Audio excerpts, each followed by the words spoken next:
Hello everybody and welcome to the Halo Championship Series of 2021. Halo is back, it's bigger and better than ever, and we are so excited to share Halo Infinite with you guys and celebrate today by launching straight into our competitive season, which means one thing and one thing only: we're heading right into our North American Open Series. I'm Lottie Van Prague and I'm going to be your host today, but I'm not up here alone. I'm joined by three wonderful familiar faces that you guys have missed thoroughly here in the Halo community. I've got Brav, Onset and Clutch. It is so damn good to see all of you guys right now. I'm so excited, Brav. I mean, it has been long awaited. Halo Infinite is here. How are you feeling about it? Oh my God, I feel amazing. I think we've waited for this day for a very long time. It's amazing to be here with all three of you, and I can't wait to get into the matches.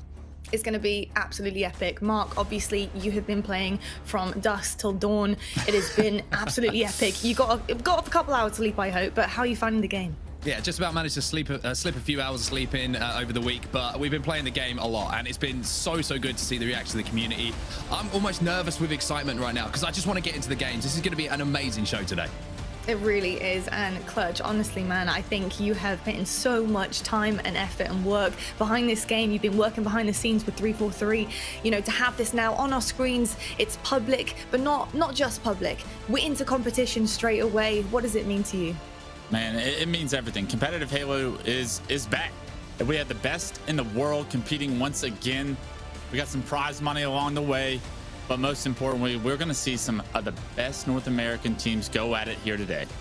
Oh man, don't get me started. Am I going to cry right now? I don't know, maybe. I might cry because I have heard one of the best announcements that I've heard, I think, all year. And that, of course, is that Halo LAN is back, baby. Live events are going to be back at it, and I am so excited. And the first is going to be Raleigh. And hey, North Carolina hasn't met Halo yet because I think that crowd is going to be crazy. Obviously, spectator passes have sold out in a record time. Same with team passes. Onset, what is the atmosphere going to be like here?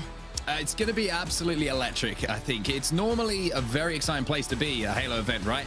You wait a couple of months and then another one rolls around. Everyone can't wait. This has been years. This has been a pandemic that everyone's had to work their way through. So that excitement, that anticipation has been building and building and building. And I can't wait just to see everybody there in the same place, celebrating Halo, enjoying Halo Infinite, and giving these teams the amazing support they deserve.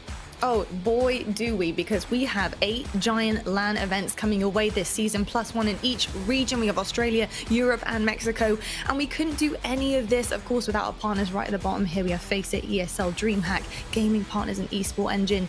They are honestly a dream come true, so thank you so much for supporting this incredible journey that we're going to be on, because boy, look at that roadmap. Sheesh, it's looking pretty good, isn't it? I hope to see you guys there at some of those events. Now, we need to talk about how things are going to be working today. Obviously, we've had day 1. We'll get into that in just a moment. But day 2, we're bringing you the format. Bravo. What's it going to be looking like today? Sure, yeah, just to give you a quick rundown, you got over 400 teams in this online tournament, which is amazing given the fact that everyone had about 48 hours notice to both install the game and then also sign up for this tournament, which is pretty amazing. They're going to be playing double elimination. Of course, all that matches started yesterday. Double elimination, best of 3 all the way through to our grand finals today, which will be a best of 5. And to give you an idea of where this sits in terms of the season structure, you're going to have 2 back-to-back weekends of open qualifiers. That will seed the Raleigh kickoff qualifier, and that kickoff qualifier will determine pool play at Raleigh. So there's quite a bit on the line here in terms of points and what we're going to see at that first LAN. And quite one hell of a journey as well to get to this point. Obviously, we need to talk a little bit about day 1, because you guys at home are probably saying, look, what happened day 1? Because it was so hard to follow. The bracket is crazy. And yes, it was, because we had over 400 teams, like Brav said. We've whittled it down to 8. Take a quick look right now at our winners bracket to see exactly where we're staying right now on day 2. This is our journey, and you guys are going to be following it. Of course, we have our semi-finals waiting there in the wings. And I want to quickly note, KC Pioneers, our Kansas City Pioneers team, have been doing pretty damn well, and they're going to be trying to go that entire way right to the grand finals reset as well. But Clutch, what did you notice about our KCP team yesterday? Yeah, it's no surprise KCP is here, right? I think if you've been paying attention to competitive Halo the past 2 years since Halo 5 kind of ended, KCP has been on the uprise. They've been putting in the work. They had a very successful day yesterday. They came all the way through winners bracket. They match up against Sentinels today in that winners semifinals match. But these guys, they're going to be here to stay. Get used to these names. They're going to be household names by the end of the year. Love to hear it. Love the household names. And I will be getting used to it. I'm going to be sitting very comfortably watching all of the action unfold today. Now, we do have an elimination bracket. You may notice right there, if you do fall short, hey, it's okay. We have a little bit of a net underneath you, but not for long, because if you do lose here, it's go hard or go home, I'm afraid. But we do have a couple of the teams sitting right now in elimination bracket in some of the rounds. We do have Infernal in the quarterfinals, but there's loads to check out today, loads of action to watch. And if you guys are wondering at home, how do I support some of the teams, some of my fan favorite teams here? Well, just take a look at these bad boys. These Spartans are kitted out, and you can be too. They're available right now for purchase in the HCS store, and you guys can be rocking these team skins in game. Boys, come on, big these up. Have you got every single one or what? Are you kidding me? Yeah, of we course. got all of them. Of course we have. That's the first thing we did. Download the game, buy all the skins, support all the players, support all the teams. That's what we want to do. You know, the players deserve it. So it's awesome to see them in game. And we're going to see them, I'm sure, today as well on the broadcast. Amazing. I want to see, guys, in chat. Let me know which are your favorites. Which one looks the best? I want to know. Well, I'll tell you what, I'm really, really excited to get straight into the action here. We have our first semi-final underway shortly. United versus Cloud9. And I'm only able to say this line once this year. But Bravo, on set, are you ready to cash your first ever Halo Infinite game? I think it's a question that's very, very easy to answer. Of course we are. We are ready to go here. We've been waiting for this moment for so long, Andy. We're going to have permanent smiles on our faces for the entirety of this broadcast because, one, it's amazing to be back alongside your brother, to be casting some new Halo. And the other one is, of course, this is the first time we're going to see some of these teams playing at that high level. Best of threes all the way through the bracket until that grand final. And what a first game we have as well. I mean, Mark, how long have you and I waited for this day? Over the past few years, been texting each other and on calls all the time, just saying we just simply cannot wait till we get to the Infinite Esports calendar. And I have to say, it's been an even better first week than we ever could have imagined. Of course, a surprise release, just how much people are enjoying the game. This is the most energy we've seen in Halo and competitive Halo in well over a decade.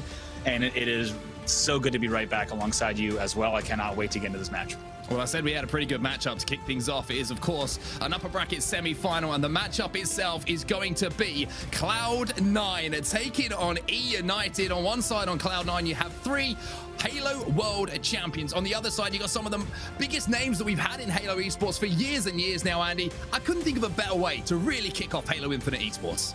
God, I mean, what an amazing... The fact that the bracket just worked out this way, that we get to start out with this matchup here as our first on-screen, in-broadcast matchup here for Halo Infinite Esports for North America is just so special. Like you said, amazing talent on both sides of this digital stage. And I cannot wait to see how this one goes down. We're going to take a look at the game types in just a moment, but this is going to be a fantastic match to start with. Yeah, it's put a smile on my face already. And speaking of game types, here we go. Winners semi-final. It is a best of 3. Just to remind everyone who's watching at home, the first game that we're going to see on broadcast is going to be Strongholds on Recharge. Then we head over to Slayer on Livefire. Then, if needed, we'll have some Capture the Flag action on Aquarius. Now, Andy, let's talk about this first game type. Strongholds on Recharge. What have you got for us? Yeah, I mean, Strongholds, anyone who's been grinding this week, you're going to be well aware, but just a few scoring changes here in terms of the way the points are on the board. Biggest change is your end game scoring. You can actually halt a team from scoring as long as you step in and contest a Stronghold that is a scoring Stronghold. So essentially, you can stop the game on a dime instead of letting that drip time tick over like it was in Halo 5. Also, you're going to get a little bit slower points when you trip cap. So a few little changes to take note of during this game. It's going to be very interesting to watch. Then we head over to Slayer on Livefire. Going to be a high pace in that particular game. But I also want to welcome along some new viewers that are going to be watching for the first time. The PC community, we absolutely love you. If you're playing on mouse and keyboard, welcome to Halo, really, for the first time in a full capacity, Andy. And it's great to see, you know, we've got different inputs. We've got 2 communities coming together. Everyone across the world has been playing Halo Infinite. And it's really showing in the size of the brackets we've had. Like we said, 400 plus teams, the biggest ever online tournament that we've had for Halo, full stop, in history. It's absolutely crazy. And I think a lot of that goes down to the PC community getting involved. I mean, yeah, the biggest tournament in history, and the game was a surprise drop on Monday, and the tournament was announced on Tuesday, and here we are just a few days later, and you've already got this kind of turnout, which just it just gets me so excited for what the future is going to look like for this game if you have turnouts like that already this early on. And we saw earlier, right, players coming from different titles, Call of Duty community and Call of Duty pros coming into play in the qualifiers as well. So just so much energy, so much excitement. It's been an amazing week of Halo. As Clutch said earlier, it's been a bit surreal and just so excited to get just into this first matchup, and so many new things to talk about in Infinite as well on set. It certainly is. And while we do that, before we get into the game, let's talk about some of the new features that we have inside of Halo Infinite, Andy. This one is something to do with the sniper rifle.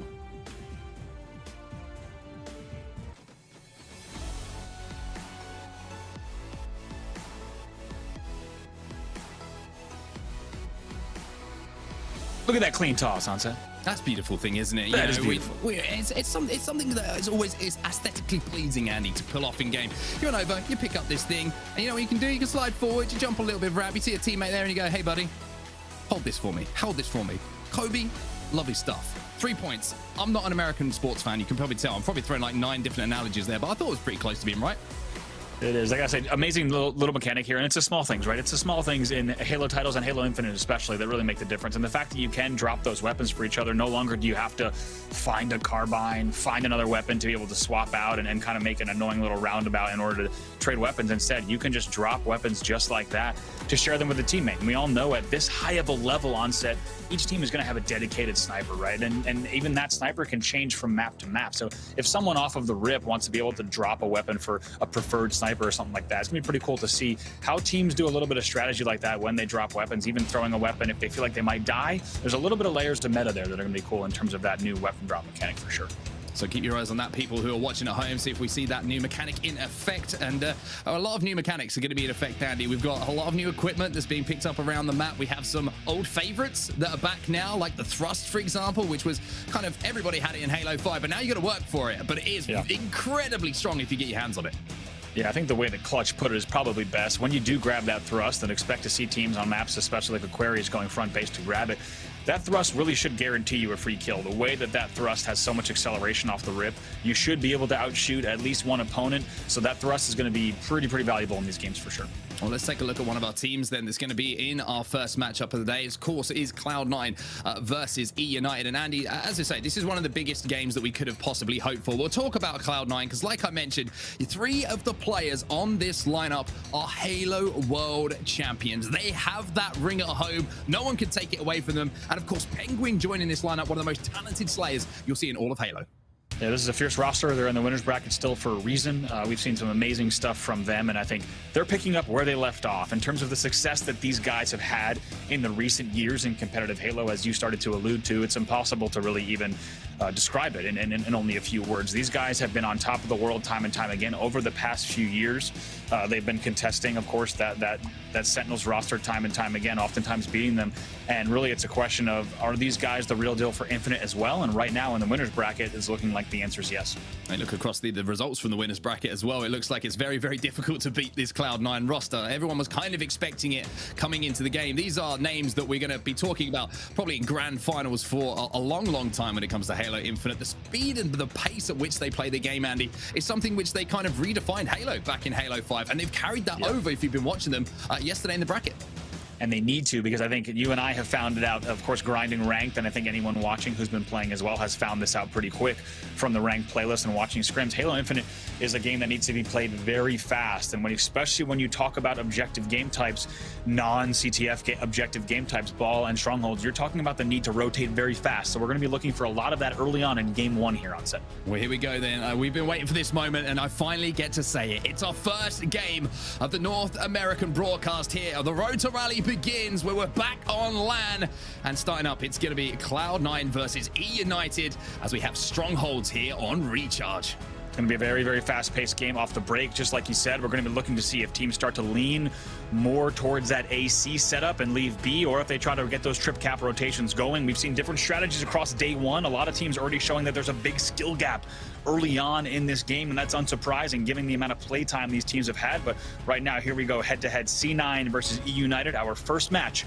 of the broadcast. Keep your eyes out for some of these new pickups that you're seeing on the map as well. Some of the classic ones. That Mangler there is going to be very impactful at short range. One-shot beatdown, and you take your opponents out. We also, of course, have the classic Halo sword back in there as well, Andy. We have camo. You combine those two together, and like a good friend of ours once said, that is the Predator combo.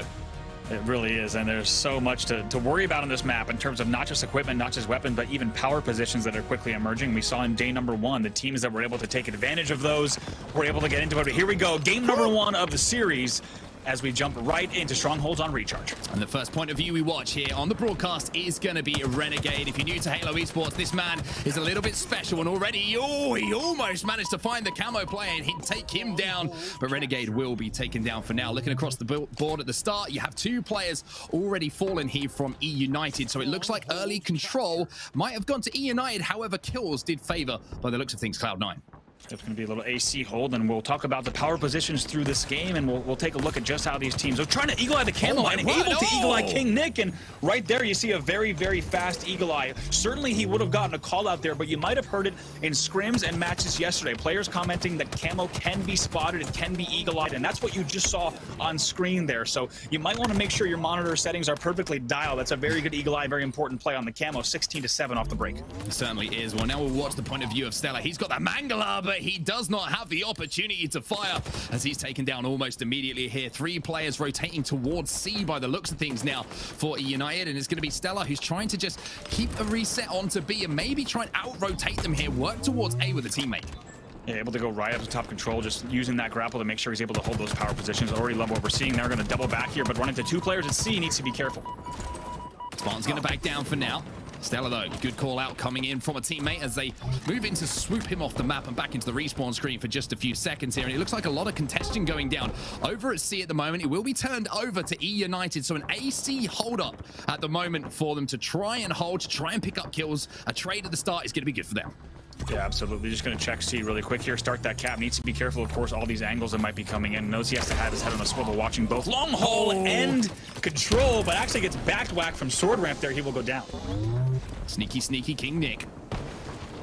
One of the players I'm expecting to break out in Halo Infinite. We've known a lot about him, and there's one way to get a camo. Why put yourself in danger? Let the grapple shot do the work for you. I'm sure a lot of people watching right now are going, hey, that's pretty cool. I'm going to try that next time I'm in matchmaking. Not as easy as it looks sometimes, Andy. You have to be on point, but when you've got a sword in your back pocket, then all of a sudden you can be devastated, but he has to hit this shot, and he does manage to get the lunge with the sword to take the player out back elevator. But while all of this is going on, even though King Nick has managed to get the camo and the sword, it is going to be Cloud9 who are scoring at the moment.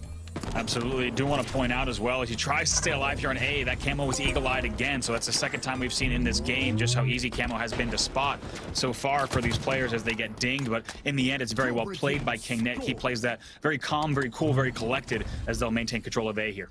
AC set up momentarily here for E United, and they need to put the pressure on a little bit. You can see the score at the bottom of your screen, 69-42, but ticking in the right way for E United as Rhinoob is going to drop down low here. Watch this underpass and see if that player is going to reach Chow. Rain above him, his teammate is going to be watching C with him, and this head glitch you can play here, Andy. Such a really strong position to try and hold down. Kills now falling to E United. That's 2 players fallen momentarily there for Cloud9, so they will be able to hold control, but it looks like a big push coming in on C. However, the reset will now come in.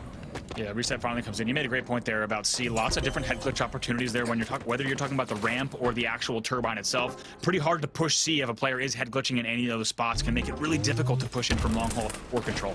Let's see what Spartan can do here. It looks like he's just trying to position himself over at B and do some defensive work. However, he's having a dip dive and everything else combined together, and he can't do enough of it to survive for now. He will be taken down. 2 players now down on E United, and you can see total control was momentarily in the hands of Cloud9. Now just the 2 strongholds, but they're still scoring, Andy, and now they're around 20 seconds or so away from closing out game number 1.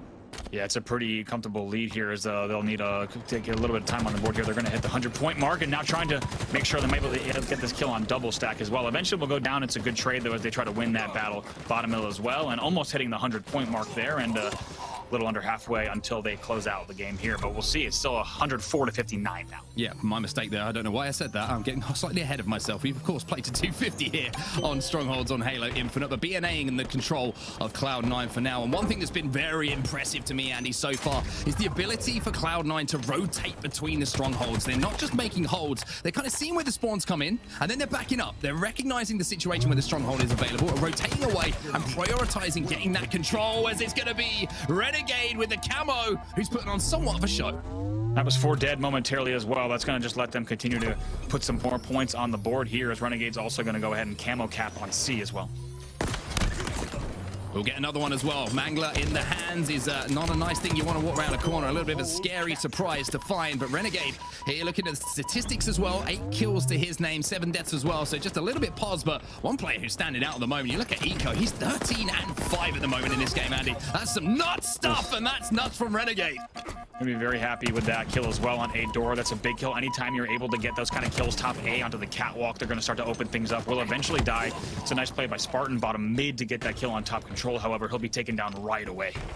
Full control is Cloud9's at the moment. The double stack from E United onto C will get them control momentarily of one stronghold, but it won't get them scoring. So United struggling to get somewhat of a foothold at the moment, and it's something I think we're going to say about a lot of teams, a lot of players when they go up against Cloud9 here, Andy. They are just stifling them. 202 the score to 59. This is starting to get a little bit ugly here for EU. It absolutely is. Look at this. Just gonna be able to fly in with the backwood. Look at the timing there. Should be able to pick up 2. Does do that. And perfect timing there. Like, keep in mind, that's not an easy route. When you are pushing in a door like that, you have to anticipate that you'll be watched from areas like top, like batteries, and trying to get in that A door can be difficult, but perfectly times it does Eco, and they will continue scoring here now, just 30 points away from closing out game number 1, and potentially very quickly. 16 and 6, Kevin Smith.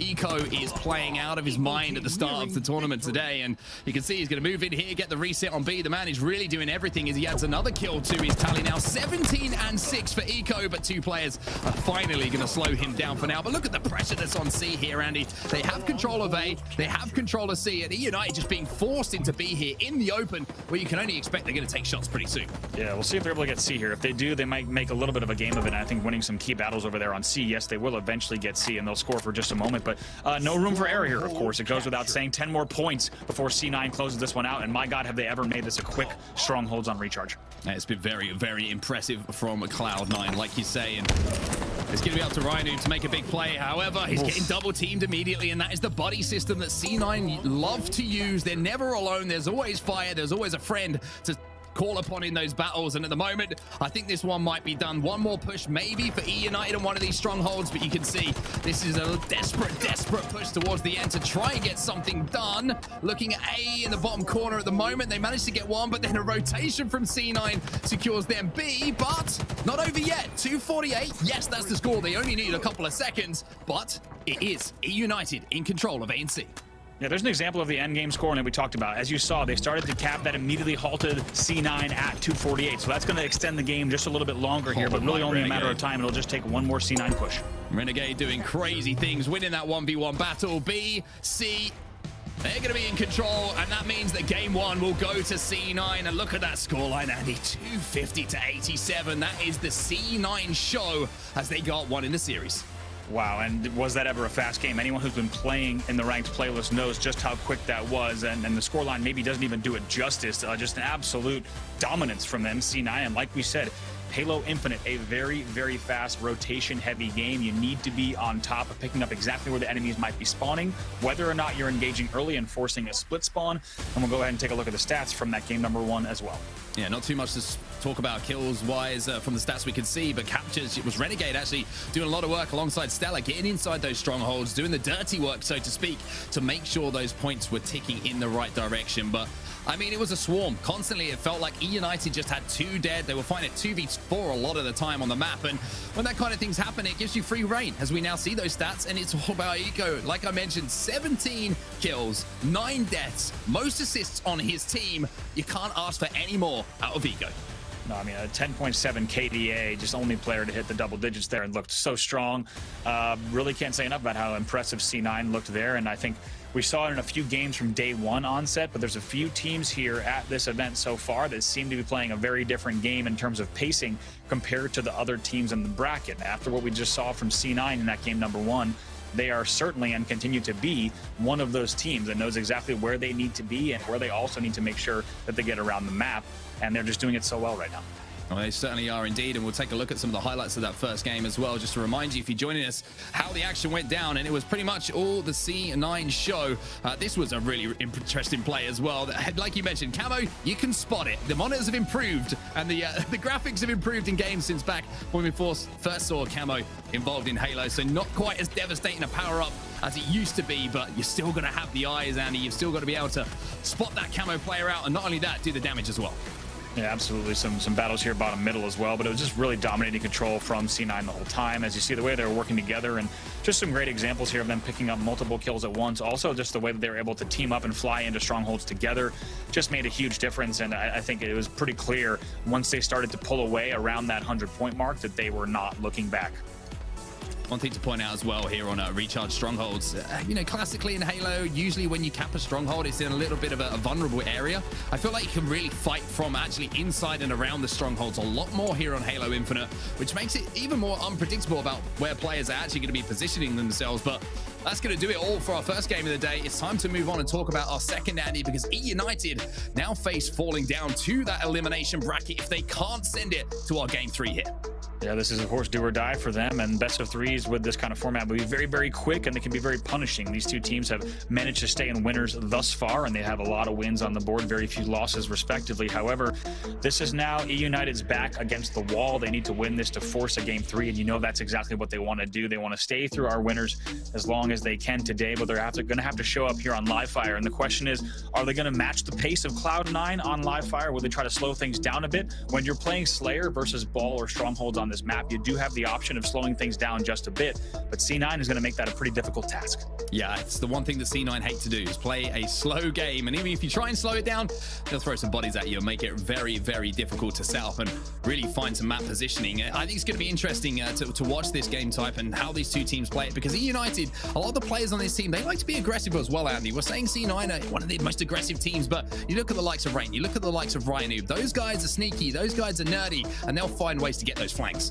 Oh, and Spartan and King Nick too, right? These are players who love to hold forward. They're confident in their own shot. They're confident in their teammates. I don't think that result in game number 1 really showed us what E United's capable of. I think we saw really just pure dominance from C9, and we didn't really get to see too many signs of life from E United, but you make a great point. So much talent on this E United roster as well, and I expect them to put up a good fight here. I'd be pretty surprised if this was just as much of a landslide as game number 1 that we see in game number 2. Let's talk about E United. Let's pick your brains a little bit here, Andy. Who's the player who's going to be the spark to get them back into this series, to send it to that game 3, capture the flag on Aquarius? Who are you looking to really step up and have a big Slayer game here? I think for me, it's King Nick. And the only reason I say that is King Nick has quickly become a really familiar name over the last few years, 5+ years in competitive Halo. However, certainly the most junior in terms of veteranship seniority on that team. So King Nick, definitely the player that I'm looking to see him continue to step up. And I think players that don't think of King Nick as a household name, what he's looking to do over Infinite has changed that, right? The 3 players that he's next to certainly have a little bit more of a legacy and a tenure in competitive Halo. However, King Nick, I think, is the player I'm going to be keeping an eye on. The guy's absolutely capable of going off. And Infinite's a big opportunity for him to really show that he belongs on these main stages, that he is going to try to put up a fight for the entire Infinite 2021-2022 season. King Nick's my guy. Yeah, I think it's a great shout. I think he's certainly a player who's putting the time back in Halo 5, just waiting for that opportunity. And now the opportunity has arrived for him on this roster. So King Nick, a lot of pressure on the shoulders, but certainly a player who can perform at that kind of level that the rest of his teammates are going to be expecting. Let's talk about the game type. Let's talk about Slayer. Let's talk about Livefire, Andy, because we've got some new elements. We've got the sniper rifle on this map, and it's going to be a lot of kind of fast-paced action, but as you say, there's also ways to try and slow this game down. Yeah, and there's really interesting ways that this map in a Slayer plays a little bit differently than, say, a Ball or a Stronghold, because on Slayer, you're really going to start to see a lot of these nerdy spots, angles, and routes get highlighted that are not afforded in the pace of a game like Ball or Stronghold. So definitely keep an eye on the way that teams do a little bit of tug of war, push and pull. When do they hold the gas pedal all the way down and fly and collapse on opponents? And when do they bring it back, slow it down just a bit? If I had to make a very loose comparison, not too dissimilar to something like the way that Halo 3 Pit Slayer was played, you can go all in and collapse repeatedly, or there's times where you absolutely have to slow down. Whichever team is able to kind of walk that tightrope, walk that balance the best, is going to be the team that comes out on top here as we get into game number 2 in just a moment. Just a reminder for everyone watching as well, if you're loving what you're seeing from C9, or if E United managed to get back into this game and make a fan of you, go and pick up their skins in the store. They look awesome. Support the players, support the teams, as we have a look at some of the items that are going to be available for the players to try and get a lead and try and establish a win here in our first of 50 team Slayer. It's going to be the point of view here of Stella to start things off. He just flies straight down top mid, but it'll be 2 kills exchanged, and it'll actually be a pretty hot start for E United at the moment. 2 versus 2. They hold off that initial push. However, Heatwave now being picked up by one of the Cloud9 members, Penguin. That's going to be very, very strong in those close range battles.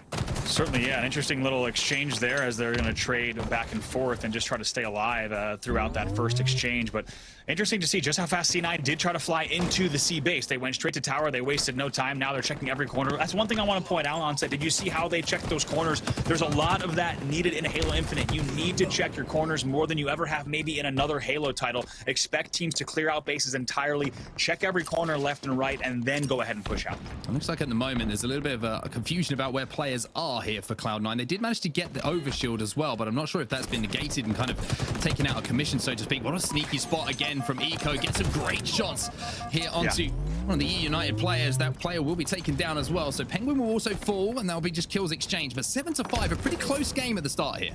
It is, and that spot on that double stack outside of Nessa are the things I'm talking about. You're not going to see that angle as commonly in a Strongholds or a Ball because it just doesn't make sense for the flow of the game. But when you have Slayer, all of the nerdy nooks and crannies that you see on this map are going to come into play, and they can really be a big factor depending on exactly where these teams are set up.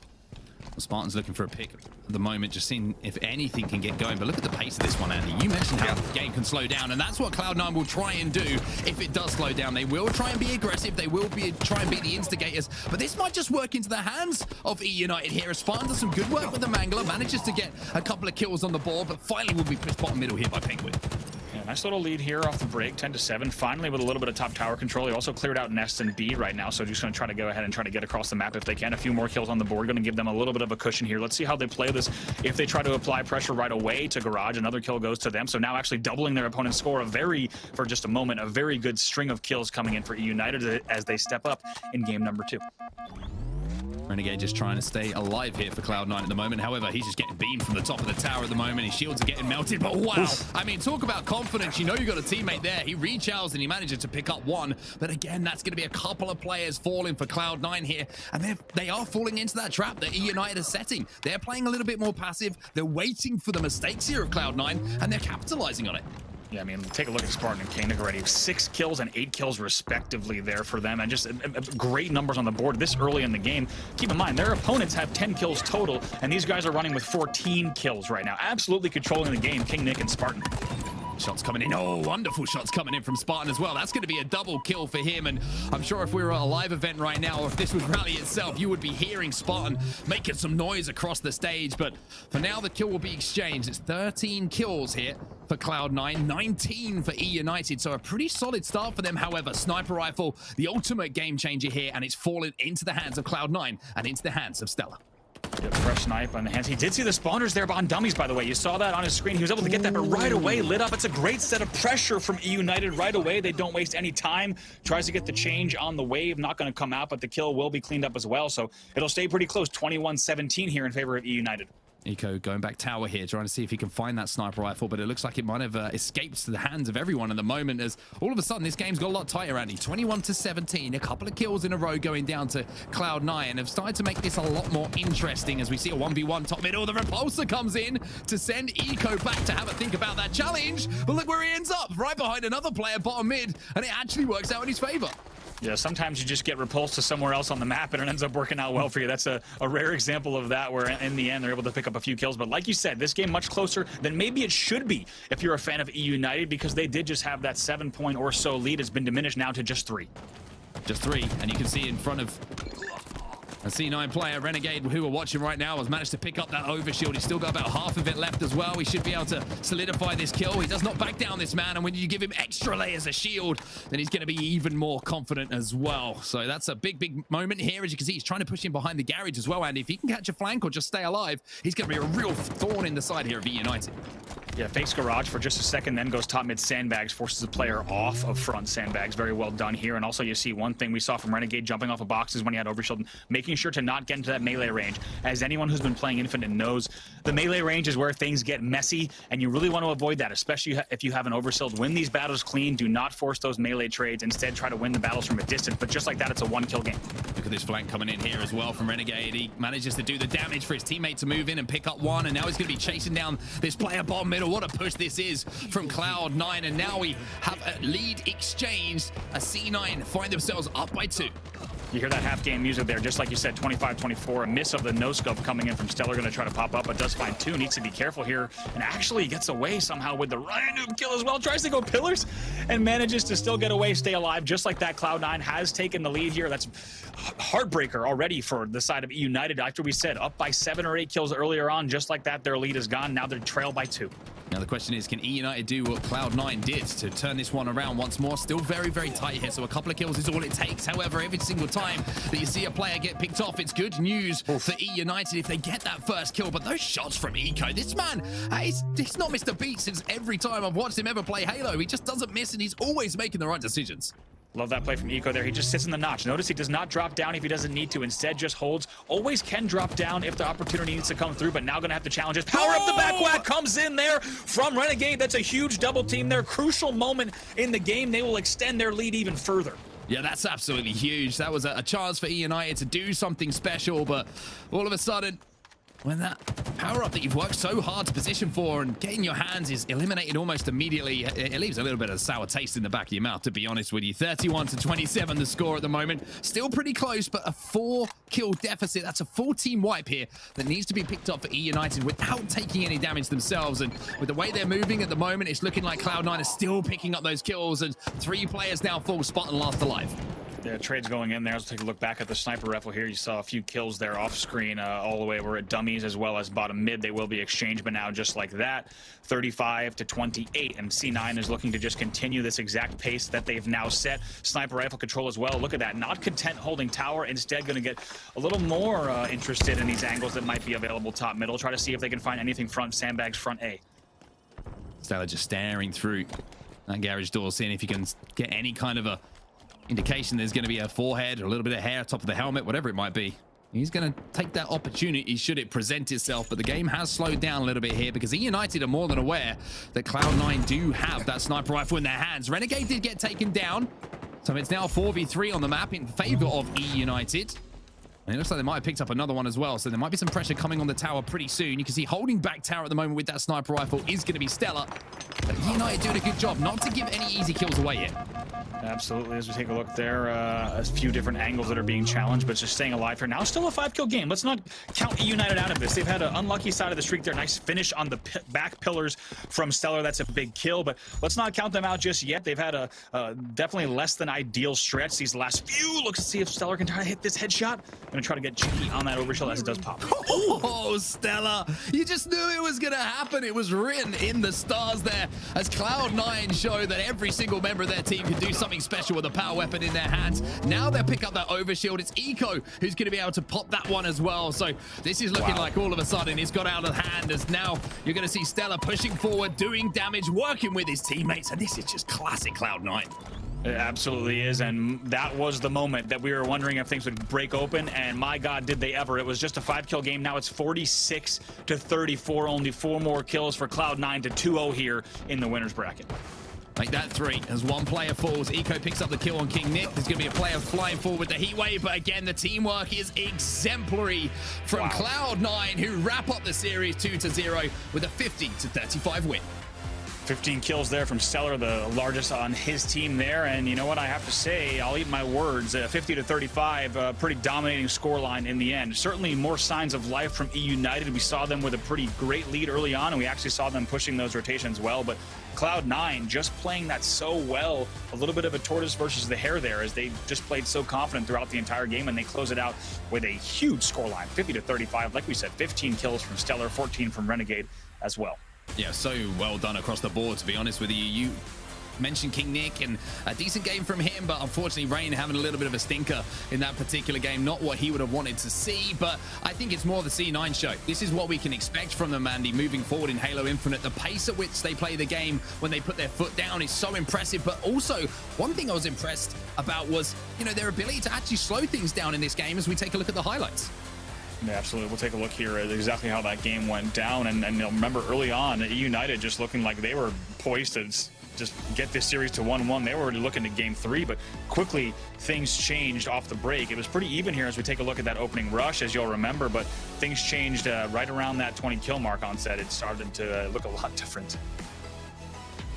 This was the big play that came in from Spartan, I believe, managing to pick up these kills early on. And like you said, Andy, it was E United who were doing the initial damage in this game. They had a nice lead, just 19-12 here.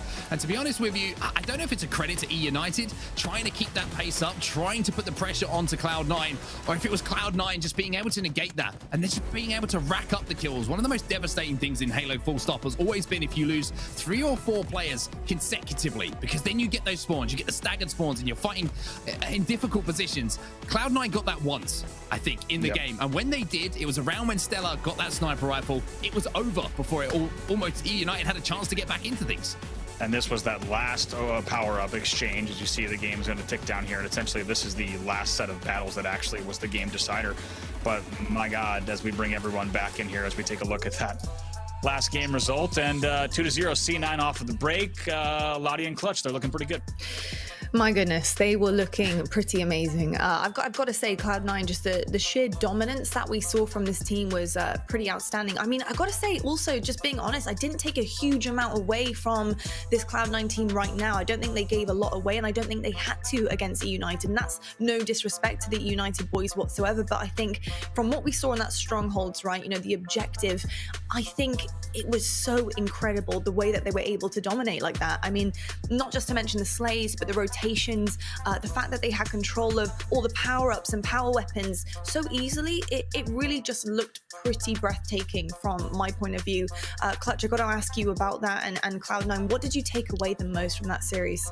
Yeah, I think Cloud9 made a statement, and that they may just be the best team in Halo Infinite. I know it's early.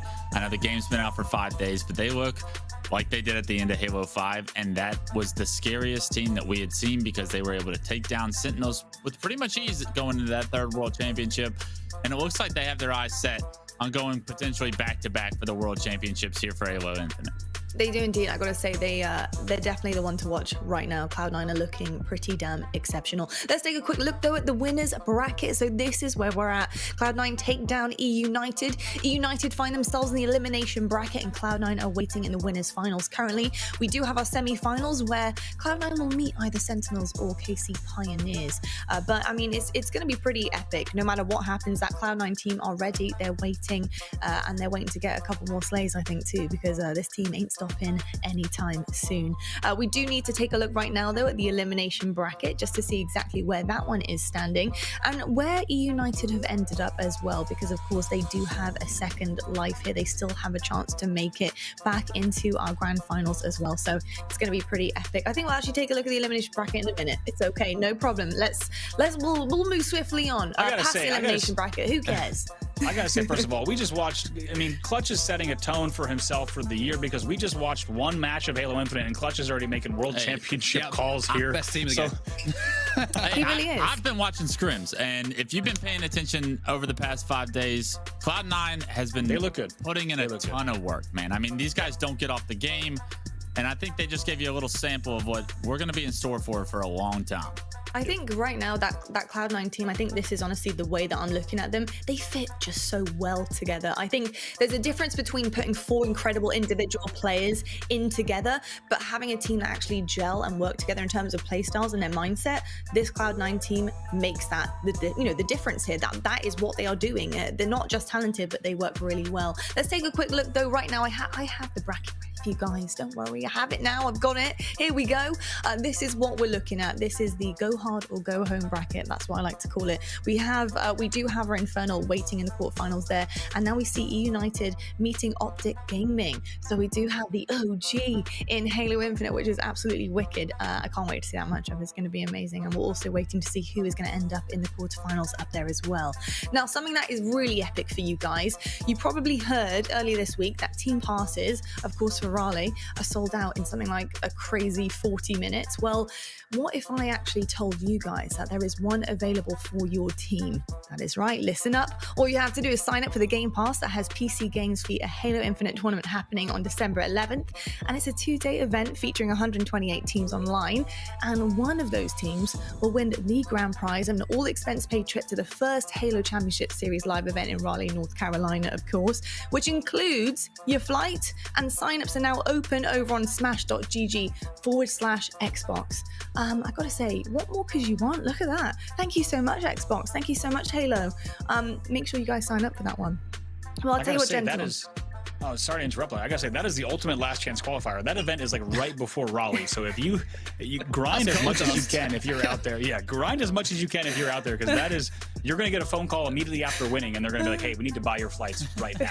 So it's gonna be pretty exciting. Yeah. It really is. You can tell your teammates, like, I'm just about to sign up for the ultimate last chance qualifier. Just bear with me 1 second. I'm going to smash.gg/Xbox because there is a team pass available. No, it's absolutely epic. But I'll tell you what, folks, after a quick short break here, we're actually going to get into our next match, which is our elimination quarterfinals. So who is going to continue that potential Cinderella story, and who is going to go home brokenhearted at their first online event? We'll find out right after this.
Hey everyone, it sounds like Lottie might be muted here, but welcome back to the show. Excited to have you here joining us. And of course, had a fantastic match with C9 after that first game. And as you heard Clutch say, they're looking pretty darn strong here after their break, and we're going to be seeing them in the winners finals later. But of course, until we get there, we're going to also be taking a look at some elimination bracket gameplay as well. All of that coming up and more as well. So we'll get everyone back here. Let's go ahead and take a look at some clips from the Australian region that we saw earlier on this weekend.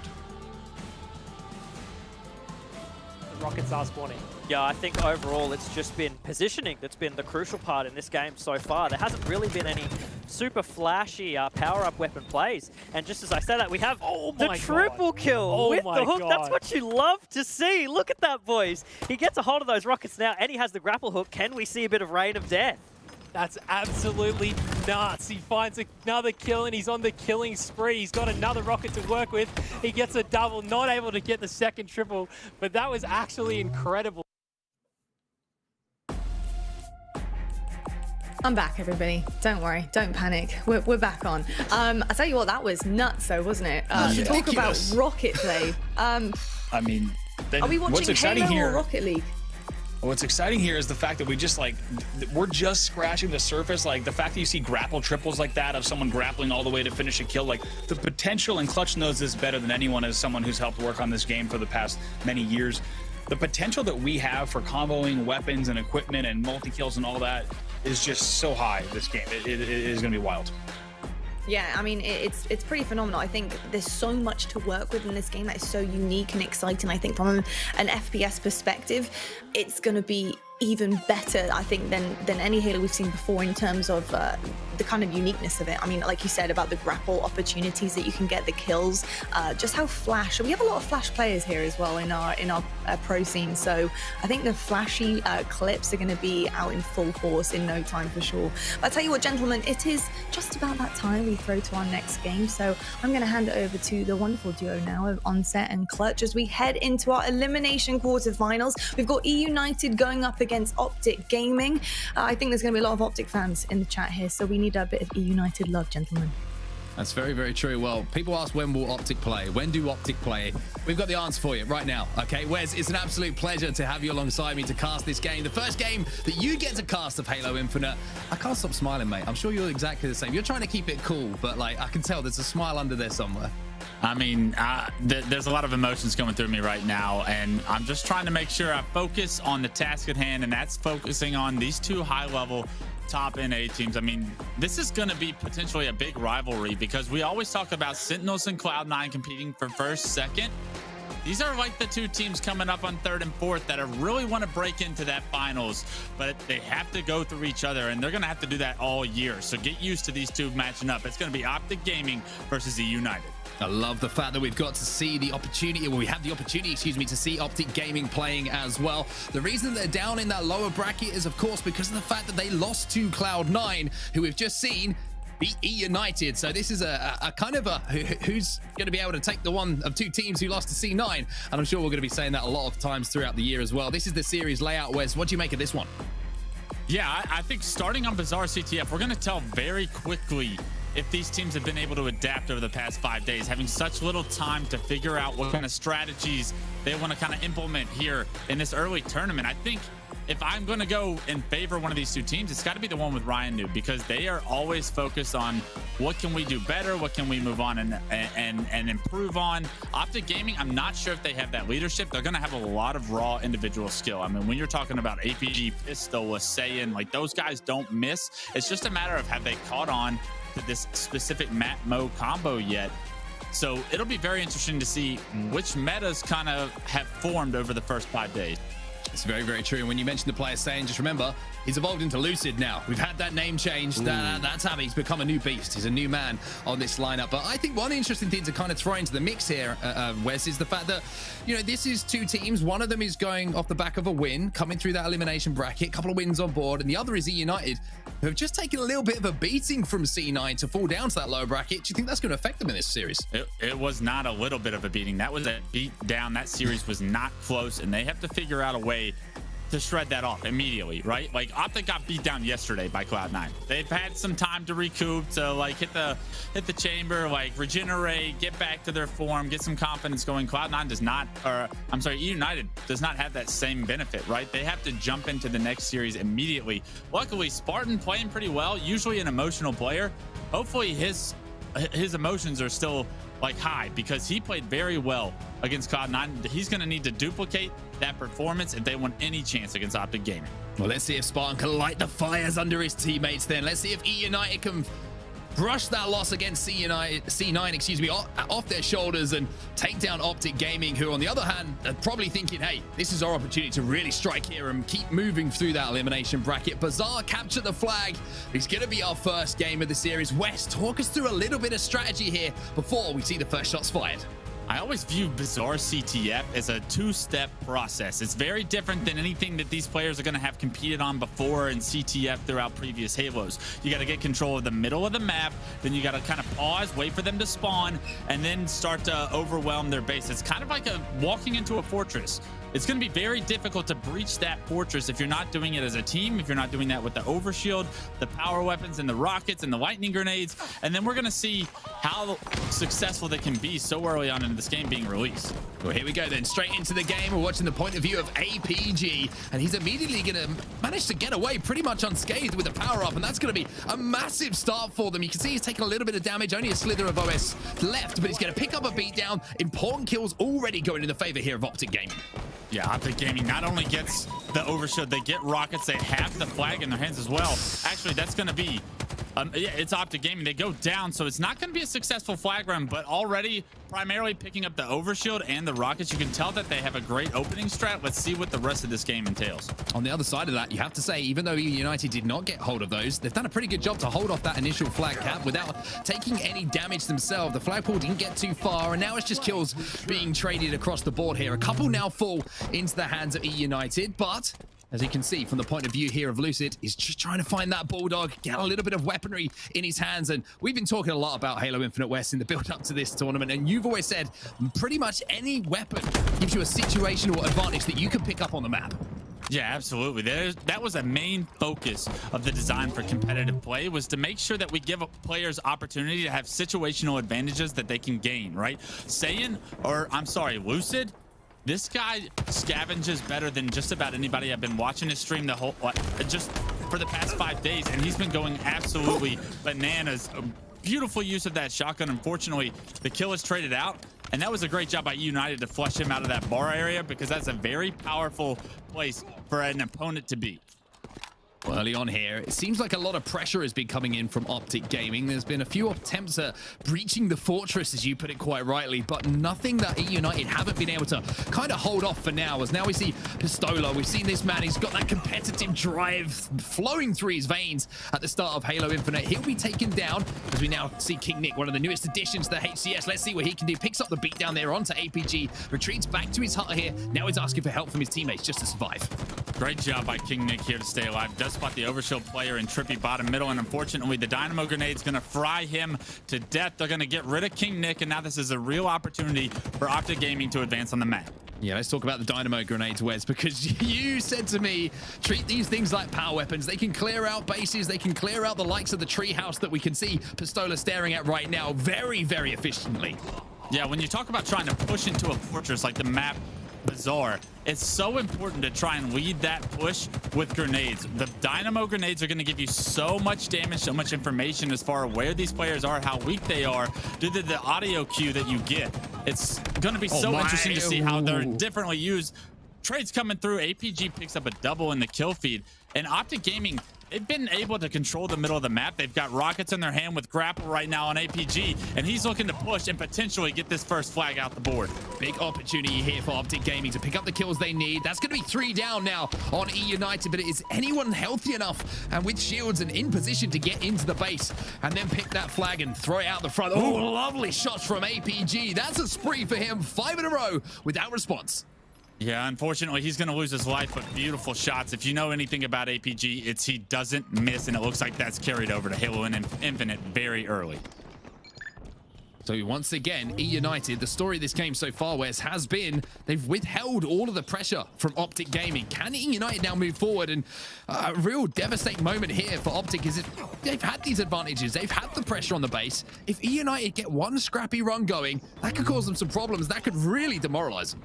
Yeah, I think this is a testament to United's defense so far, right? It's going to be so difficult to kind of break into this fortress for either side. So United might not be winning the battle for power-ups or power weapons in the middle of the map, but they're doing such a phenomenal job of trading out successfully when they don't have those. If they're able to just get a few of those, they may be able to make enough plays to turn this game in their favor.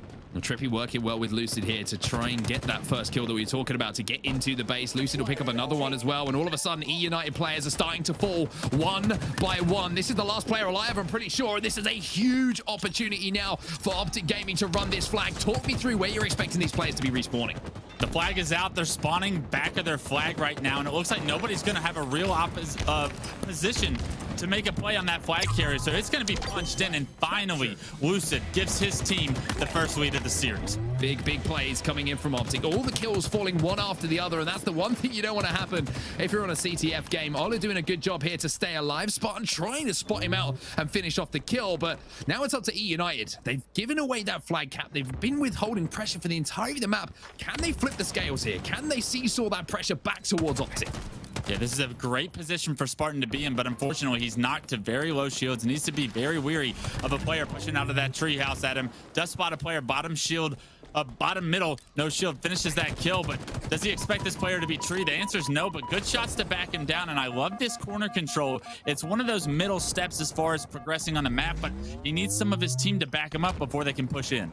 Yeah, Spartan just playing his life here. Like you say, waiting for support, waiting for the opportunity to push with someone, which is, you know, it can be a little bit frustrating sometimes if you're Spartan and you're trying to put damage down, you're trying to get these kills, and you can't get your teammates into position to help. Well, one person who doesn't need any help is I Got Your Pistola, still doing the things we've seen for years and still pushing his team forward. Yeah, all it takes is one Pistola to push you out of your corner, get a double, and now just like that, Optic Gaming regain control of the middle of the map. They slow it down. They understand that all 4 players for United are going to be stuck spawning on their flag. How are they going to push in? Oh, Pistola's going to force someone. It's as simple as that. That's all he has to do. Gets that first kill. 2 now fall for E United. And you mentioned it. Send in Pistola. He'll get the job done. I mean, look at this. APG overshield rockets once again. Ola created so much space clearing out his corner, getting that kill in the tree. It's allowed his team to get the middle of the map, get both power weapons as they were coming up, and now APG has another opportunity to change the outcome of this game and potentially push his team to a 2-0 lead. One dead on either side here. And even though they got the rockets and they had the overshield, once again, it's defense from E United. 2 players fell there for Optic Gaming, trying to push the other side of the map, and APG unfortunately wasn't able to get a huge amount of impact with the rockets that he had in his hand. So Optic now sneaking up into the base, but without huge numbers here, so APG's got some decisions to make here.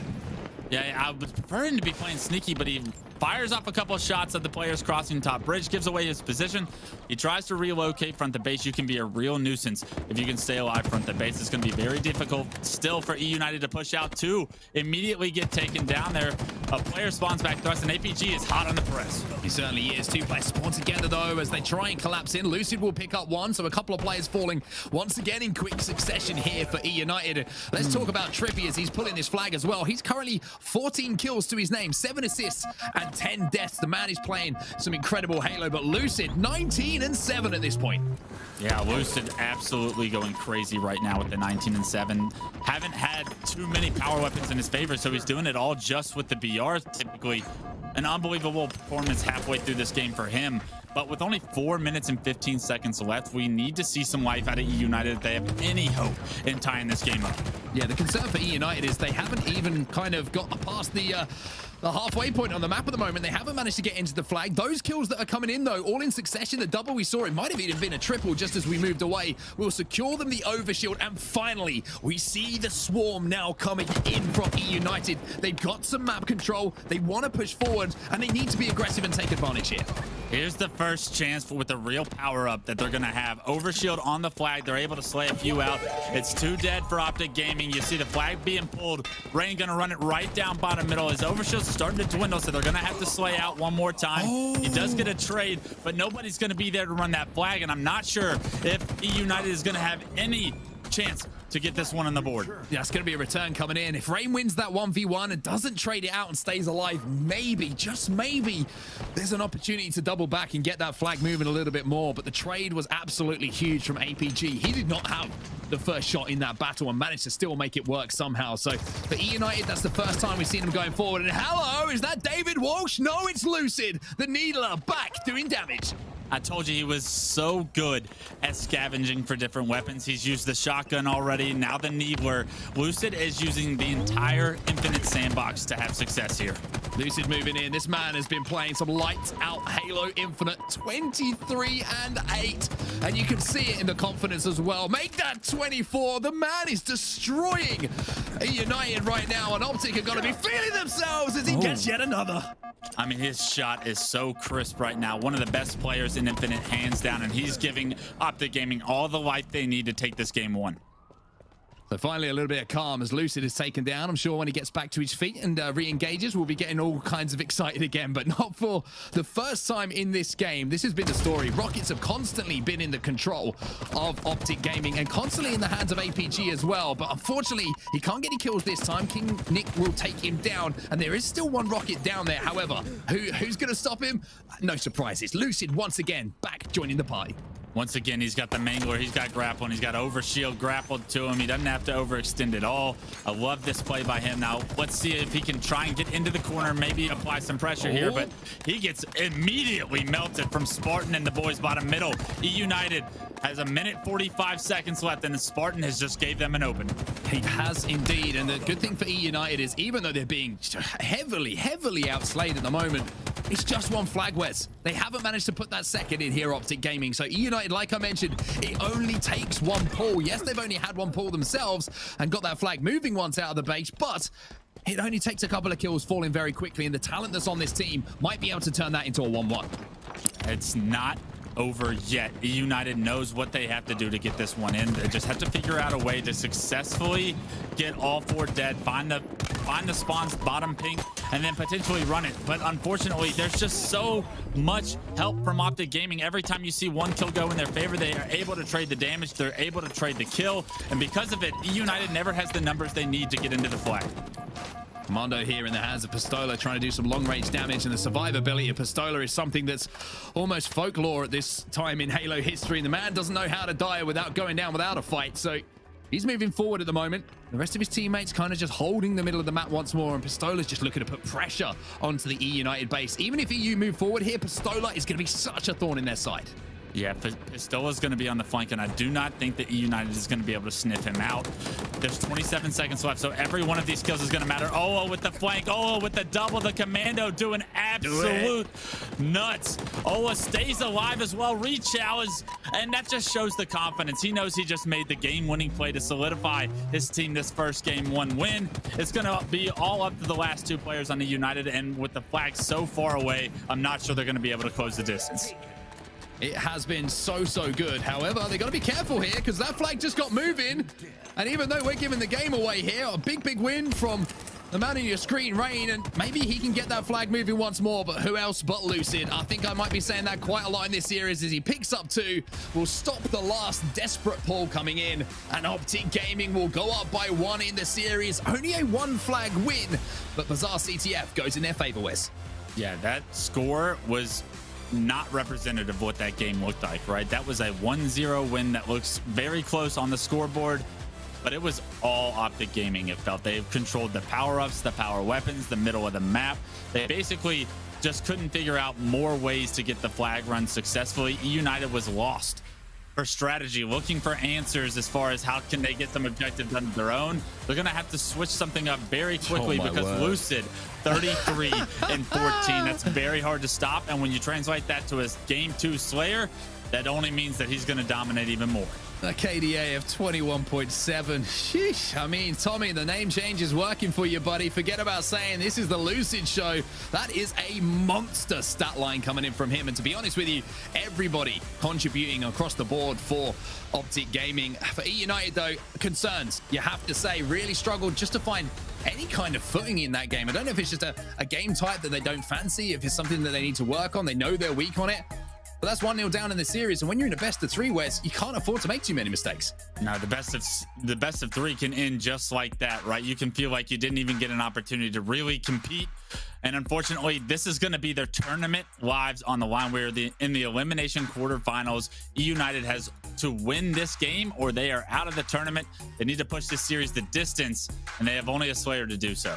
Yeah, it's going to be tough to get back in a Slayer as well. Like you mentioned, the momentum is all with Optic Gaming right now. I wonder how much maybe the C9 losses has affected E United, but they're going to have to shake it off right now because they've just lost to Optic in that first game in some style as well. We'll take a look at the highlights as well. And Wes, to be honest with you, if you're an E United fan, you might want to turn away from these.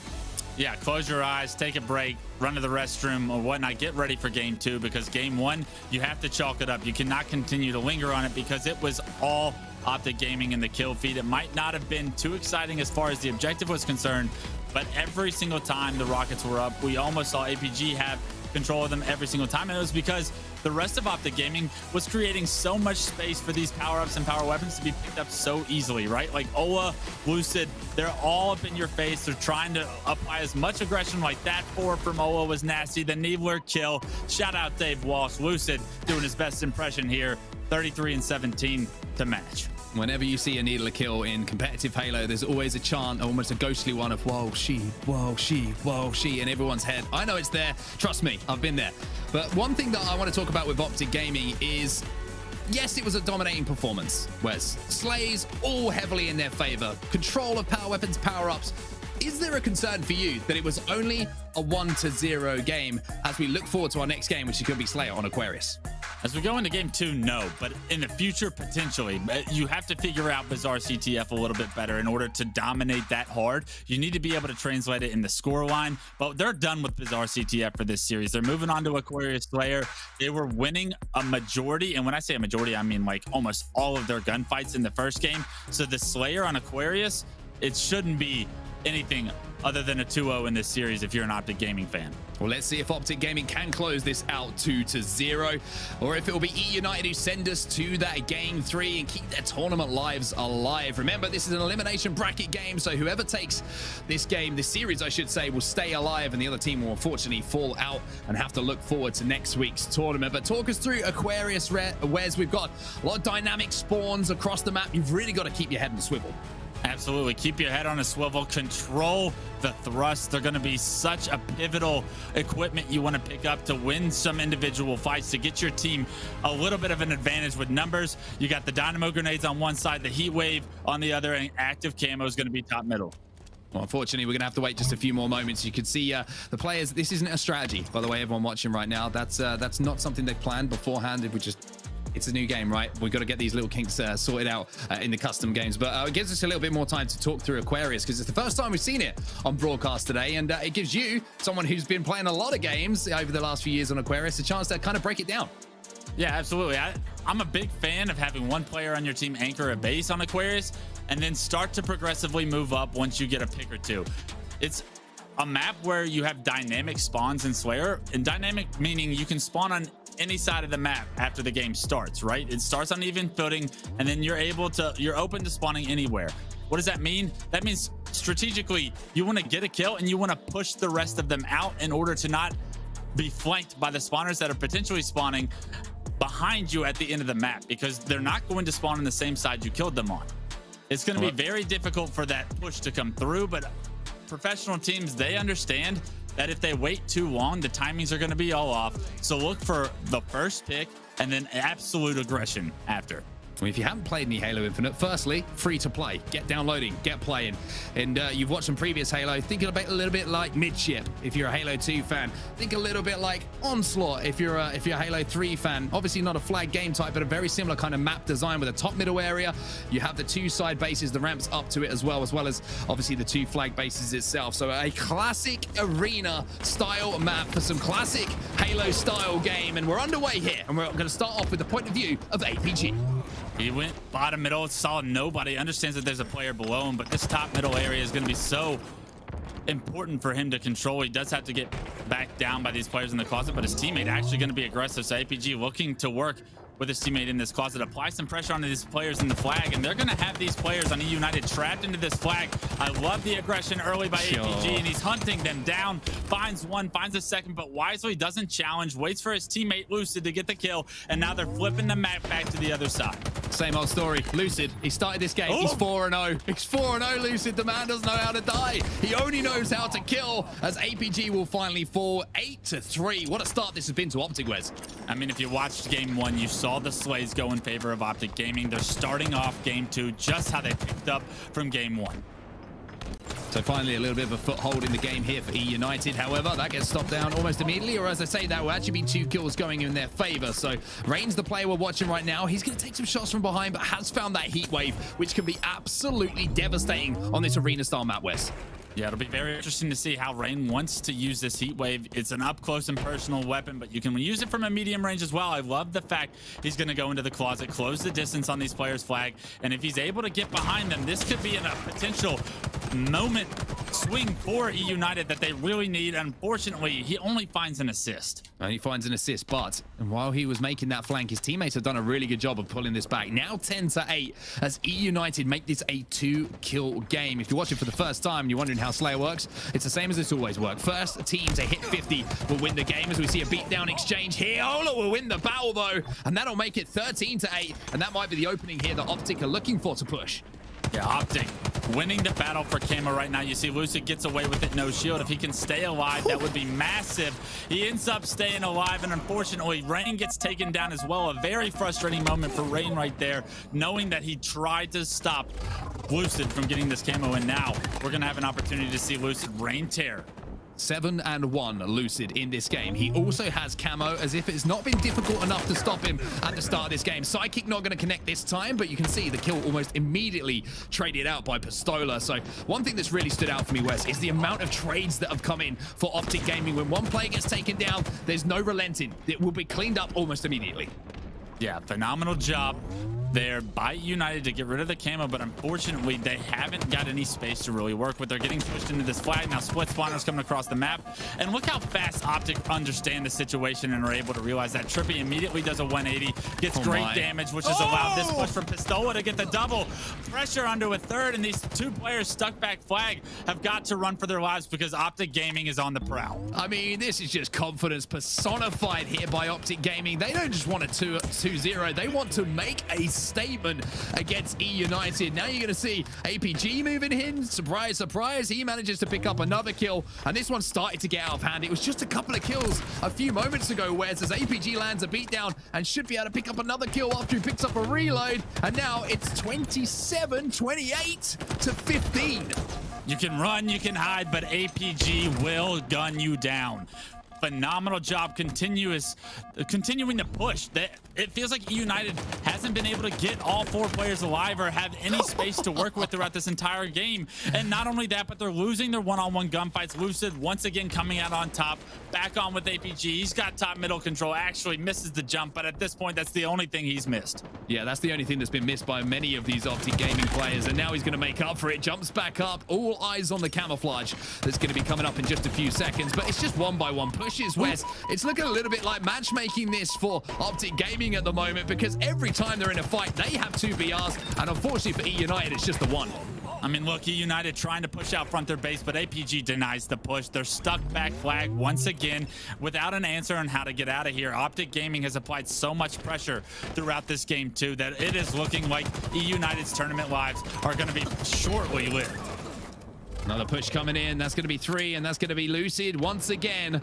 He's difficult to spot when he hasn't got the camo, but this man is about to announce himself to everybody on the map as he jumps up with that side kick. Unfortunately, the camo will run out, but the side kick in those close quarters, Wes, is so devastating. And finally, someone manages to slow him down for just a sec. But as I said, the trade comes in almost immediately. I just want to pay attention to how much Optic Gaming is scavenging, right? Every time we go to their screen, they have a thrust, they have the pistol, they have heat wave. Like, they're doing such a phenomenal job of using the sandbox on the map to their advantage.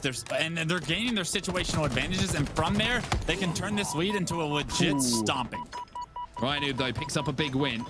However, like you say, it is starting to get very out of hand here. Killing spree for Ryan might give them some semblance of a comeback, but who is it again? It's Lucid, who comes from behind. He manages to get that kill, slows down any kind of momentum that was coming in from the killing spree from Ryan and at 12-5 in a Slayer, this man, he's looking like a different animal. Everybody on Optic Gaming is positive right now. They're phenomenally playing together, shooting well individually, and they're just dominating this EU United roster that I thought was going to be extremely strong coming into this series. Unfortunately, they've got to play a perfect Halo from here on out to even stay in this tournament, and I don't even think that's possible with how much pressure is being applied to them. King Nick managed to pick up one with the heat wave. A little bit of help coming in from a teammate who actually stole that one away from him. So it's going to be Ryan who's credited with that kill. So a 3v4 advantage on the map for E United, but not being able to collapse onto those kills means that Spartan will finally manage to get one, but they're not going to be able to close that gap too quickly. 5 kills to go now. As you can hear the music in the background. Optic Gaming to close this one out. E United are trying their best to kind of elongate this game, maybe pull off some kind of miracle, and with a camo in hand, never say never here for E United. Yeah, there's some hope. They have a heat wave with King Nick. Camo in the hands of Rain. He gets the first kill. Can he play his life? They have to stay alive here. 37-43 is very doable. It's a 6-kill game now. As you see E United start to get control of the map. And for the first time in the series, it looks like we're seeing some life out of them. Players trapped on the planter side of the map here. Lucid's going to come in for the battle, but good teammates working together again for that team shot.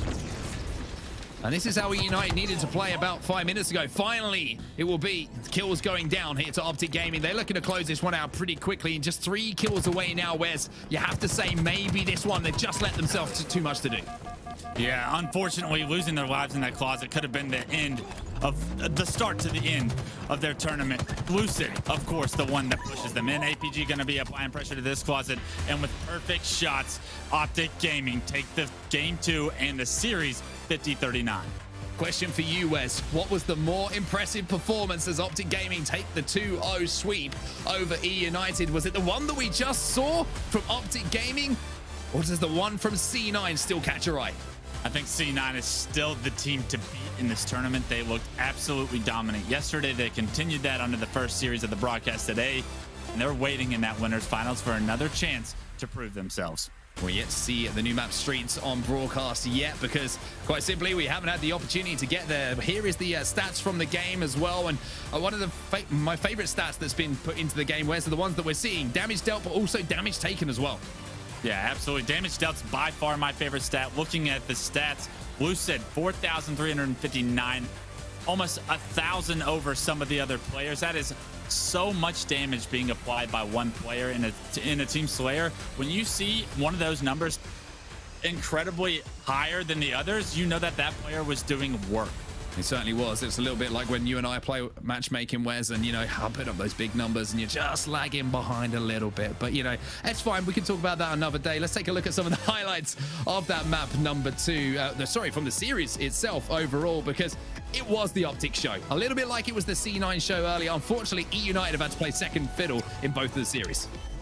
Yeah, overall, just complete map dominance in both games 1 and 2, right? The middle of the map on both Bazaar and Aquarius, it was owned by Optic Gaming. United kept trying to figure out a way to clear them out, trying to figure out a way to feel comfortable, get a couple of angles, create some space, and they just could not figure out the answer. It starts with winning gunfights, and unfortunately, when you're going up against Pistola, you're going up against Lucid and APG, it's going to be almost impossible to win those gunfights in a 50-50 manner, and unfortunately, United, they couldn't figure out an answer. One thing to keep an eye on as well is opening strategies as this game does develop. You'll notice at the start of this Slayer on Aquarius that it was Optic who picked up those early kills, and that gives you access to the sandbox, like we mentioned, to move around, to pick up the heat wave, to pick up the dynamo grenades. All these things total up, Wes, and all of a sudden you can see that snowball effect start to take effect. Yeah, absolutely. You need space, right? You cannot pick things up on the map that are around, like, that are on the 50-yard line or whatnot if you don't have the space in order to do so. You see right there, that kill immediately speaks to me that this player on a United is trying to run out front of space to create space for his team. He just gets immediately forward. And it's things like that were happening the entire series. It's got to be so frustrating to feel like you're trapped, to feel claustrophobic in a sense when you're trapped in a base and trying to be the one that creates some space for your team. But unfortunately, they couldn't figure it out, and that's because Optic Gaming applied so much pressure the entire time. I mean, I'll tell you what, gentlemen, first of all, fantastic cast from the both of you. Very, very enjoyable to listen to, your dulcet tones there. And I got to say, very enjoyable to watch as well from an Optic fan's perspective. Incredible for the green wall there. A victory under their belts to continue their journey through the elimination bracket. And boy, what a game. And honestly, I keep finding myself coming back to that CTF game, you know, the Bazaar game. I think you know, for me, it was an ode to teamwork. I think that map oozes teamwork in general anyway. You know, you really need to work together in order to pull a flag and get that back to your base. And the fact that they had so much mid control there, the fact that they had the power-ups, the power weapons under control was absolutely incredible. Obviously only getting the one flag in there, but Rob, I want to know your perspective about Optic here and what really that series told you about this team's teamwork this early on. Yeah, I mean, I think we're just seeing them really focus on, just like you said, they had the grapple, they had the overshield, they had the rockets on that map, for example, and the way they played it just showed a lot of composure. We'll go ahead and take a look at the elimination bracket as we break down that one as well and see exactly what the bottom half of that bracket looks like. But just really great stuff there from Optic. They'll advance on. Yeah, they definitely will. And as you can see right now, Optic waiting in the wings in the elimination semis. United have gone home, unfortunately 2-0. Optic take them down. We do now have our quarterfinals set up. We have our Kansas City Pioneers making some plays against Infernal here, who have been waiting a little bit of time here in the quarterfinals there. But we're excited. That match is actually happening as we speak. It's currently 1-1. But let's take a quick look at our winners bracket. This is what we're working with. We've got Cloud9 versus Sentinels waiting in the winners final. Sentinels takes down KC Pioneers 2-0, and that's why we see KC Pioneers in the elimination bracket. It all makes sense, doesn't it, friends? It all makes sense. This is why we love brackets. It really does. I mean, who else did we expect, right? It's a bunch of Halo World Championships, Halo World Champions meeting in the winners finals, and there's no other way to predict this. Of course, they're playing under different banners than some of them have over the years. That Sentinels team is still under Sentinels. But man, it's going to be shaping up to be an amazing winners finals, and it's going to be an absolute bloodbath, between those two teams. It really is. We have some phenomenal names, some incredible history against these two teams in the winners finals as well. A lot of saltiness happening. I think there's going to be a decent salt rim around some of the games today, so it's going to be absolutely epic. Make sure you guys don't miss out on the action. We're going to head to a quick break right now, but when we come back, we have a special guest appearance. We're going to be chatting to Neighbor, who has also been playing yesterday, day one. Unfortunately, his team did fall short, but he's going to be chatting to us nonetheless, and to find out exactly how he feels about Halo Infinite, we'll see right after this.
Hello, everybody, and welcome back to the North American Open 1. Now, will be getting into our winners finals very shortly, but while everyone's getting set up, I've got my mate on set here. And obviously, Mark, we've all been grinding the game. We've been playing, just ridiculous amounts of hours, and that's no problem at all. But when it comes to sweaty matches, I did hear that you had a pretty sweaty one last night, and you came across some pretty decent opponents. Now, I don't want to flex on some of them, but you did pretty well, and I think the world needs to know. I think this is a really awkward situation for me, okay? Because, luckily for Andy and Wes, they're just like sat at the sides now waiting to see what's about to happen. I'm the one who has to sit here and be like, oh yeah, what's going on? What's going on, neighbor? Yeah, we beat neighbor last night. That's all I'm saying. Me, Wes, and Andy, we stepped up when it mattered. In matchmaking, I'll tell you what, we got the win done. I need to know. Let's see this actually happen for ourselves. Roll the tape. Let's see this. But I also had Nebula and Scariotic on my Oh my god, look who it is, dude. Bravo. We cannot lose to these guys. I'm so Oh, glad we God. played. This is bragging rights. Let's go. I think Looking. he dropped. It's one top B. Alright, I spawned blue. Oh. Two guys going top B. Nice. Good trade. Two guys my court. Two guys yellow. Yeah. Yeah, they're still weak over there. Yeah, it's one, dude, it's one shot. I got back smacked. Only down 9. Yeah. Oh, because we're so split, man. Hey, jump up. Top. Come up your street, Tom. Oh my god. Top P. Top P. Yeah. There's just no teamwork, dude. Well, I'll tell you what, we've seen the tape, we've seen it happen, but we are now joined by the one and only Neighbor. First of all, Neighbor, welcome to the stream. It's so lovely to have you joining us. We're going to get into this. I promise you we're going to get into this. But before we do, and we have the heated discussion between Onset and yourself, I got to know, man, obviously, you played through the bracket yesterday, day one. Yeah. I believe you were playing under Triggers Down with some of the mates. And I got to know what you think of the game so far. What's the general consensus of the team? You guys having fun? Yeah, honestly, when the game came out, I was actually pretty surprised with the direction that 343 went. This game feels more of a classic style play, kind of mixed with the new age, faster pace Halo style of gameplay. So for me, it's been a lot of fun. I've been fortunate to play some games with some of my old teammates. I've been playing a lot of Halo with the old Straight Rippin' squad with T Squared, Elamite, and Legit. And I mean, it's just been a blast from the past. And I think it's been really exciting just seeing how many competitors turned out for this event. 400 and something teams. Back in my day, the highest I think turnout was like 256. So it's really exciting for the competitive scene, and I'm really happy for not only 343 and everyone that worked hard on this game, but also for the competitive guys, because I think it's going to be a great year. Oh, Mason, I've got the awkward situation right now because they play that video beforehand, right? And all I'm saying is awkward on set. We play 1,000 times. Yeah, we only beat you like at least 50% of the time. But anyway, sure.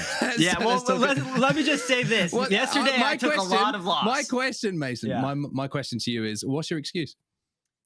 Yesterday was not a good day. But let's clear the air. You were playing with a pro team guy. You had Clutch was on your team, and he's been playing the game for quite a few years. But yeah, no, it's unexcusable, and Tom and I definitely were not happy about that loss. So we'll get our revenge. I'll see you in the playlist again. Well, you'll definitely get the revenge for sure.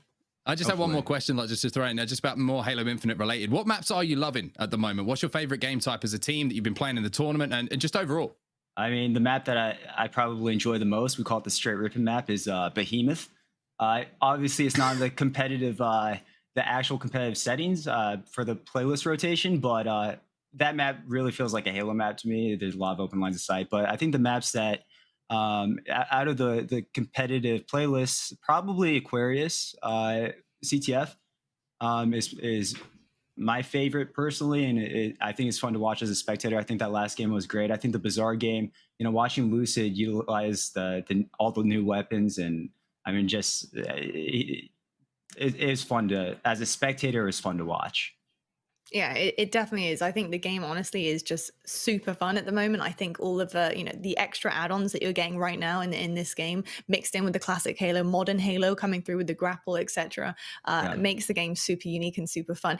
Neighbor, you have been a blast having you on the show. Thank you so much for joining us. And I'll tell you something, get with that straight ripping squad, get together, go over some VOD and crush those guys next time, please. Wow. Oh, we definitely we'll be practicing hard for our next run back on set. I'll see you in the playlist. See you in the playlist, buddy.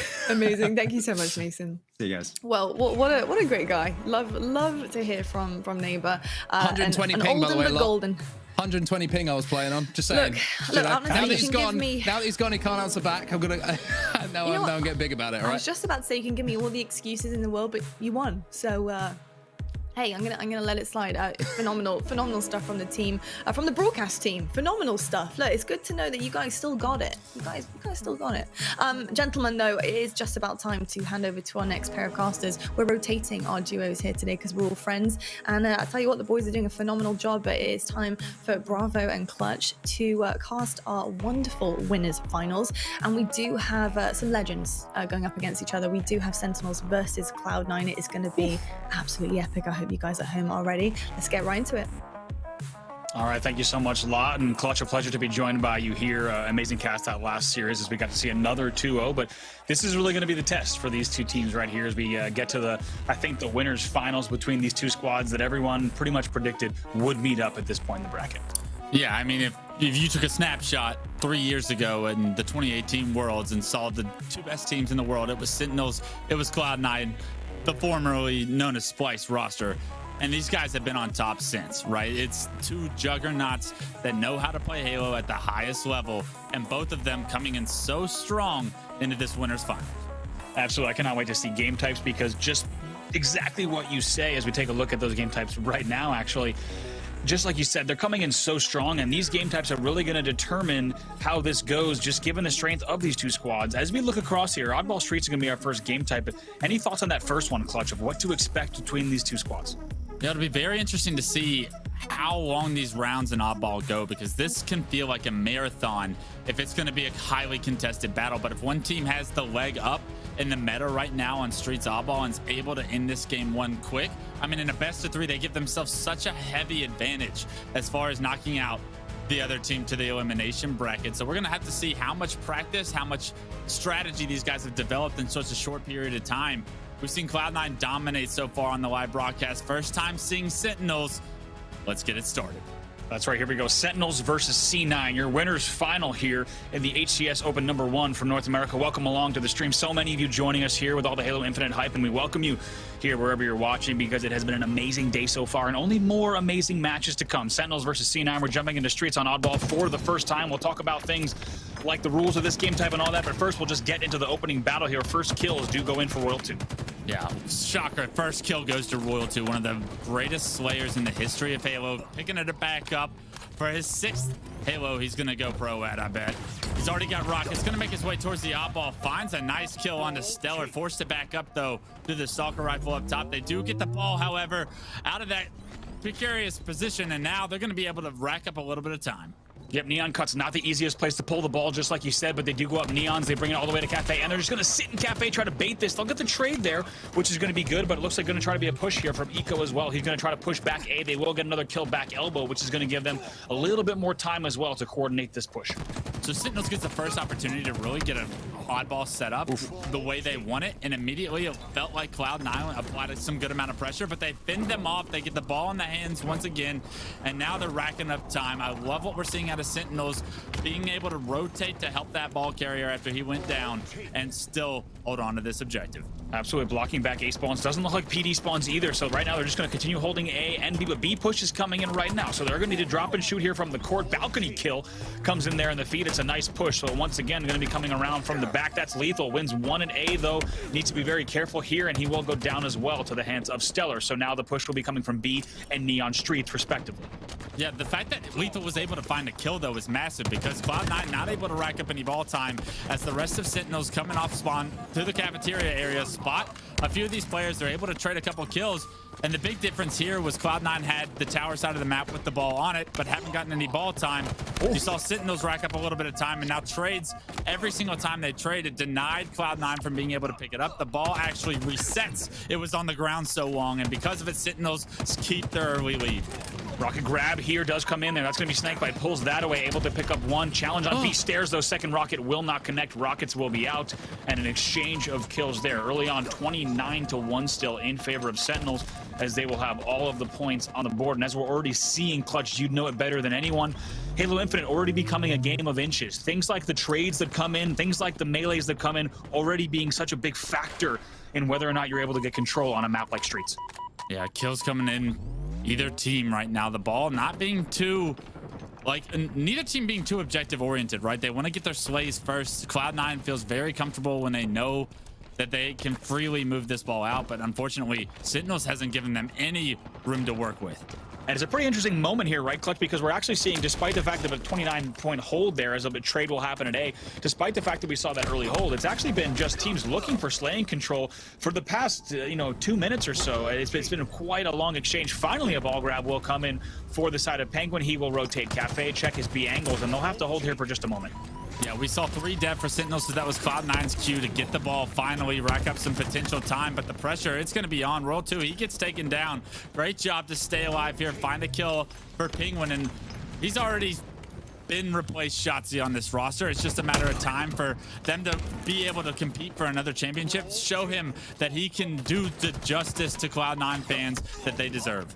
Yep, Penguin just bulldogging around the spawn there. Does well. Also sits in that notch pretty well. Another kill does come in from Renegade team. Shot on bottom middle as well. Might turn 3 here. There's a triple. Yes, indeed. Picks that up and will continue ball time. Has to drop and shoot at C. Can he finish? Gonna have to back down. The nade in his face. Gonna just wrap around and wants to finish this kill front C. Not happy without it. Gets the assist as well. Great stuff here from Renegade in back of the base.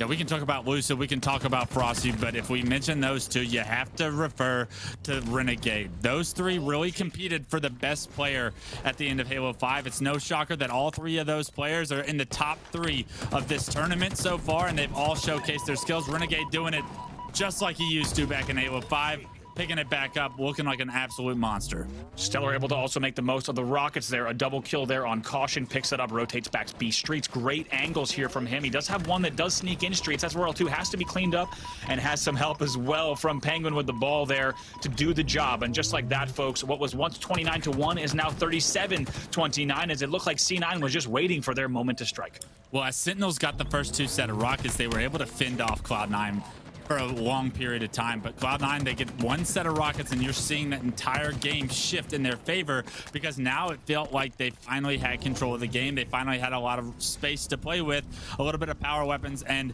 they finally got a lead, right? Only by 10 points, and now you're seeing Sentinels, now that those rockets are off the map, take control of this tram setup with the oddball.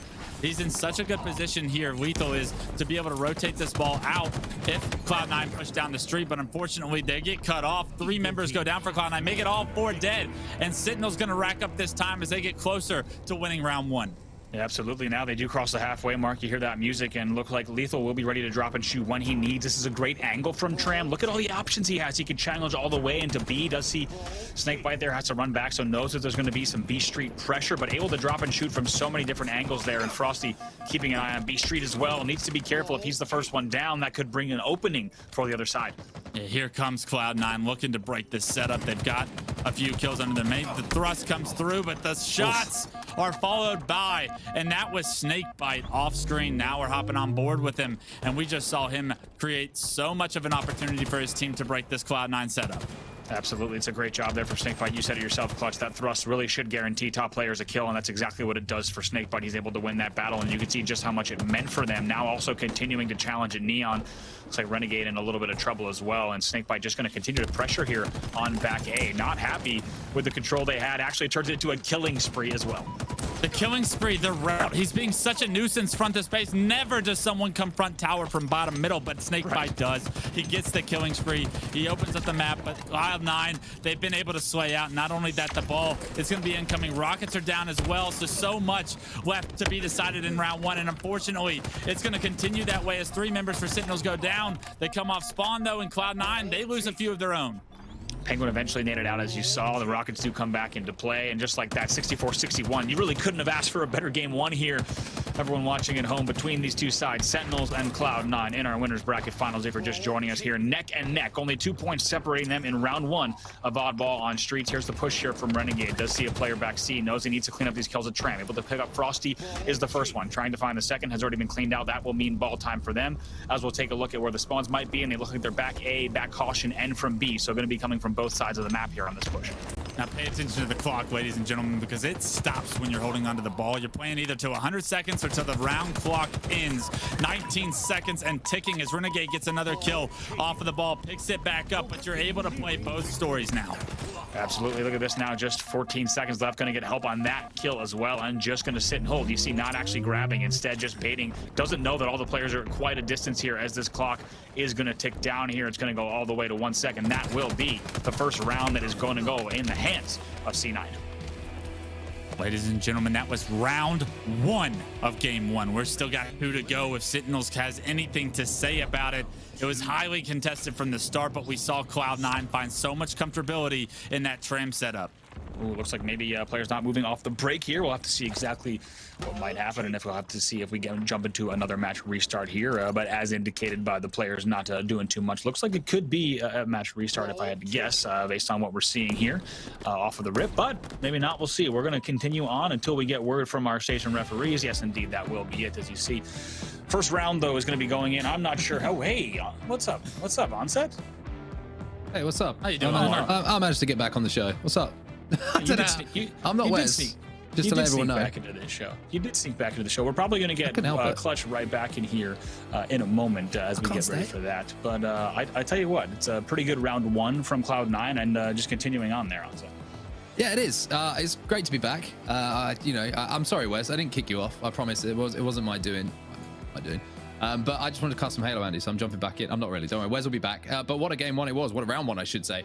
It was. C9, one thing that really stood out for me and was impressive is about the tram hold, right? Every time that they had tram hold, it wasn't just about, holding the ball and holding off shots. It was the ability to drop the ball and then pick up slays as well. The recognition of when that push was coming and when they could get those first shots was superb. And that's what led to that round win. And I think one thing we're also seeing, Clutch, I'd love to hear your thoughts on this too. Very rarely did we see the tram hold limited to just tram and B. It felt like they were always trying to get someone Neon's Cafe, even deep A elbow, or even bottom mid like we saw, just to really cause nuisance and get those angles that no one really wants to sit tram. They want to get way out of there. At least that's what we're seeing from C9 for sure. Yeah, I think you definitely want to create space there. I think if you turtle inside of the actual tram itself, you're doomed, right? You're going to get sandwiched from multiple angles. You're going to get grenaded out. There's an icon over your head if you hold onto the ball, but I think Cloud9 did a phenomenal job, right? They extended a little bit of the map that they were able to play with, play for information, rotate accordingly. And with that, they were able to really gain some significant time. If that ball doesn't make it into tram, Cloud9 does not have the same success in that first round. I'd be very shocked to see Sentinels let that happen again. Absolutely, me as well. We'll have to get word from our station referee here as well. Exactly what happens here in terms of that oddball reset with 1 round already on the board. We'll get word and we'll break down exactly how that's played through as well, just to make sure we understand how things are going to move in here. But let's go ahead and take a look at some highlights from that first round of oddball that we got to see, because it was quite a game, quite a fast-paced one that we expected to see here, Clutch. Yeah, Streets being one of our smallest maps in Halo Infinite, it's always going to be fast-paced. And if we learned anything about this Cloud9 roster in Halo 5, is that they thrive in fast-paced environments. They were swarming onto players from the get-go. Sentinels got off to a hot start, getting a couple sets of rockets in a row. It really allowed them to trade efficiently, rack up some significant time. But the second that they let one slip through their hands, we really saw Cloud9 start to run away with it. Yeah, we really did. What's interesting, too, you saw a little bit of chaos and carnage on that back A hold where teams weren't really that comfortable. This was the triple that came in from Renegade. He also drops and shoots here. Wasn't done just yet. Continues to hold back Tram. A really good play from him. Somehow dodges that nade that was right at his feet as well. This was that play from Penguin bottom middle as well. Just causing all sorts of trouble as well. And this was another example of a great Tram push once again from C9 as they clean out the back of Tram. And essentially that was the hold that let them close out the game. A very good win for them and a strong performance. By the way, Stellar, 20 kills on the board to his name in that round one. If you're just joining us, Sentinels versus Cloud9 in our winners bracket finals. Legendary Halo teams going up against each other here already in our very first Infinite Open tournament. All of these events, of course, this weekend, next weekend, and our Raleigh kickoff qualifier, all leading, of course, to the very first LAN still coming at the end of this year in December in Raleigh, North Carolina. So that's what teams are playing for here. Not only cash prizes in these qualifiers, but also those pool play spots in Raleigh in mid-December. That's where all eyes are set. These teams all want to close out the year, of course, with a win at the very first Halo Infinite LAN event.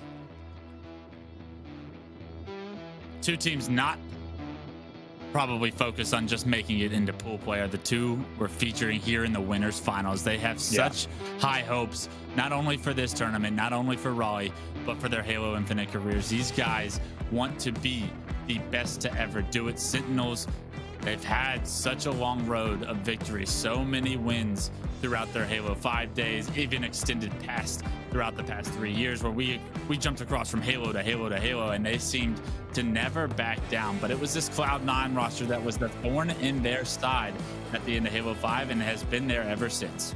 Yeah, teams that we're absolutely going to be watching, not just in the past, not just today, but undoubtedly through the future Infinite as well. As these teams load back into Streets Oddball, let's take a look at some of the new things you might be seeing in Infinite as well. Let's go ahead and take a look at Grapple, because you've already seen it used quite a bit. We saw Ola snagging some overshields earlier on Bazaar CTF, and we've already seen it used quite a bit for power weapons as well. Clutch, let's take a look at just how powerful this Grapple is. You think about, you put it perfectly. You do not have to OE, you do not have to overextend. I mean, look at that grab. You cannot really even put into perspective. Another grab here from King Nick on the camo. How important it is that your grapple player goes for the power-up. It is so important in these games, Clutch. Yeah, if you're able to land that, it's so key to getting your team even a further step ahead, right? We know what power-ups can do. Power-ups can swing the momentum entirely of a game, whether or not it's a camo or an overshield. Using that grapple to efficiently get that to you successfully without having to risk your life or become no shield in order to acquire it. I mean, it just gives your team so big of an opportunity to then find success. You saw King Nick, he does the jump onto Boo Plat, but you don't see it after. He ends up getting a few kills with that camo that could potentially change the tide of that game. Unfortunately, Cloud9 was too strong there, but needless to say, we're going to see this grapple being used to not only grapple power-ups, power weapons, traverse the map, but just all of these in between, right? There's so many different things and ways to use grapple efficiently and effectively that can change the tide of a game. It's what makes me most excited for the equipment story in Halo Infinite. Yeah, I think you put it perfectly. The applications of grapple, I mean, you already just look at some of the plays we're seeing from great players like Mint Blitz, etc. You're seeing unbelievable potential for grapple plays and the things you could do with the sandbox for sure. Pretty wild, and cannot wait to see how teams start to prioritize that grapple even more because of the power it offers. Let's also take a look at some different movement that we see in Halo Infinite as well, and a new medal, maybe not a new mechanic, Wes, because this is a pretty legendary really since Halo 3, but of course it's the Ninja here, and I guess the best way to say it is you hate to see it as you see it in the kill feed, but now of course you'll know, and everyone else will know on the map, Wes, when you do hit one of these ninjas on an opponent, because the kill feed certainly makes everyone aware. You used to only find out someone got ninja'd by everyone going absolutely crazy, whether or not you saw it in the death cam or someone just yelling ninja. But now we made it a first-class citizen in Halo Infinite. We made it an event in the game that says someone just got embarrassed, something that just happened to someone that should not happen, and let's celebrate. Yeah, it is, as it says in the feed, you do hate to see it, and if you do able to pick up one of those, the whole game, like we said, whether you're playing in a pro match like this or just on matchmaking, the whole lobby is going to know about it. Make sure you go ahead and screenshot that as well so you can have the bragging rights about that ninja. But a lot of good mechanics coming in here in Halo Infinite. We'll talk about more of them throughout the broadcast as well as we get ready to get back into our winners finals. It was a great match, round one of Oddball on Streets, and can't wait to get back into this because, like you said, Wes, Streets, the closest quarters map, really a map that's full of so many important angles and such a fast-paced map, even in Ball, the way that you're able to hold it down. But like we started to see, places like B Stairs, places like the Ball spawn, if you can stay alive and start to just really kind of ring around the rosy in those areas with rockets or bulldog or things like that, you can really cause a lot of damage. But let's take a look at the elimination bracket, because we just got an update here from our tournament admins that we do have an update of what's going on down in the elimination bracket. And our elimination semis are set. On this side, it's going to be KC Pioneers winning over Infernal 2-1. They will go up against Optic Gaming, which was a match that we saw earlier as well. KC Pioneers, just as a reminder, that's the team you talked about earlier, Clutch. That's Super CC, Druck, Soul Snipe, and Talik. Yeah, I'm very excited for these guys to get their Halo Infinite careers underway. It feels like all of them are so new to the competitive Halo scene.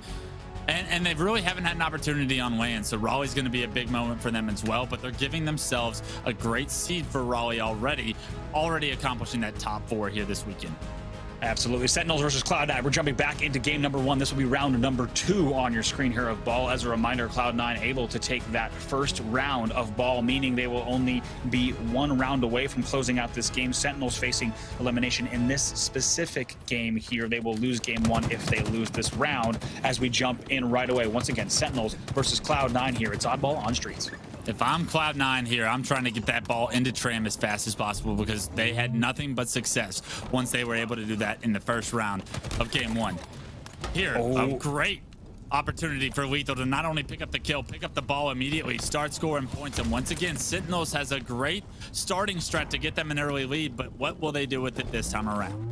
They're already getting collapsed so hard here from Neons, and going to have to just try to go bottom middle. You could tell he had nowhere to go there. Tried to make one move. It's going to be a kill there that does come in there for the side of Snakebite. Frosty also picking up one in the feed as well. That's going to maybe provide a little bit of an opening. No, but the front Z damage actually all the way back. Tram is the one that cleans that up. So despite some early gains for the side of Sentinels, they're not actually able to close it out just yet or get really any points on the board. Just 9 there off of the opening break, and you could just tell by the POVs there coming in from Lethal. He had nowhere to go. Players were spawning B and they were at C, and he was not able to make any moves. They're forced to toss it bottom middle, so we'll have a little bit of a stalemate here in terms of slays off of the break. Such a crucial kill Cloud9 was able to get on a Snakebite, who was trying to jump up into that tires area with the oddball. If you don't get that kill, Sentinels is able to rack up 20 seconds at least of ball time. Because they get that kill, Sentinels is still sitting at that 9 seconds. Cloud9 stays in the game, doesn't get too far behind, and once again we're seeing the ball reset because it was in such a poor position for either team to compete for. Finally, we'll go down there. That's Renegade, not able to connect on that melee either, and shots coming in here for Frosty, who has to tuck alongside Neons, and it's a pretty scrappy opening if we're honest, Clutch. This is both teams kind of showing a little bit more respect to each other in terms of wanting to get slaying control before they can actually make something happen. Yeah, 2 go down for Sentinels, and that's Cloud9 grabbing the ball and immediately trying to get it back into the Tram is Stellar. He gets immediately eliminated as he tried to carry it towards those brew grenades up the stairs, and now Cloud9 has to figure out a way to slay before they can get the ball the rest of the way.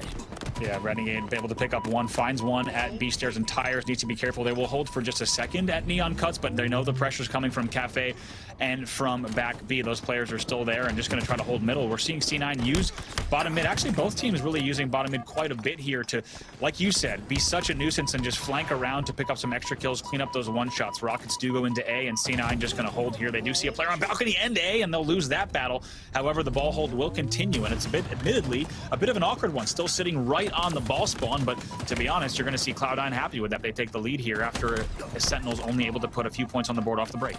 A massive kill from Renegade is going to slow down the rest of Sentinels pushing. They had a 3-man advantage, but Renegade turns it into just 2. That allowed Stellar to find a second pick as well. And now Sentinels, you thought that they were going to clean break Cloud9's setup right there so easily, but no, 1 kill can switch everything, and Cloud9 buys enough time to stop Sentinels from getting any time once again. And this is why Cloud9 is so difficult to play against, right? Like, it just, if one player on the team makes a play, it can extend their opportunity in the game so long, and they just have a team full of playmakers. And Stellar stays alive so long, they're eating some nades. Finally, C9 moves the ball from the ball spawn for the first time and is able to move it all the way back here into the tram. And even the check in the corners there, Frosty, we talked about it earlier. Expect players to check those corners in Halo Infinite.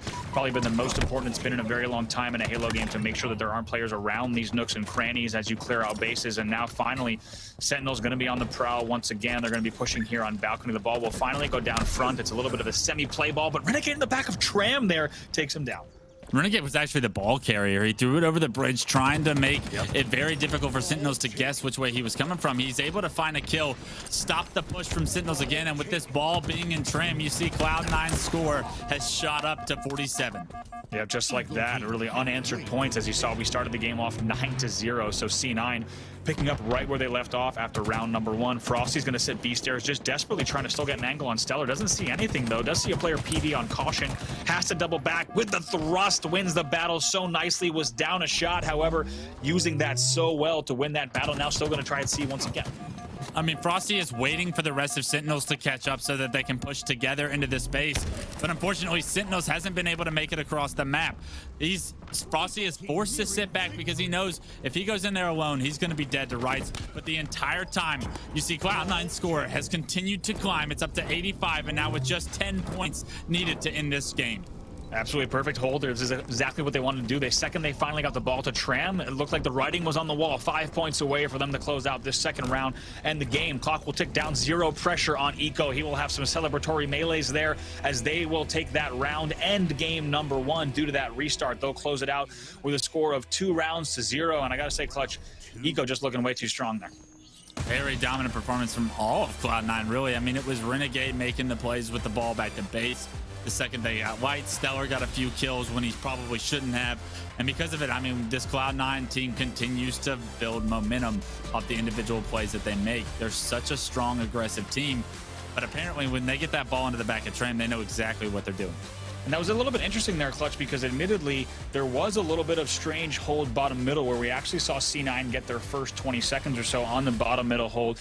They hadn't moved it to Tram. You have to think that was simply because they didn't think they could get to back Tram to block those spawns appropriately in time to do so. But a little bit of unconventional start there in terms of that bottom middle hold.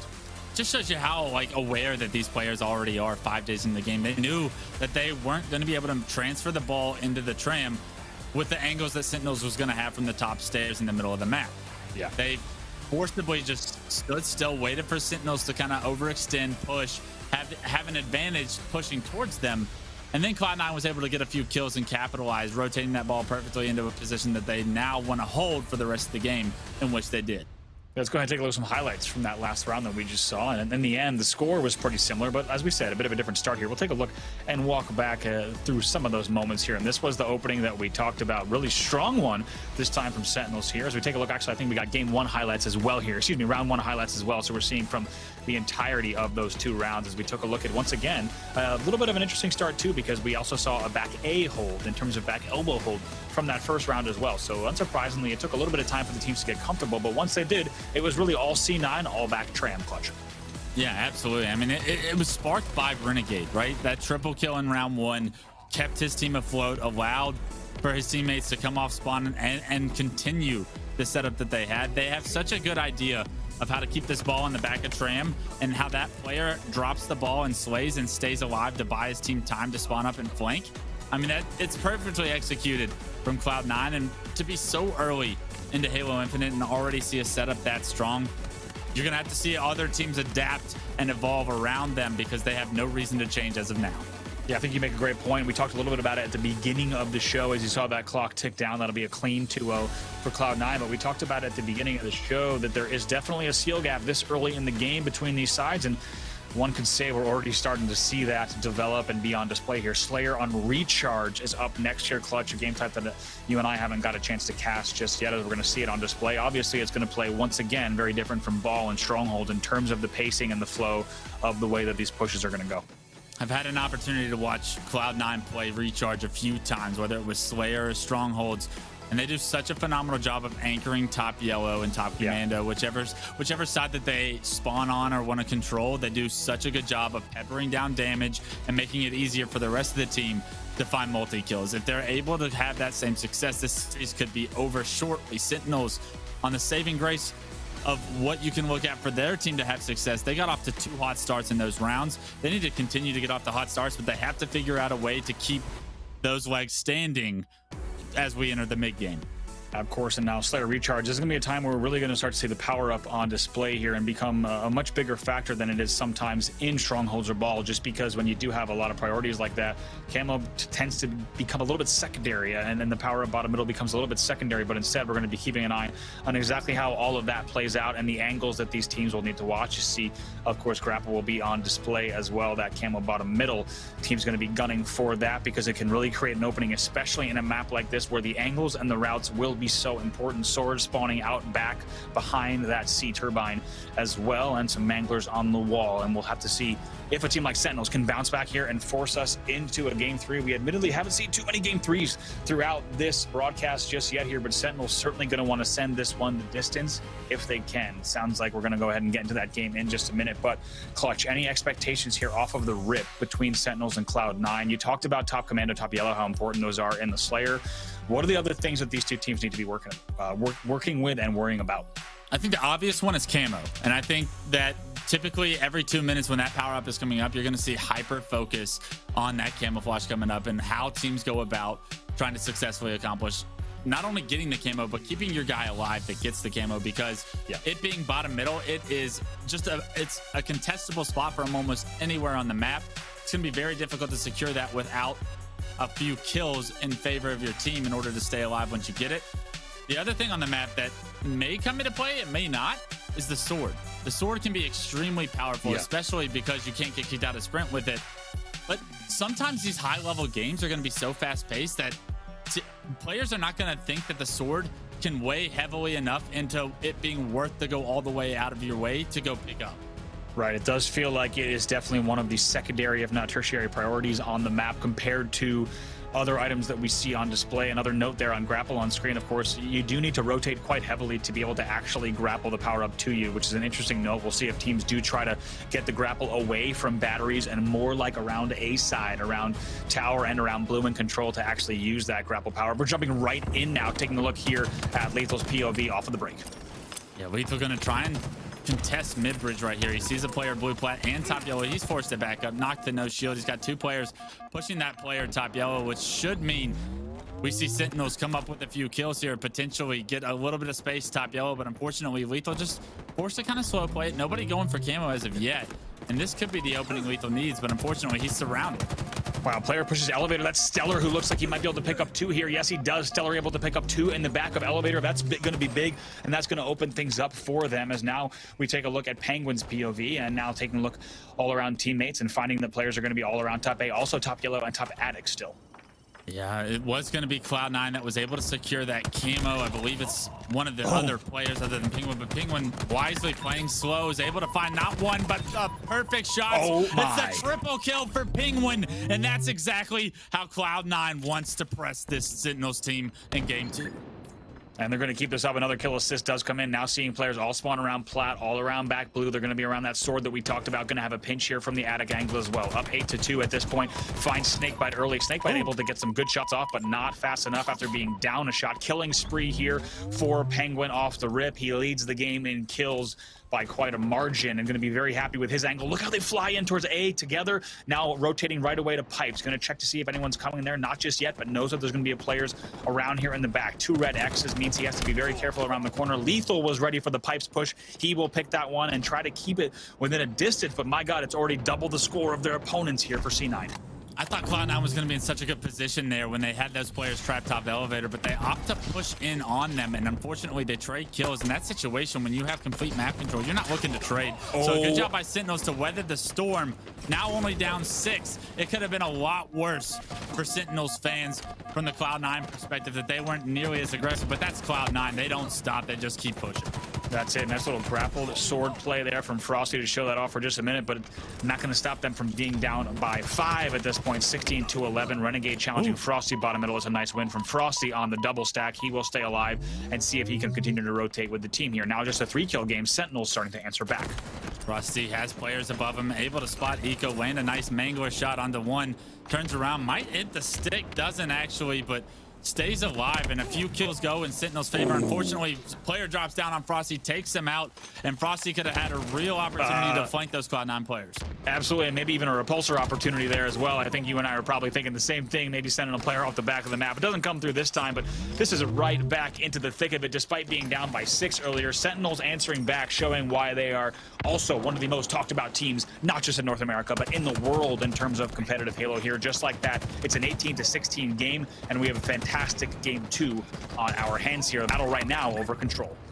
Yeah, looks like the battle for Control is won by Royal 2 and Snakebite, as we see multiple kills go in their favor. The game now in Sentinels' hands. They've got it tied up after such a dismal start. They've been able to turn it around. They found their footing on the back of Frosty's 7 kills.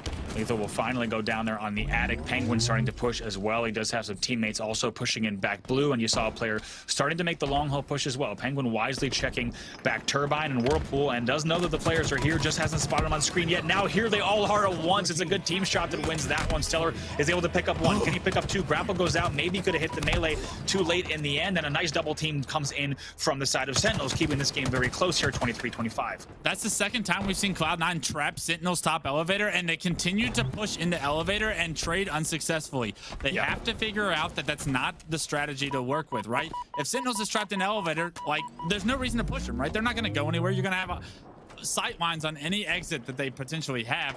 You can potentially just work picks, and when you have numbers, look to push in. But unfortunately, Cloud9 a little bit too all gas, no brakes. Absolutely, you're so right there. There's limited exits out of elevator. Take a look, top A, bottom A, and really Whirlpool. Those are the only way. There's only 3 doors to watch for 4 players. They could have had the trap there. They get a little bit overzealous, but if there's one thing, ooh, nice little shot there through the stairs. Coming in from the side of Royal 2, takes down Penguin, as also a double kill comes in, killing spree. Help from top attic as well on that. That's going to give them a little bit of a closer advantage here, as I'm now going to try to tie the game just like that. Now 31-29 is going to be the score for the side of Sentinels, and they'll start to grab a little bit of a lead here. Just a 2-kill lead for Sentinels, but a lot of room on the map to work with. They're going to know that all of Cloud9 is going to be stuck in that yellow area. Are they going to be aware of which side Cloud9 is trying to push out is the question.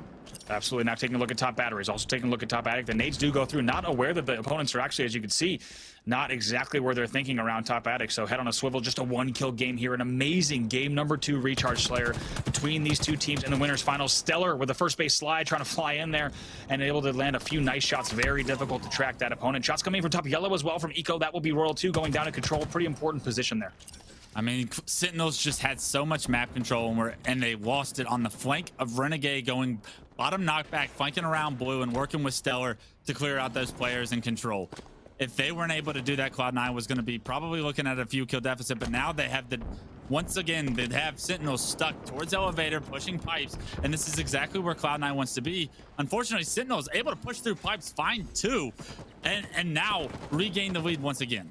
Absolutely, just like that. Here we go. Now trying to win a battle control. Stellar's going to pick up that one instead. He's going to just try to hold this angle on bottom control as long as he can. Now, eyes right now are on the power-up. Very important power-up here that is popping, and it will really determine how this game goes. And it's actually going to be grappled and grabbed right away there, as we do see. I believe it's going to be Eco bottom middle. There's a sword trailing him, though, so we will want to keep an eye on that bottom middle just to see how this plays out. Eco, you can tell, is in an engagement here on bottom middle, but is able to stay alive. That is huge. Now Renegade with sword in hand as well. They will retake the lead 37-35. A 2-kill game here. Players getting stuck in long haul as well as top attic on the side of Sentinels.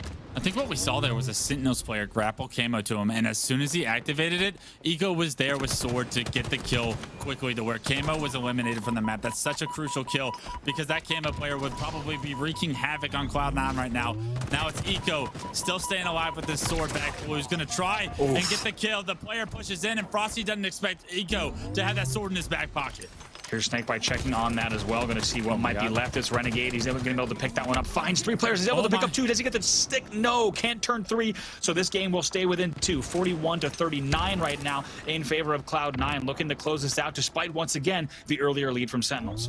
Such an incredible play from Snakebite to attempt that 3 kills with the stick. Oof. The stick comes through this time around, and Sentinel's able to find 1 over in Control, but it's traded out immediately, 40-42. Just like that. Now let's take a look at old grapple here on pipes, and looks like Stellar will go down. Snakebite, the one that picks up that kill. He's also going to have more kills coming in the feed. Has Penguin with the great challenge there from long haul. Frosty's going to be the one that now tries to find those players that might be around long haul and attic. They need to be careful because several players just dropping now. It's a good team shot. That brings them to 46. 43-35. Cannot afford this death from Stellar. Has to go sneaky and also has to stay alive. Stellar not letting it happen. Picks it up 46-43. Only 4 kills to go here for C9. Stellar has so much information that multiple players are top. He's going to wisely back up, play his life, and wait for his team to get near him. They have Sentinels on the ropes right now by Control. Camo is going to be coming up shortly. Roll 2. Jones out, no shield. Able to find the kill on his Stellar, but loses his life immediately. 47-46. Just like this, 3 more kills to go, and Sentinels have brought it right back, even looking to tie this game right now as well. All trapped around here, Control and Long Hole. Let's see if the push does come in from Eco. He's flying around the corner. They pick up 1. Can they pick up 2? Now 48-46. Now maybe only 1 kill away. Yes, 49-46. Looking for that final kill. It's certainly around Long Hole as well as Bottom Attic. It will go in. Frosty will be, looks like the last one to die. Cloud9 will win this series 2-0. 50-46. They will close it out, and Cloud9 continuing to look good, not only in the skins, but also in the department of the slays there. They will close out the series clutch. Game 2, 50-46. You love to see that bait and switch at the end where they pushed into Control. They got good damage and they pushed into Control, got the first kill, challenged Snakebite to where he was no shield, and the second player comes out of nowhere around the corner. They wisely back, one player backs down, the other one switches the spots. They're able to trade, they're able to effectively get kills without trading. And that was really the difference at the end of the game, right? That buddy system that Cloud9's known for using in Halo 5, well, it's carried over to Halo Infinite. Yeah, great numbers here from the side of Penguin, 16-14 there. Stellar also going 13-10. On the other side, it was World 2 putting up an 18-13, leading the game in KDA. We'll also take a look at damage here throughout this game, a stat that you guys were talking about earlier, and a very, very important one here. A few players breaking 4K in that match, and on the side of Cloud9, 2 players breaking that 4,000 mark. Yeah, Lethal having a very rough game 2 to this series as his team fell short. You don't expect to see that very often, but Cloud9 taking every advantage they can get. 4,700 damage out of Penguin is absolutely insane.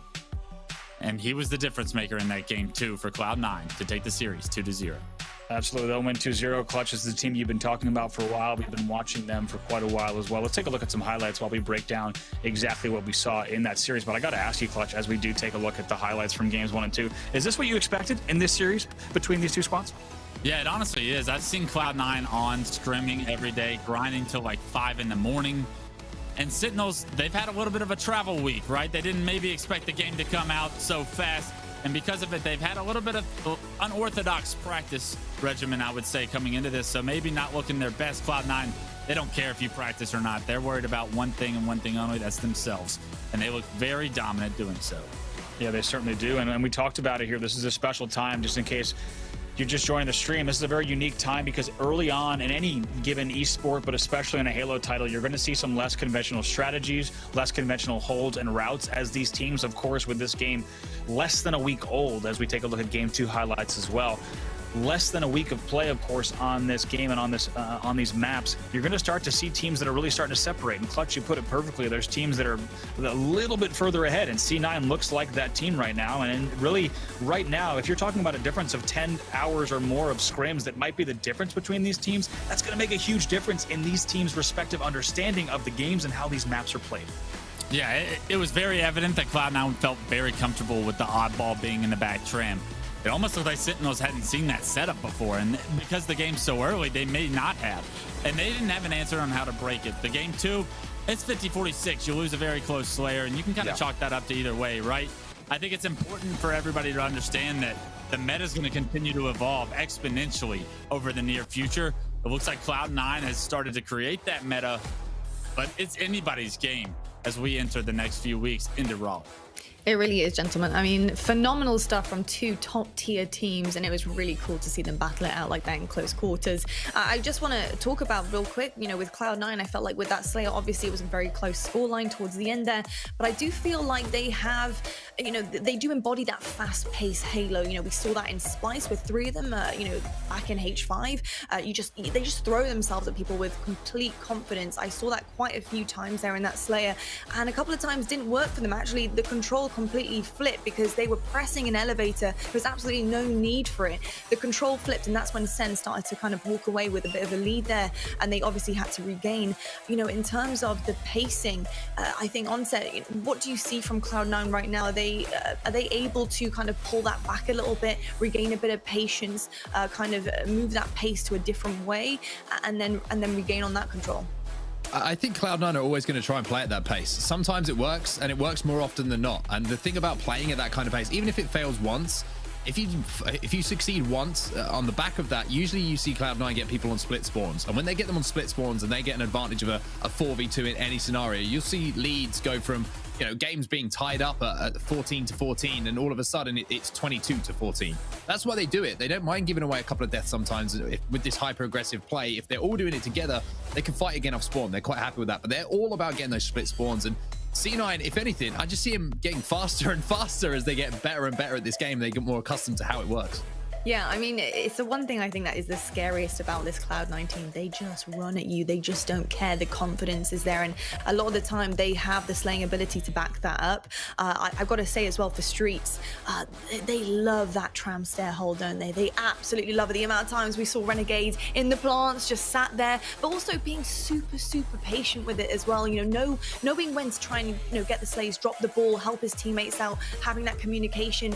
They were just slaying around the map. And I think, Clutch, I want to talk to you just about how that map is composed, because Streets, obviously, it's a very confined space. There's lots of nooks and crannies there to get into. I feel like the route you take as a team is super important, right? You know, if you want to take a hold in a certain position, let's talk about trams for a second. You want to try and get the slays so that the team is spawning as far back as possible, trying to gain the lead on the time. So talk to me about how important it is to get that route right as a team and be on the same page there.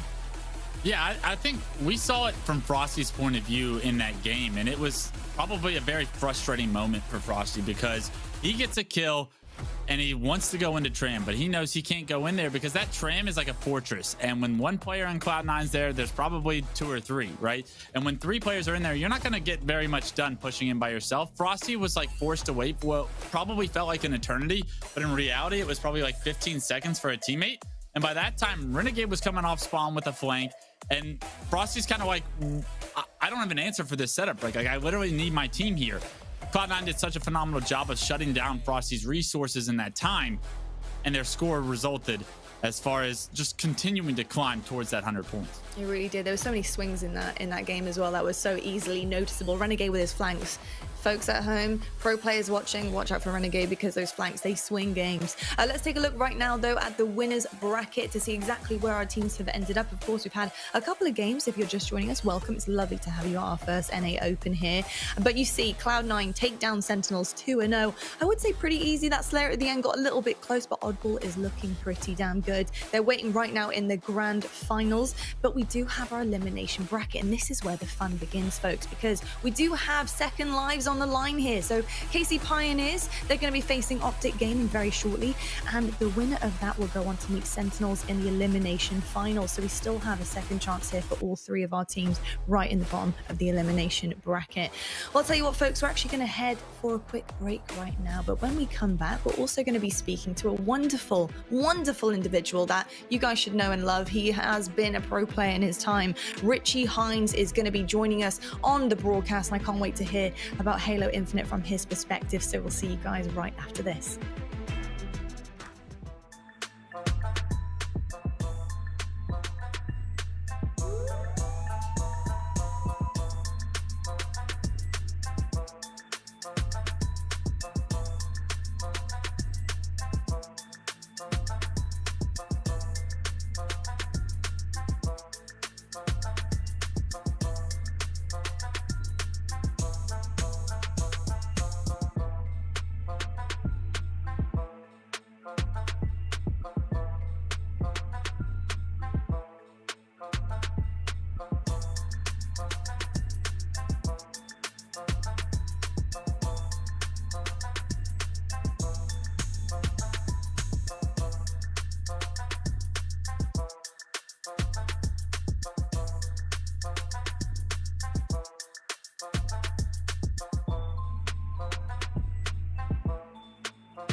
Hello folks and welcome back to the North American Open Series #1. We just saw the winners finals and Cloud9, they sent Sentinels right down to the elimination bracket. They're going to be playing in the elimination finals in a 2-0 fashion, and boy, what an epic series it really was. To see honestly some of the most incredible Halo talent duke it out like that was absolutely wicked. Brav, you know, it's been amazing all day so far. Are you excited about the level of talent we have in terms of our players in Halo Infinite this early on? I mean, the game came out like 5 days ago. It is crazy, and it's amazing to see a lot of these teams picking up exactly where they left off. Cloud9 definitely the best example of that so far through this tournament. But yeah, it's been fantastic. We also have some interesting mix-ups like KCP coming in through losers, so going to be a fantastic rest of the day as well. It really is, and to talk a little bit more about how incredible Halo Infinite is, especially from the competition side of things, we do have Richie Hines joining us right now on the broadcast. Richie, of course, is the HCS competition coordinator at 343. Richie, it is so good to have you joining us on broadcast, man, and it's good to see you back. I'm loving the Halo Infinite jersey there. Hey, looking good, my dude. Going really, really well here. Loving every second of the game. And Richie, obviously, you know, you have been behind the competition here at 343, and you know, to see Halo Infinite like this right now, like, you know, it literally felt like yesterday that the game came out. Having a competition, having qualifiers right now is absolutely amazing. But I want to know from your perspective, why was it so important to you to have an open bracket like this? Yeah, it was ambitious, but I think going out through 20 years of Halo, open bracket has always been synonymous with Halo, and we're not trying to really reinvent the wheel here. We just want to take what Halo has made great and just improve upon it and make sure that we always give every single player the chance to like be the best Halo player. Yeah, I mean, Richie, like, you know, on that, I mean, you and I, first of all, great to see you, brother. Yeah. You and I have been lucky to grow up on open bracket Halo for a long time, and I think just to see the appetite here at 400 teams, like on a tournament with like 48 hours notice that you had to sign up in, is crazy. I think for this next weekend and more events, we're going to see even crazier numbers. In terms of just when you look at all of Infinite, of course, for people who don't know, first of all, congrats on the new role as competitive coordinator here. Thank you. But you know, you also helped develop this game from a pro team competitive insights perspective and working directly with design to make this game what it is today. And there's so much hype and excitement around the gameplay. I'll say it right now, the fact that equipment is not just in the game, but balance and something that people are excited about. And we're seeing clips like it's a design like miracle, to be completely honest. If you told players a year ago that, oh yeah, equipment's going to be huge in Halo Infinite and pretty much everyone's going to love it, everyone would have said you're crazy. So just from a fan of Halo and someone who's worked on the game, you know, in terms of like grapple plays, the meta of equipment combinations, is there anything that you're just stoked to see in terms of gameplay from this game? I'm really stoked to see the movement evolve. I think it's really an untapped, there's so much potential there. Chaining grapple or repulsor with any like a multitude of weapons, sure, and yeah. like how much potential is there. It's going to be amazing to see. I think we're only at the tip of the iceberg right now. The game has just come out. Like you said, players have signed up for a tournament for 400 teams in 48 hours. I cannot wait to see like all the different things that come out from clips, just streams and everything in general. It's going to be so great. It literally has been amazing so far, the uniqueness of this game with all the different elements that have come through to really kind of put a modern spin on Halo as we know it right now has been incredible. Richie, I think on behalf of everybody and all of the community, thank you so much for all the hard work you do behind the scenes for the competition. Having an open bracket like this doesn't happen very often in tournaments, so absolutely amazing. Stellar job. Thank you so much, Richie. Yeah, thanks, thank you guys. Awesome stuff. So good to hear from Hines. What an absolute legend of the game. What a man. And not only was he an incredible professional player back in his day, but he's now working on the game as well, which is just, you know, it's a dream come true, I think, for a lot of the Halo community as well, to have somebody who's so well versed in it be behind the competition. But I tell you what, talking about competition, folks, that's it. I'm going to stop rambling because we're getting into our next game, which is going to be the elimination finals. We're going to see one hell of a game in front of us, I'm pretty sure. We got two absolutely incredible teams. We have Optic versus Sentinels here. I think a highly awaited kind of battle about to happen on our screen. So I'm going to hand it on over to our boys, Clutch and Onset. Let's take it away. Thank you, Lottie. What a game we have, Wes. I am super pumped for this one. I think we've got two teams at the moment who are playing at a pretty similar level in this elimination bracket final. We've seen Optic, we've seen how good they can be, but they took somewhat of a beating against Cloud9 earlier. We've seen what Sentinels can do. We know all about the history of those players in this lineup, but you have to say the C9 had the better of them as well. Yes, there was some close games in there, but this is kind of two teams who I think are playing at a very similar level at the moment, and we could see a very, very interesting series.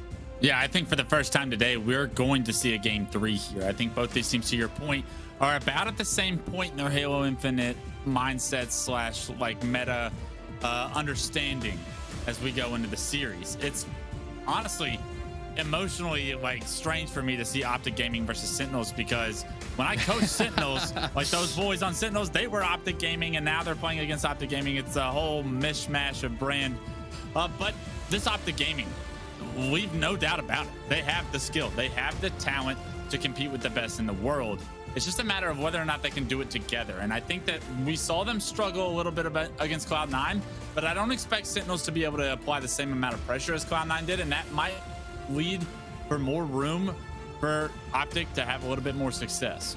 Well, let's take a look at the maps then that we're going to be playing in this series, so we know exactly what to expect. Best of 3 still here in our elimination finals. It's going to be Recharge Oddball up first, then we move over to Live Fire, Slayer, and finally, if we need it, and Wes thinks we will, it's going to be over to Streets for some strongholds. Now, let's talk about Oddball on Recharge here, Wes, because we saw the Oddball game between C9 and Sentinels, and to be honest with you, it looks like C9 are probably one of the best Oddball teams in the world that we have at the moment. They just seem to be on a different level to everyone else. What do you think about the two teams we have here and their abilities when we're playing Oddball?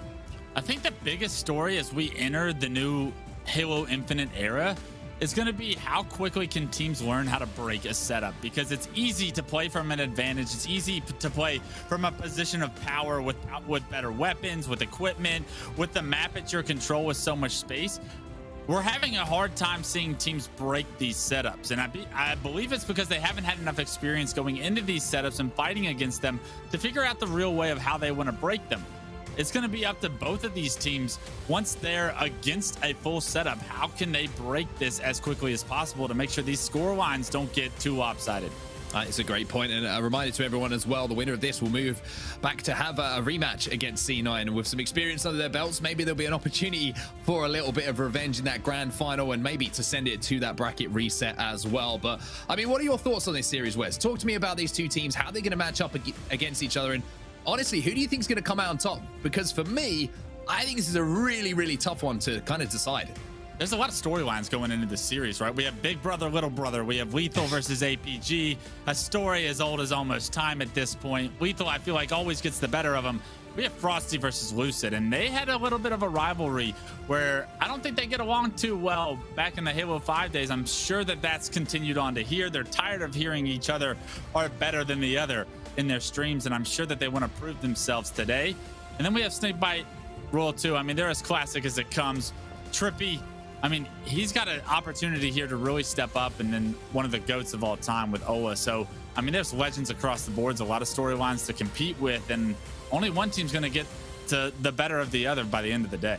Who is that team going to be, Wes? Putting you on the spot right now. Who's going through to our grand finals for another shot against C9? Who do you think it's going to be? Optic? Do you think it's going to be Sentinels? Come on, pick your poison. I'm not letting you sit on the fence here. If we're talking about the first Halo Infinite tournament, it's only right Sentinels and Cloud9 are in the finals. It does sound if right, doesn't it? Gaming wants to upset that, then they're more than welcome to create that kind of a show. But right now, I think Sentinels has what it takes. Sometimes things are written in the stars, but sometimes the upset is always going to happen. You couldn't really call this one an upset if Optic Gaming do take it home, though, because they've been playing some phenomenal Halo Infinite over the last couple of days. We're going over to Recharge. We're going to be playing Oddball as our first game of the series, and we've already seen how strong a couple of these setups can be, Wes. Yeah, it'll be very interesting to see what kind of control one of these teams can really apply once they get that full setup, like I was saying. it's going to be difficult to even know what a full setup looks like this early into Halo Infinite, but I have a feeling that some of these top players, I mean, it doesn't matter what Halo they play and if they've been pro at it or not, they're going to have a good understanding of what the right play is right off the bat. Look at this. Speaking of straight off the bat, Trippy gets a double. I want to know this opening strat. That's all dead. Oh, my word. That is about as good as a start as you could possibly imagine here for Optic Gaming. And Sentinels, well, they spent the first 5 seconds in the respawn screen, whereas those seconds are going to be translated into time here for Optic Gaming. It's so important to get off to a good start this early in the game because it's going to allow you to get the opportunity for the first complete setup. Already, we're seeing 4 dead for Sentinels. Optic Gaming has the ball exactly where they wanted, and now they get to play around that. How long will it take Sentinels to break this setup? Because right now, APG, he just found a kill in the kill feed. They have complete numbers. Roll to the last guy alive for Sentinels, and Trippy, he's just racking up time. I mean, I'm seeing Royal 2 jumping up and down at the moment. He's probably thinking, hey, man, what's going on here? Where is everybody? What's going down? Because there's not many opportunities to push in a round of Oddball, whereas, of course, we used to play to 250. Now it's 100 points for the round. And if you don't make a couple of good pushes, all of a sudden the round just escapes you. Yeah, all of a sudden, if Optic Gaming get a couple more kills, this round is going to get ugly, but they are able to find one. Unfortunately, the ball rotating towards blue. He ends up getting taken down as well, and finally, Optic Gaming setup is broken for the moment, but 41 points in their favor. I think they'll take that for the first setup.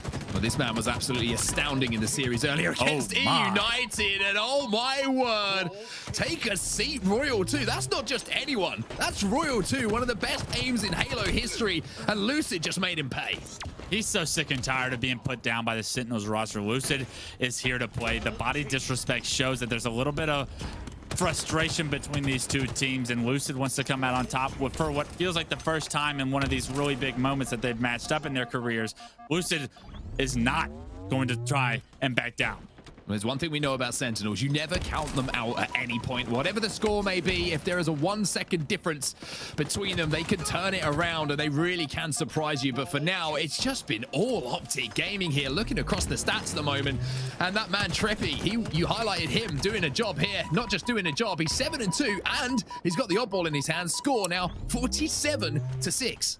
A very big kill from Frosty there in the terminal right there, and it's important that he's able to stay alive as well. He gets great shots onto Oa, but like you said, Trippy starting this map off hot, and if Trippy can really find his footing in this series, he's going to give Optic Gaming such a big chance at taking home the W, because Oa, you know what he's bringing. Lucid, we've seen him all day dominating. If he can step up, that's Trippy, by the way, they're going to have a very great chance of getting to the finals. Well, good job there from Sentinels just to make sure they shut down the camo player, and that's going to be finally the ball being transferred over here to Sentinels. And if you kept your eyes on the top left on the new score feed, you'll see that 3 or 4 players all fell in quick succession for Optic Gaming. So this is going to be an opportunity here, Wes, for Sentinels to set up, and already you're seeing it. Look at the score, and look how this game has changed. Yeah, you see Royal 2 looking for APG over here. APG gets the flank into control, gets the kill onto Royal 2, but it's traded out immediately. And Sentinels having this setup in control. It looks like Optic Gaming has had a hard time breaking it. They lose 2 players, and now we're seeing Optic Gaming struggle breaking Sentinels' first setup. A couple of kills went down, like you said. All in the favor of Sentinels, ball in the hands of Snakebite once again, and he's having a very, very good game now that they've started to come back into this 8-5, and also with a lot of ball time as well. As now we see Trippy moving towards top control, does have that Mangler in hand as well, so Clone Strange battles will be pretty easy to deal with, and also able to do some decent damage there with that one shot. He's going to almost drop the shields completely, so now you see a little bit of a standoff between the two teams. It's almost become like a team slayer on the map as Frosty jumps out, but it's answered back by Lucid on the flank. He picks up 2. Such an important kill from Frosty to just create a lot of space for his team. They were stuck trying to push across elevator. Camo in the hands of I Got Your Pistola, and already plays being made. Seems like we've seen him do this across just about every single Halo, where when he gets camo, good things happen for his team, and that nade is going to open up the scoreboard once again for Optic Gaming. Anyone else throws that nade, it doesn't get a kill. But Pistola, just Pistola things. What a play that was from Pistola. I mean, it's true, isn't it, Wes? Anyone else throws that nade, doesn't get the kill. Yeah, I mean, good things happen for Pistola. I mean, it's timing, it's just veteranship. I mean, there's a reason he's a top 3 player all time, and he ain't 3. He's an amazing asset to any team, and he's going to have to be that veteran leadership for this young Optic Gaming squad. 76 and climbing here. for Optic Gaming. Pistola now on the flank, manages to take down the Sword player. There's going to be Royal 2. That's absolutely huge. Can he stay alive, though? Zola manages, as always, to find a way to do so, but as I say that, Frosty answers back. Double kill here for Frosty in the feed as well, and finally, it looks like the South will be broken for Optic Gaming. Sentinels back with ball in hand and starting to chip away at that lead just a little bit here, Wes. 20-point lead still for Optic Gaming. They got plenty of time to break this setup, but Frosty melting Trippy with the rest of his team, able to find a second kill as well. The killing spree for Frosty's going to deny APG from breaking the setup, but multiple players coming in from Turbine here. Unfortunately, Frosty's going to have to figure out a way to deal with them. They jump up. Frosty with the Mangler finds one, but Trippy, both find kills. A little body disrespect. A stick comes through for Snakebite, and so much action across your screen while kills get traded, but it looks like Optic Gaming came out on top. Yeah, it's just starting to get a little bit frantic here towards the end of this round. As you would expect, 77 to 61, barely anything between the two teams. But having that 10 seconds advantage means that you don't have to prioritize the ball quite so much. If you're on the Optic Gaming side, you can prioritize the slays, you can prioritize those kills, but you can also put yourself on the back foot. Snakebite gets the first kill. I love how the ball gets reset there. Both teams not opting to put themselves in too bad of a situation as it was down bottom stairs. They're able to get the reset the ball once again, top middle. A couple of kills come in their favor right here. I believe Camo actually gets picked up by Optic Gaming through all that chaos, and that's a big blunder by Sentinels because they had numbers during that moment. It's actually going to be Snakebite who picked it up. So a little change of fortunes here. The last two have gone to Pistola. A Snakebite makes it count now. Finds one kill onto APG. Tries to traverse across the map here to try and get some other angles, but also smartly positioning here. Whereas recognizing the situation, managing to get one and almost managed to do the damage onto Pistola to get the second. He was cleaned up. That's all dead, I'm pretty sure, momentarily here for Optic Gaming. And now they're getting spawn killed as well. Can Sentinels get that ball in hand, though? Looks like they were able to get the ball and hopefully get it up into the pipes. Good job by Frosty to apply pressure to the spawners. Long Haul, one goes down, two goes down, and Trippy. And there's a third player in Long Haul. He gets immediately erased, and now APG stuck, spawning across the map from his team, is going to be forced with one last push. If Optic Gaming is not able to break this, Sentinels will take round one. 35 seconds left on the clock, and they go into the lead here. Sentinels, what a play towards the end of this game. APG flying in. Trippy manages to pick up one, but Lethal will trade it out, as now Lethal is the last player alive on his squad. Decides to go for the play ball, and if he can survive here, that would be huge, but no, it's going to be shut down here by Optic Gaming. A wonderful kill to make sure that Lethal didn't survive, and now they have the ball in hand again, Wes. Snakebite in blue needs to figure out a way to make a play. There's Ola and Trippy down here with the ball. He's going to have his hands full dealing with these two players with the ball in such a tough position. Lucid finds the first kill, though, and that could give Optic Gaming the numbers they need. They're just about to tie it up, and now they go back into the lead. Is there anyone alive here or in position as Ola picks up two? And what a turnaround this is for Optic Gaming. Sentinels had the hold. They had the round. A big push came in from them, and then the escape with that ball, and Optic, they get that first round on the board here. But wow, what a back and forth round that was, Wes. I mean, they were able to rack up significant time at the end, bottom middle. Not often you see that a setup. Definitely something probably new to Sentinels as well, and Optic Gaming getting the slays on the back of a triple kill from Ola, I believe, to really open up this series, and Optic Gaming already in the driver's seat. It looks like Optic definitely have a better opening strat that's countering Sentinels as well, because they're getting numbers every single time. But having said that, look at where the ball is, Wes. They lost numbers early on, but Snakebite's managed to sneak away and actually find himself with ball in hand near where his teammates are respawning. So early time on the board here for Sentinels as one gets traded out. Frosty will come back in to pick up that kill, and now he'll be able to rotate this towards the spawners. That was the Camo player in Trippy as Frosty's able to finish that one shot, capitalizing on that damage from his team, making sure they trade that kill out is so important for Sentinels to get back in this game, win this round two, and now you're seeing them go past the 20-point mark as they hold this setup once again. Blue Plat, we saw them have a little bit of success here last time, but when the ball got lost, they had a real hard time of getting back.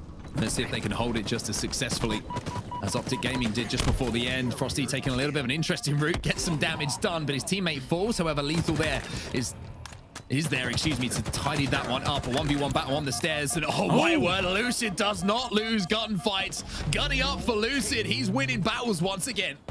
You never see Lethal lose that one, but never say never, I guess. Lucid is here to play, make a name for himself here in Halo Infinite, and that kill just gave Optic Gaming the setup they need for long haul. You see Lucid continuing to do work. The double kill, killing spree comes in.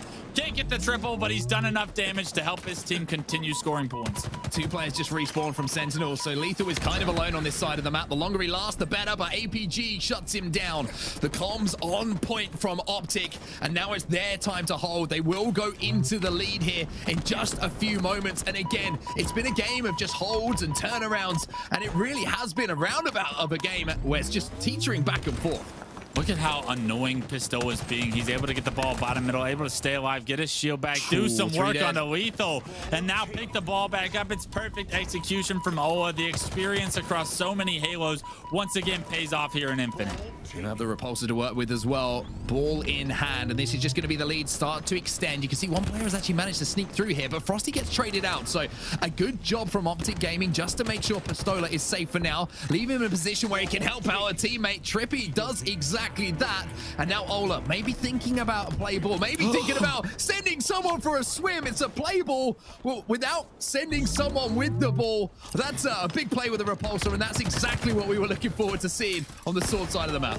Yeah, he sends Snakebite flying. Unfortunately, the ball as well, but his teammate's right there to pick it up. Ola says, I'm going to turn into a Slayer. I don't want this ball. Throws it off the map, and now he's running rampant. Snakebite finally shuts him down, but so much damage has been done. Yeah, just being annoying on that side of the map as the ball is traversed across to the other. Just means that Sentinels have to be aware of Ola. They have to turn around. They have to spend that 5-10 seconds finding him, because if they don't, he's going to cause so many problems. But 2-0 fall for Optic Gaming. Sentinels have a man advantage. They don't have the oddball in hand here, Wes. And with the oddball not in their hands, those 10-15 seconds can really start to hurt when we get towards that end game. Yeah, Roll 2 trying to lay down some suppression there. Top control, but unfortunately not able to really get too much damage down. It does end up helping Snakebite pick up that kill on the trigger, but both players for Optic Gaming on the flank, they get through unsuspected, and because of it, they break Sentinel's setup outright. It's up to Snakebite to try and figure out a way to find both these kills, and unfortunately, there's a third player from Optic Gaming on the prowl. They break the setup, and Sentinel's not able to get any significant amount of time. I feel like that's a bit of a mistake on the Sentinel side of thing, though. You saw Royal 2 looking for targets, and if you don't see targets almost immediately, you've got to check behind you because of how quick the respawns are coming in, because of how spawns can get split sometimes. If you ain't seeing someone in front of you, they're usually going to be behind or to the side of you. So Royal 2, maybe just a lack of awareness in that situation, maybe just a bit of miscommunication, but what it does mean is that Optic Gaming, like you mentioned, were able to break that setup as again, Lucid picks up one in the kill feed. Now we have the 1v1, which Frosty is going to lose to Trippy, and once again, it's the story here of Optic Gaming just winning those 1vs. Absolutely. The timings are all off for Sentinels. To your point, they don't suspect these players to be where they are as fast as possible. You see Lucid, he takes his time to go for the sword, which means he's feeling very comfortable with the flow of this match right now. Optic Sentinels with ball control, bottom middle, going to try to get it to elevator, but I have a feeling Lucid's going to be able to shut that down easily. Yeah, here he comes. There's one. Make it 2. Teammate's going to do the job for you as they have the ball in hand once more, or they should have the ball in hand. There it is, 79. That's going to tick over to 80 to 49. This might be the last push here for Sentinels. Otherwise, game 2 is going to be coming up far too quickly for their liking. I mean, it's going to be so difficult for them to push through this doorway, especially Lucid with the sword. He finds one, finds a second. Trippy finds a third in the kill feed, and now it's only Frosty with his last life in game 1. He can't do anything. Optic Gaming take game 1. Optic Gaming, what a performance. I think we've got a lot to talk about, Wes, before we get into our second game here, but I think just a few moments from Sentinels there where they had chances to rack up time, but just a little bit of miscommunication, a little bit of a lack of awareness really cost them in both of the rounds. Absolutely. It was when they had set up, they really weren't able to hold it. They didn't have a great understanding of where players were going to be coming from. That double flank into the pipes, into yellow. That can't happen, right? You have to figure out, you have to get information on where those guys are and where they're coming from so much faster than when they're already in your face. Taking a look at the stats, Lucid 30 and 22, 12 assists to pair with it, really establishing himself here in the losers finals. I think if we look at Lucid's KDA across the last few games, you're going to have to get the calculator out, and that accuracy as well, just 63% accuracy. That's pretty crazy, to be honest with you, and over 8k damage as well. They're stats that you want to wrap up. They're the ones you print off and put on the wall. That's 8,900 damage. That's closer to 9 than it is 8. And with that, I mean, just taking a look, he did almost 4,000. He did over 4,000 damage more than Lethal. His impact on the game was felt. And because of it, his team takes that round, that first win, that pivotal first win in a best of 3 that gives him so much comfortability going into game 2. Really, really impressive from Optic Gaming then. And as I say, it's best of 3, whereas we know it's best of 3 until we get to our grand finals.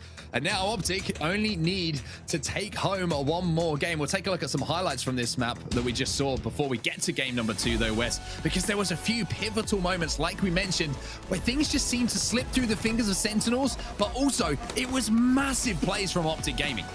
I mean, Optic Gaming, they've been putting in so much time to try and prepare to have a great start to this Halo Infinite run that they're about to go on, and they have done what it takes to get them here. They've done such a good job. The opening strats, they speak so much volumes, Mark. We talked about both rounds. You saw Optic Gaming jump off to a hot start. Trippy with 3 kills in the first. They're able to secure camo in the second as well and get the slays they need. And because of it, they're just able to find their footing so early on in the match that they're just in control, right? When they can play from that position, this Optic Gaming team is going to be a problem. It's a horrible feeling if you get repulsed in that situation, by the way. I kind of felt for Snakebite because all you can do is kind of watch as your opponent kind of smiles at you as you disappear off the edge of the map. But that's being situationally aware, right, from Ola, knowing that he was in position to use that repulsor to send Snakebite off the edge of the map. Unfortunately, the Oppo were with him, but it was all about just holding onto map position at that point. But let's talk about our next game, Wes. We're going over to live fire. We've got some Slayer action, and this is the chance for Sentinels to fire back. They're going to have to fight back. It's their tournament lives on the line. They cannot lose this game if they want to have a rematch against Cloud9, but we're talking about Optic Gaming's opportunity to rematch Cloud9 as well. If they can beat Sentinels 2-0 in very convincing fashion, that could be just the momentum they need to make that finals as great as it can be. Now, I wonder what the pace of this game is going to be like as well. Is it going to be a little bit of a nervy one? Are we going to see both teams trying to be hyper-aggressive like they like to be? And is it going to be a game that's decided by one big play, Wes? Because I really feel like it could be one of those games. Lucid might be the player I've got my eye on right now because he's playing some phenomenal Halo. It's Lucid, it's Trippy, it's actually all of Optic Gaming that was making plays that last game, and they're going to have to continue that same story if they want to have the success that they found themselves in game 1. What spoke volumes to me is that Optic Gaming got almost every single camo, it felt like. And if they didn't get the camo, they killed the player immediately. They did not allow Sentinels to really have success with some of the power-ups and power weapons that were so typically... We're so aware that like Sentinels is able to dominate with, right? So if they're able to continue that story, we could be looking at that Optic Gaming 2-0 in the series. Sentinels has to prioritize these camos and has to strategically secure these power-ups and power weapons more successfully if they want to stay in this series and stay in this tournament. I think it's a really interesting point you bring up there. Let's go back to the start of Halo 5, for example. You know, this Sentinels lineup was all about controlling weapons, right? And it wasn't just the main weapons, it was the sandbox weapons, the SMGs, all of that. We come into Halo Infinite now, to see them being outplayed in that kind of capacity is somewhat surprising. The amount of times that we've seen Lucid running around with a Mangler, for example, that's usually what you see in Frosty's back pocket, right? The camos, like you say, they just seem to be a little bit off at the moment. Maybe it is slightly underprepared where they'd like to be in compared to some of these other teams, but it's also something that almost comes second nature to them. It's just surprising not to see them with any kind of upgrades that are available on the map. Yeah, there's clearly differences with how players are evolving and how players are catching up on the meta and creating the meta early on in Halo Infinite. I think the longer Sentinels have an opportunity to continue to practice, they're going to find success. It's no doubt these guys are tried, true veterans. But right now, they don't have that kind of time. They have to do it. They have to figure out a way to win this series. And strategies, going over stuff, that has to happen in the future because they're playing in the qualifier today. Well, we did see one thing that was pretty cool in the last game, and we highlighted it very quickly. It was Pistola with that repulsor. And speaking of the repulsor, Wes, it gives us so many things to do, right, in the game. So many ways you can use this piece of new equipment. That is one that has been used a lot, not just by me, by Pistola, but against me as well. And like I mentioned, it's a horrible feeling, but it's not just forcing a player back, is it, Wes? It's the movement it can allow you to have across maps. Yeah, there's few better feelings in Halo, I feel, than knocking someone off the map, helplessly watching them float to their death. I decided didn't even shoot him. I just noticed as well that he just literally watches him.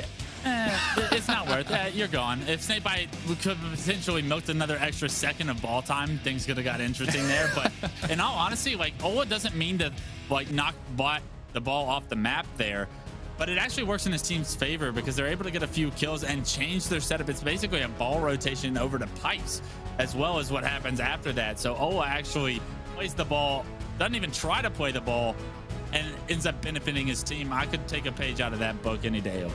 Well, here we go then. Optic Gaming versus Sentinels. We're into our second map of the series. It looks like we might have a little bit of a full start here, so we'll get into the game as soon as we possibly can. But who's impressed you most so far in the bracket outside of C9? Because we saw, you know, the lower bracket, we saw some really deep runs from players and teams. You were talking about KCP a little bit at the start of the show, Wes. How good is it to see these lower bracket teams making runs? The 416 bracket is always going to be upsets in there, but what do you think of some teams and players to keep an eye on as we move through Halo Infinite?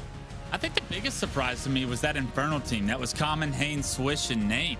Those guys have placed fairly well in online tournaments as of recent, and I really wondered if it was just because they've had so much time to improve at the individual Halos that have been out for a long period of time, or if they were getting better as players.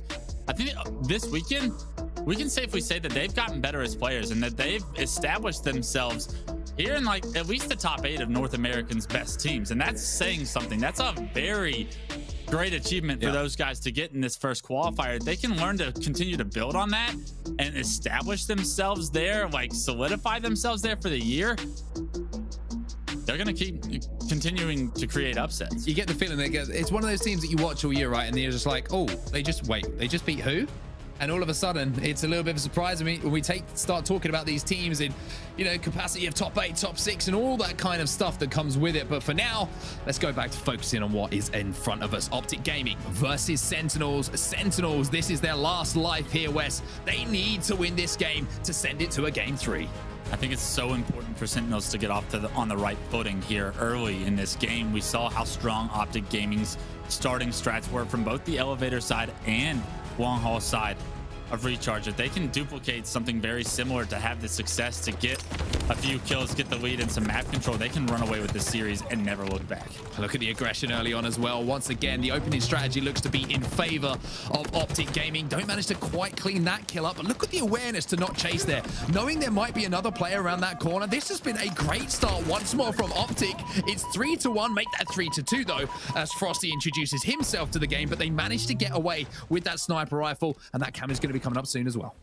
Yeah, massive kills from Frosty to keep his team in this game early. He's going to spot APG Big Door, knocks him down to no shield. And now Camo's up. A little bit of a blunder from Sentinels. No focus, no priority on the Camo. And you already saw a player get away with it. Yes, Snakebite killed him. Snakebite managed to take him down. He goes down, yes, but Sentinels, that should have been a power-up that they had. Frosty and Snakebite were both Camo side of the map with like 5 seconds before it came up, and unfortunately, Frosty gives it up. So does Snakebite. And although they take down Trippy with no harm, no foul, they should have a Camo of their own they're doing work with right now.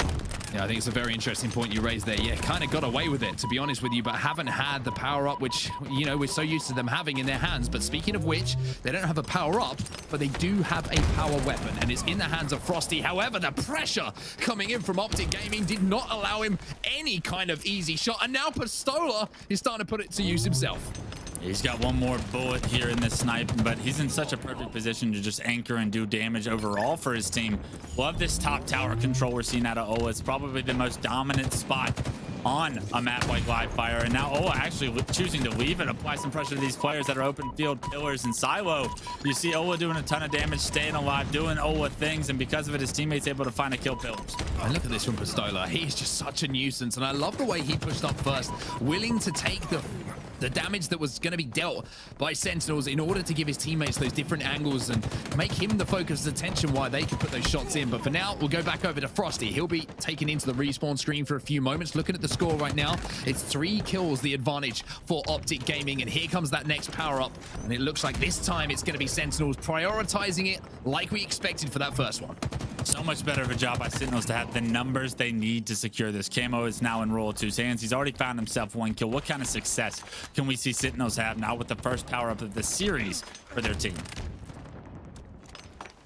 Royal 2 sitting top tower right now. APG comes across to the dummies. APG makes a lovely little play, actually. That's such a big play from APG. Not only getting the damage, surviving, and then Trippy coming in to finish that one off. Phenomenal teamwork coming in from Optic.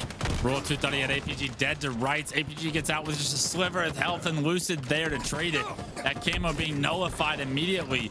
But trades coming through either way. Not too big of a deal, but Royal 2 wishes he could have that life back.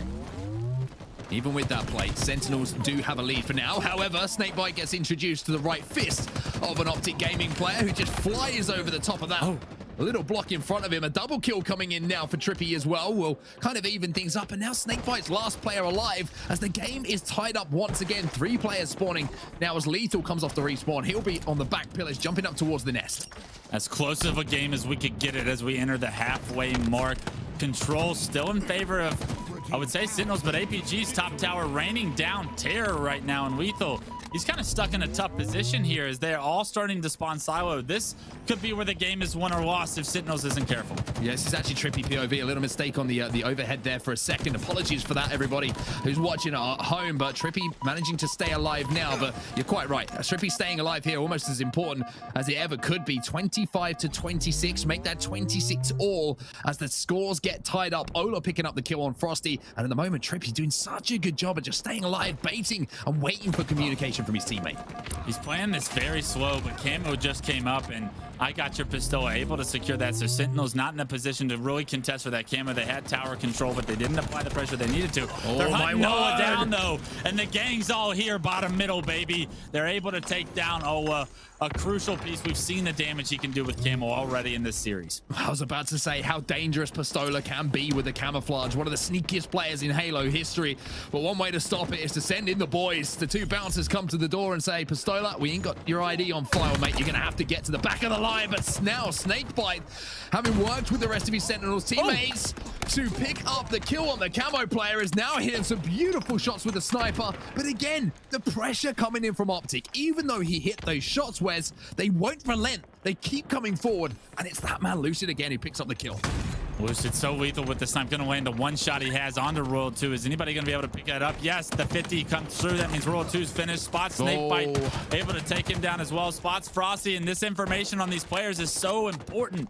Lucid with his head on a swivel, able to find all 4 players. The Sentinels, they're all starting to lose their lives, and right now the game's starting to go in Optic Gaming's favor. And well, it's such a rare stat line I'm looking at right now. Royal 2, 5 and 10 at the moment. This man does not go negative in Slayers, but he's found a way to now as Lucid once again wins the fight. That's a killing spree now for him, but the game's still so close here between these two Wes. Still a 2-kill game. Still just 2 kills. There's 25 seconds for the next snipe. You want to see if Sentinels is going to choose to try and push onto this tower and regain map control, or are they going to wait for Camo and Snipe to come up? It's a crucial decision that could determine their tournament lives. 10 seconds to make that decision, and Lucid in a position to watch both of those power weapons come up. Trippy's had to drop. Trippy was trying to play a little bit sneaky with the heat wave, and now he's going to come back around the corner. He gets taken down. This is the push from Sentinels. Frosty picks up another, and all of a sudden the game has now swung into the favor of Sentinels as they pick up yet another, and there will be a sniper rifle traded off to a teammate here. Lethal gives that one up, and I think it's gone into the hands of Royal 2. Now, he gave it to Frosty, and rightfully so. Frosty being the sniper for this team. We know Royal 2 all too often can go off with it, but Frosty obviously feeling comfortable. Getting pressured by a camo player here. Going to be forced to hit an incredible shot. Not able to do so. Loses the snipe, and now I got your Pistola with once again another camo, but the snipe as well could continue this reign of terror for his team and win this game too. 9 kills. Whoever gets those 9 first will win this game. We're all tied up here in this game 2 of our elimination bracket finals here. 1 kill eked out, which is going to be Lucid who picks that one up. Little peek around that corner as Pistola now moves towards his team. EPG picks up 1. Royal 2 picks up 1. Nice. Pistola bodies someone and puts them on the floor. And that's a 3-kill advantage now here for Pistola and the rest of his teammates, Optic Gaming. Look at Ola just taking angles that Sentinels isn't going to expect. Relocating all the way to Camo side of the map. There's no way they expect Ola to be here. Unfortunately, he misses a shot under Royal 2. Tries to pull his BR out. Does successfully take down Royal 2. And that's going to give his team numbers and an opportunity to push 47-43. Here comes Pistola. He's feeling hungry right now. The man hasn't eaten for a while, and now they're just one kill away from closing things out. He hits the body, but it's not the headshot, but his teammate APG is there to close it out. Sentinels, they're out for this week, but Optic Gaming will go into your grand final. Optic Gaming with another shot at Cloud9 as they enter the finals, taking that series 2-0. Is this the momentum Optic needed to face off against Cloud9 and make it a much more interesting series? Well, they're the two scores that you see from the series we've just experienced. Everyone at home, Optic Gaming fans, rejoice. Sentinels fans, it will be next week for you. But we'll take a look at the scores now. We'll take a look at the stats from that previous game. Who was the man who popped off? It looked like it was pretty even across the board, to be honest with you. But Ola, big plays, impactful plays coming in from Pistola. Those camouflages just really made the difference, right? Frosty probably goes off with that snipe if he's not pressured by a camo player there at the end. We could be talking about a game 3, but instead, the camo control from Ola and the boys over on Optic Gaming is what really changed the tide of this game multiple times throughout this series. If they're able to replicate that and continue that power weapon, power up dominance, we could be looking at an Optic Gaming winners, a champion this weekend.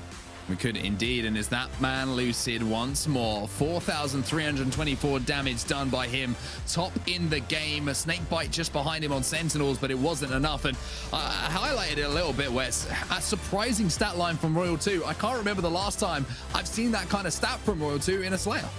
Yeah, I think Royal 2 really thrives when the game makes sense and where he's got the pacing down. Unfortunately, doesn't have his footing here down in Halo Infinite just yet, it feels, as he's going against some other top teams.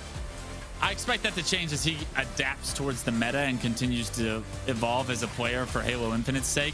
But today, it was not his day. We are talking Optic Gaming on their way to the finals. Well, this is the story of the series then, and it was pretty much the start that Optic would have dreamt of. Not just I'm talking about the start of the series, I'm talking about the opening strategy. Trippy picked up 2 or 3, I think it was, right at the start. And from there, once again, it was a back and forth game between the two, but it was the last ditch push that came in from Optic that secured them that final ball time in that round 1.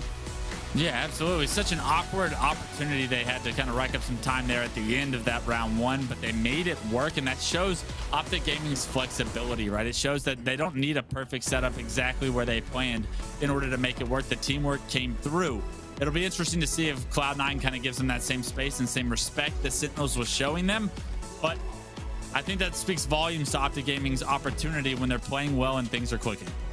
This was the second game of the series, and it was so tight right up until those last moments, but it was the man, the myth, the wizard, Pistola, who came up with some big plays, and the control of the camo, like you said, Wes, was absolutely vital. I mean, you see Ola get shut down there, you're thinking maybe Sentinels is changing the story of how this series has gone so far, but it was only a matter of time and only a certain amount of camos that Optic Gaming had to pick up in order to make the right play. This relocation from Ola with Snipe just did so much work, right? Royal 2 doesn't expect him to be up here, misses that 4th shot, and because of it, you give Ola an opportunity to turn a fight, and he's going to turn it. He's been doing it since 2008. That's why he's Pistola, and he's once again in another finals. Indeed. I mean, gentlemen, an incredible team performance overall from Optic Gaming there. It's really good to see them back at it. This team is looking pretty hot to trot right now. I got to say, for Sentinels on their side, just things not looking as slick as usual. I think not very well versed is maybe the phrase that's coming to my mind right now. I think just their kind of in-game awareness just isn't up to par with the teams that they're coming up against right now. Brav, just looking at what they need to work on, obviously Oddball seems to be a pretty big one at the moment in terms of objective, but is there anything else that you'd like to see Sentinels work on? I think it's week 1 kinks, like you were saying. I think what we're seeing from them is just a little bit more communication and coordination needed. I think there's things that this team, we know the Sentinels roster is going to pick up very quickly in Halo Infinite, so I'm not really going to count it against them. I'm more so going to think that the more time they get on the game, the more we'll see out of them for sure. Fantastic stuff. We'll keep an eye on the Sentinels team, of course. But let's take a quick look at our eliminations bracket. Let's see the journey that some of our teams had to go on here to try and clutch things up. And Optic Gaming do just that, 2-0 against Sentinels, taking them out at their finals here in the elimination bracket. But they had quite the journey against G2 Esports, E United, then KC Pioneers, and finally Sentinels, where they're now going to meet Cloud9 in the grand finals. Let's take a quick look at our winners bracket as well, just to see exactly how Cloud9 have fared, excuse me. Obviously, they went against Crowd Pleasers in the quarterfinals, met E United 2-0, slick stuff. Then they played Sentinels 2-0 to them as well, and now they're facing Optic Gaming here. So it's gonna be quite a bumpy ride for both of these two teams. I can't speak apparently right now. I think I'm a little bit too excited about this matchup.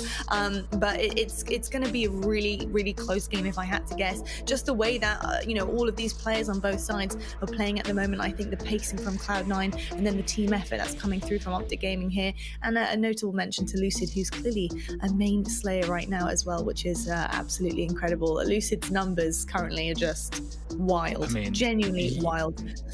Well, I'll tell you what, I think I need to go get a glass of water. I'm a little bit speechless after some of the action we've seen today. We're going to head to a quick break right now. Go get your glass of water, get some snacks. We have a grand final to get through right after this.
Hello everybody and welcome back to the North American Open Series 1, and we are kicking things off very shortly with our grand finals. It has been an incredible road so far for a lot of our teams, and two have made it to the very end. We have Optic versus Cloud9 coming your way very shortly, but first I gotta get excited. I gotta get hyped for a second. I hope you guys at home are hyped because we do have our first live event coming around the corner.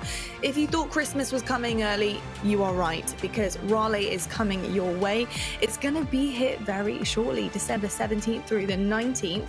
We have sold out all team passes, all spectator passes. It is pretty insane right now. Onset, how excited are you for this event, mate? Well, for 2 years, I've barely left my flat. So, I mean, it's going to be a wonderful event. And I think there's a lot of people out there who are probably thinking exactly the same thing. The opportunity for the Halo community to come together once again under one roof in Raleigh to kick off with an amazing event for an amazing game. It's going to be something special. I think it's going to be an atmosphere that we're not going to be able to recreate for quite some time. I think everybody's been waiting for this moment, and the energy in there is going to be, I think, something that we're going to remember for a long time. Indeed. And I tell you what though, Xbox is actually delivering an early Christmas gift to one of our lovely people in the Halo community, and that is actually going to be an extra pass to the Halo event, of course, in Raleigh, which is going to be absolutely amazing. So surprise, we're actually going to be giving you guys one to go to. It's going to be absolutely amazing, and all you have to do to get your hands on this is to sign up for the Game Pass.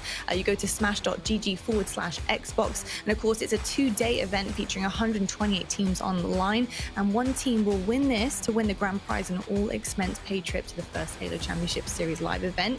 It's in North Carolina, which might mean you need to travel. Don't worry, we got that covered too, because we're going to be including a flight, hotel and a team pass, so make sure you sign up. You don't want to miss out on this chance. It's going to be absolutely epic. Well, gentlemen, we have a grand final to get into right now. Brav, I want to know though, who are you favoring right now? I know predictions, they're not the most favorite thing for a caster to answer, but I'm very curious. Oh no, we don't mind. You know, us three casters, we don't mind the predictions. How do you bet against C9 right now? I don't know how you do. I don't know if any betting person would do so. And I think right now they just look so strong. And the question is, can Optic put up a fight? That is very, very true. And Clutch, you can answer that back. Can Optic put up a fight with their teamwork here? Or do you think the confident C9 are going to close this out? No, I think Cloud9 was as dominant as we've ever seen this roster. I think it's early and Infinite, but I think it's safe to say that Cloud9 is going to be a problem for tournaments to come. I think they take this one pretty easily. Okay, and Mark, what are you saying? Interesting. Very interesting. A lot of confidence coming in from Bravo and Wes here, and understandably so. Yeah, I'm going Cloud9. I think Cloud9 have just been, they've looked ridiculous. They have looked ridiculous, but I will say this. Game 1 in this series is absolutely vital. If C9 win it, I think we're done. I think they're just going to ride that momentum, and Optic aren't going to be able to get back into a series. But if Optic win that first game, beating Cloud9 is an achievement in itself, right? Beating them in one game, and then that starts to put the doubt into C9. If they can do that, they can get that belief. Optic win game 1, we've got a series on our hand. Absolutely. I think it is all about that momentum, especially when you face a confident team like C9. But I tell you what, Bravo, Onset, it's your time to shine. So let's take this away. Oh man, I'm so excited. Thank you so much, Lottie.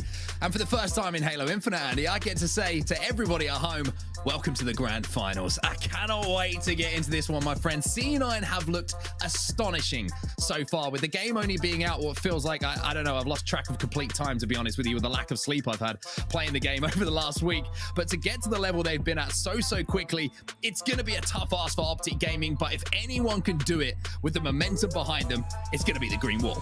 That's right. We'll see what Optic has up their sleeve. APG, Trippy, Lucid, Pistola, Coach Box in the back, of course. And my God, has Lucid ever looked good. This is going to be a fantastic matchup. Let's take a look at the game types. Oh, this is going to be interesting to see as well. We're starting off, a reminder to everyone, now we're in our grand finals. Best of 5, friends. Best of 5, so we get an elongated series. And starting off with Aquarius CTF, Andy. We love this one. When we're playing, we love a bit of Aquarius CTF. We do, one of our favorite game types, and I bet a lot of people watching at home who have been playing this week, one of their favorite game types as well. Plays like a pretty traditional 2-base, 2-tower CTF map of old. You made the comparisons earlier to the midships, to the heretics, to the onslaughts. It's going to play very similar fast-paced 2-base, 2-tower gameplay in that game number 1. Well, the series itself, as we look at it, I think this is very good for Optic Gaming. Reason being, Oddball Game 3, I think C9 win any oddball game against any team in the world. They probably beat 2 teams at once at the moment with how strong they seem to be. But that being at, in the middle of the series, maybe gives Optic a little bit of a chance to get into it, especially with Slayer Bazaar, which is, a game type where you can play at a pace, but you can also get caught off guard quite easily. And Optic might like to mix it up a little bit there.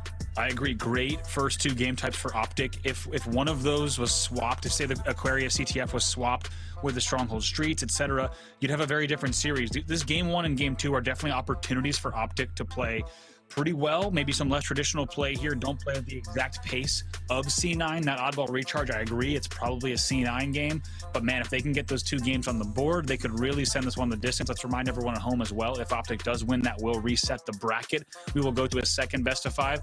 And hey, on our first day of Halo Infinite broadcast, I would not mind a bracket reset. I do. Keep it going. Start the tournament again. Let's get 400 plus. Let's get 500 plus teams. Let's just go again. Honestly, this has been a lot of fun this week, and I can't wait till next week, to be honest with you. But before we get there, we've got to deal with what is in front of us. And look at that stat, Andy, by the way. Cloud9 has not lost a map in the entire tournament. Yeah. I think that I don't think you really need to follow it up with anything, do you? Nope. It's a statement. I think that tells you everything. Well, there you go. That's Cloud9 doing what they do. But I think for Optic, what do you think is the key to success for them in this series? Because one thing I've seen them doing very well against Sentinels was controlling not only the power-ups, but the equipment as well. And the weaponry, the sandbox that's available on the map. They always had something that they could get a little bit of an edge in a fight. Yeah, I think Optic needs to continue to do what they did well in these last few series. That is things like getting the first pick. That is letting Lucid just loose, because the fact that he's putting up 9k damage in a game where no one else has even within 2,000 of him is just absolutely insane. The numbers that he's putting up are wild. Also, I love the communication we're hearing from them. You might have heard during their matches and yesterday and scrims prior to that, they've been pretty hard on each other in terms of the things they weren't doing well, the things they should have been communicating. You and I saw some bizarre games last night that we watched them play in, and I believe actually that was a C9 series, if I'm not mistaken, from day number 1. So they know what they were doing wrong in those prior matches, and I'm excited to see if they can keep the momentum from the elimination bracket in these games here, especially in game 1 and 2. Well, one thing that they've got on their side as well is there's a little bit of a mental hurdle, right, that they've just overcome against Sentinels. Sentinels have always had the better of a lot of the players on this Optic gaming lineup back in Halo 5, but now with a new game, you get out and you get over that mental hurdle. That is a huge thing for a team to know that even though it's just one event, right, even though it's just one series, to take them over so quickly and to win that big series, you just feel like you could beat anyone. Yeah, absolutely. I mean, the fact, like you said, the fact they're coming off of the pressure they had just now, but also the way, if you were watching the way Optic played those games, really smart movements, really smart routes. I was just pointing out things like when Lucid goes from nest to tower, staying high, picking up 4 kills in a row by maintaining elevation over on tower, on live fire. Just these little things that I'm already noticing that Optic is doing really correctly and right this early in the game. That's showing me a lot of signs of promise from them. They've picked up this game quickly, but of course on the other side of the stage, so has C9. It's going to be a very good series, but one thing that's really good as well is Halo Infinite and some of the cool stuff that you can do in game. And one of the things you can do is to do with the scan, Andy, and we're going to have a quick look at that right now, because one thing we've been talking about all day, right, is equipment. We've been talking about equipment, because it is such an integral part of Halo Infinite. And you were mentioning to Richie Hines there, you were saying, the balancing as a game designer to get this kind of thing right is absolutely massive. It is, and you're going to see a little bit look at the threat sensor here. Of course, not in the ranked playlist, I don't believe, but you're going to see it, of course, in different maps all around. One of the pieces of equipment that is going to exist in Halo Infinite, going to give you all sorts of information like you just saw on screen. But I have to say, within the game and within the ranked playlist, it's a design. Quite a design accomplishment, a design marvel. For many years, the word equipment has been a bad word in competitive Halo. When you talk about the launch of Halo 3, right, when you talk about the launch of Halo 3, we won't go into how much of that equipment was featured in MLG settings. However, it's a very different story in Infinite. Onset, here we go, game number 1 of our grand finals. I was about to say, let's forget about those numbers. Let's talk about game at number 1, the only number that matters as we get into our grand finals for the first time here in Halo Infinite. Cloud9, who have not lost a map so far across this tournament, go up against Optic Gaming, who have just taken down Sentinels in some style as well. This is going to be an amazing series, everybody. Grab your popcorn, settle in, because this is going to be some special Halo Infinite. This is going to be fantastic. This is the moment we came for. By the way, tens of thousands of you on Twitch alone and other platforms, so many more as well. Thank you for tuning into the very first NA broadcast here for Halo Infinite. It has been an amazing week for the Halo community and the competitive Halo community, especially as we kick things off right away. in this weekend's tournament. It's just been so much excitement, so much energy in the community, and it's right now time for our very first grand finals in North America. C9 and Optic Gaming. As we said, CTF Aquarius, a very fast-paced game type that we're expecting to see big things out of both of these teams, and this will be a tone setter for our grand finals. Well, what a way to start things. My favorite game type so far in Halo Infinite as well. Over to Aquarius. Now, like Andy said, if you haven't seen this map before, if you're watching Halo Infinite for the first time, firstly, welcome along, and we hope that you stay for some time indeed. But it's an arena-style map. 2 bases, flags either side of it. We play to 5. Control that camouflage top middle is going to be absolutely vital, Andy. It absolutely is. And also when you pop that camo, we've seen a lot of interesting plays between these two teams in terms of how they have to play that camo. It's not the easiest to get, as you might expect. You really do need to have at least numbers or angles in order to be able to get that. And how and when you pop that is going to be interesting. We are jumping into the grand finals, ladies and gentlemen. Here we go. C9 versus Optic Gaming. Oh, it feels good to be back, Andy. Halo is back, we're back, and it's now down to Cloud9 and Optic Gaming to decide who is going to be the champion of our first tournament here in Halo Infinite. Early damage being done by Optic Gaming, though. They pick up the first kill, and it looks like Trippy managed to take down Eco as well, and that might be able to secure them the first camo of the game as well. Looks like a camo as well as a pull, picking up a few more kills as well. That's going to be just 1 dead, so they're going to have to reset, as you do see 2 dead for the side of Optic as well. As a reminder here, Cloud9 coming in from the winner's bracket, so Optic Gaming will need to win 2 best-of-5s to win this tournament. It's going to be a tough ask for sure. However, you never know. 1 series under your belt, 1 cap under your belt, and all of a sudden you think that you might be able to do something a little bit special, but at the moment, it's going to be Ola with that thrust, which he's managed to pick up. He manages to survive for now. He's going to go back for that grab of the flag as well. And a couple of slays seem to be falling in their favor here. That was 3 dead momentarily for Cloud9. And that might be all 4, as it looks like Lucid picks up the final one. And Ola might be able to run this one home. He's going to bring that in. Look at the patience. Look at the veteran plays that are coming in there from Ola. Also going to hide behind the pillar, angle himself away, manages to cap. Going to hide as well as long as he can. Just great stuff here coming in from Ola. He'll probably eventually die, yes, but great plays for him. Look at the patience as well. Using that thrust bottom middle, pull coming in from the other side as well, though. And the flag will go out, but a couple of kills will be traded. So this isn't going to be a clean run here for Cloud9 in response. But I mentioned how important game number 1 is here for Optic Gaming. Getting out to that kind of start, getting a flag on the board is massive for them, Andy. It really is. It's a great start. They could not be happier in terms of how that went. And like we said, lots of patience from them as well. Pistola using that thrust perfectly. You have to wonder maybe he wanted to get the thrust pull around bottom middle, but even though that didn't work out for them, they're still able to take their time, get that cap in, maintain the slays on the board. Like you said, they go up 1-0 here in game number 1. 2 fall as well, just as that camo is going to be coming up. And who's on it? It's Pistola. Pistola has been controlling those power-ups so well. Some nice shots onto Renegade as well, but he has the thrust to get away. And not only does he get away, 2 kills fall across the map as well, but this is the man who has been a difference maker for Optic Gaming so far. It's Lucid, and there he is again. Picks up 2 in a row as Eco finally shuts him down. Beautiful swapping there of the wave and the VR bottom middle, just putting those kills together so cleanly, making it look very easy, like he's done for the past few rounds. Jeez. If we're honest here. Great shots coming in once again from the side of Renegade. He'll maintain top control here. Yeah, it wasn't just the shots, it was the strafe as well. The man was wobbling around like he had jelly legs. It was difficult for Trippy to do anything else, but one way to deal with it is get that AR and just charge forward. The trade will come in, as now we're going to see a battle go down on the generator side of things, and it's going to be won here by Eco. He'll be able to shut down Pistola, which has been difficult to do in the last couple of series. And we could not ask for a better grand finals. The fact that you have battles like that, Eco versus Pistola, I mean, just look at the names on the left side and right side of the screen. These are historic Halo names in terms of some of the best Halo players to ever play in the world, so it's no surprise to see them in our grand finals of our very first HCS Open. Eco picks up another kill as well. That'll be the first one in the team fight, so it looks like a little bit of a stalemate across the map for now, but map control will be seized by Cloud9 as they move forward. A couple of players dropping from Optic Gaming, as now you'll see the decision has been made, the flag has been pulled, and Eco will move in to run this one towards his teammate Penguin, who's just spawned up on the plant side. But a little bit of a fumble there. No fumble whatsoever. He knows better than I. He pops out, cleans up that kill, and Eco keeps this flag moving. Yeah, that works out really well for him. I think he did kind of go a little past the flag, but Lucid happened to be bottom middle. They're going to be able to bring this flag tying one in. You have to expect, yes, indeed, we're tied 1-1 just like that. So we have a fantastic game number 1 on our hands already. Looking across the stats at the start of this game, Lucid 10-5. Yep. A hot start for him once more. Ola a little bit slower. And on the other side of things, it's been pretty even across the board, to be honest with you, for C9. Not quite getting the slays they would have wanted, but being outslayed, to be fair, looking at it a little bit more closely, as Eco will do some defensive work on his side, but Camouflage once again will be going over to Optic Gaming here.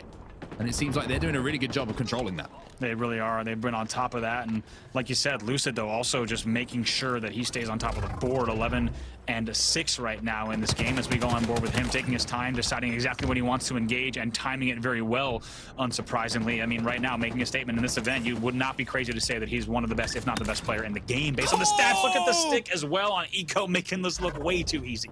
It's almost as if you set him up for that one. One of the best players, if not the... There's the stick. Now we'll find Renegade in the base as well. Well, that was shocking to me to see him miss one bullet. And it cost him. That is the level of Halo that we are playing right now. One bullet is all it takes as his life is thrown away. And now it'll be up to Renegade to jump back up to top middle here to top needles, try and get some damage, but he's being swarmed. The thrust back though might help him out. And oh my Renegade! That is nasty from you! You have got to be kidding me there. That tells you just how valuable that thrust is there. Perfectly times it when you've got a player as skilled as Renegade plus a piece of equipment like the thrust, able to string together plays like that. They're also trying to string together another flag run. Off the back of that huge play, Renegade opens the door here for Cloud9 to maybe get that flag running. They'll be checking the front of the base now, making sure that nobody sneaks in behind. A touch on the flag is going to come in, but nobody's looking for Renegade, and now he will be able to get that touch. High IQ play there, but will be shut down momentarily. Yeah, very good flag bait there. Trippy. Both flags are going to be out, so we'll need to be careful. Good double kill there from Trippy, and Penguin's also down low as well. This is huge. Battles going down once again. The thrust having an impact, and Ola manages to get the flag returned by the looks of things, and they are keeping it alive as well here, Optic Gaming. Renegade will slow it down for now, but look at Ola. He's coming to pick up the crumbs. He gets the flags in his hands, and Ola, who picked up the first flag, will be putting in the second here by the looks of things for Optic Gaming. I love that play. Take a look at that. Really important moment there as well. Trippy was up top, and I was expecting, you might have heard me say it, going for that flag toss. No, Trippy stays up top base and actually picks up a double. So that tells you just how important slaying and even overslaying is in Halo Infinite already. Penguin going to be caught out though. Lucid, he's going to pick up two, and this man has just been on a different level, it feels, since the last time we saw him on our screens. That'll be 3 falling by the looks of things, even though it will actually be 3 from his team. So at the moment, it's going to be him just trying to stay alive with the wave, which, by the way, I like as a thing to call this. And he's going to be looking to fire some shots across map. There's one. There's another deletion into the kill feed as Lucid is once again going wild. Picks up 2 again. Another spree for him. 19 and 11 on the map for the Optic man. By the way, I saw it in the chat a little bit during the past few series. A lot of people coming into chat. Look at the shots there from Stellar against Ola. Some really nice shots, and also going to try to continue on out of the base as well. They will get the return. A lot of players asking in chat, who is Lucid? Some players that might not have been following towards the end of Halo 5. Of course, the artist formerly known as Saiyan, not the second Saiyan. The second coming of Saiyan, now known as Lucid. And my God, does he ever have numbers on the board? 20 kills right now to his name. And one thing I love about that name change, he said he wanted to create his own era. He wanted to be his own player and not be compared to a former pro. Well, if he's starting off this way as Lucid, I think everybody who's playing against him will want him to change his name back, because he's just absolutely beaming at the moment. And so is Pistola too. Great shots on the player bottom middle to clean that one up, and some decent shots on the player top plants as well. The score still 2-1 here as we have around 4 minutes and 15 seconds remaining. Another killing spree for Lucid. Absolutely wild here. We'll see what Ola's going to be able to do bottom middle as well. But one thing that we're seeing from Optic is they're really controlling those front bases, really controlling bottom middle, and it's, you have to have the support. The only way you control those areas is if you do have the 2 towers held as well. It really gives you the opportunity, as Ola takes down Renegade again, to really run bottom middle and continue to use. Look at Ola not backing down no matter what. So much help on top mid, and just a one-man show here finally gets taken down. Yeah, Pistola trying to shut down that camo, and he just did a couple of shots into Penguin, and that's what made the difference, right? It makes the cleanup so much more easy on the player who's holding that power up. So even though Cloud9 did get the camo in their hands, they managed to pop it. There was no effect from it, so a great job from Optic Gaming just to shut down the power up player. And that's really all they need to do here. 3 minutes 30 on the clock. Continue playing the same game. Either grab the power up, deny it, force the burn, and just continue playing this game where they're controlling so well. And right now, if they continue playing this exact strategy, this exact game, they're going to close this game out. Shots on the player down bottom pink. It's all up now to Cloud9 to be the aggressors. They won't need to be asked twice about that, as you can actually see there's a little flank coming in from Cloud9. Renegade trying to put some shots down. It's Stella who's the man making the flank. They pick up the kills in the base, and this is starting to look like an opportunity to move that flag here for Cloud9. They only need one to tie it up. Can he get around this corner? Oh, he has to breathe in, but he manages to just about do so. If he wins this, it would be massive. And Stella is going wild here on the needle side. A huge set of plays, a huge route that he took, somehow wins that battle against Trippy as well. He gets the flag all the way back. They should be able to pick this up because there's 3 dead. Last guy here on the Lightning. If they're going to be able to get this one, I think they're going to be able to get the touch. They leave the kill for Renegade, and they're going to bring this flag in. We're going to have a tie game here towards the end of game number 1. What a way to start the day here in our grand finals, 2-2, as Cloud9 answer back. And Lucid manages to pick up a kill in the feed with a sticky grenade, but at the moment, you have to say that was all about the flank and the setup for the execution from Cloud9. It was beautiful to watch. Absolutely beautiful. Renegade played that so well to get around the corner the way that he did, and the fact that he's able to pull that out and then even get that kill on Trippy. Trippy's going to be wishing he had that moment back because you actually had Renegade taking the time to throw the nade wall one-shot the whole time. Trippy needs to brush that off, though, get right back into it because here we are. Tie game, 2 minutes left in game number 1. 2 minutes left, and those shots from Penguin, ooh, they're starting to warm up a little bit. One thing to point out here, one player struggling just a little bit is APG. He's 7 and 19 at the moment with 10 assists to his name, as Penguin is just raining down shots on everybody who's dressed in green.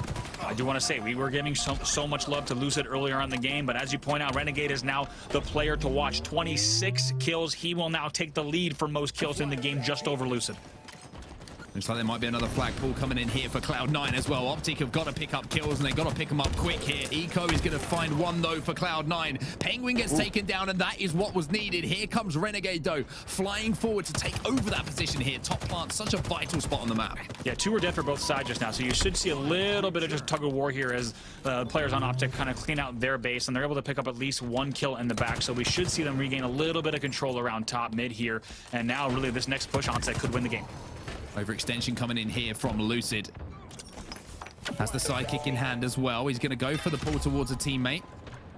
And keeping our eyes on the feed here and keeping our eyes on who's alive and who's dead. There's 4 alive at the moment as Ola has gone down, which means he's going to have to run it towards a teammate here. They get it back into their engine here, Andy, but they've got to be so careful as they will have to wait for those respawners to come in. Cloud9 swoop in, though. They might be able to get this return. They do indeed. That will be sent back home, and now Optic have got to be careful, so careful of the counter cap. Man, C9 perfectly times that I mean, you have to wonder, Optic really didn't have numbers up top. They were kind of trapped there in that bottom corner, as you saw, and it really came back to bite them. That flag will get reset, and we will stay just like that, all netted up 20 seconds before overtime here, still tied 2-2.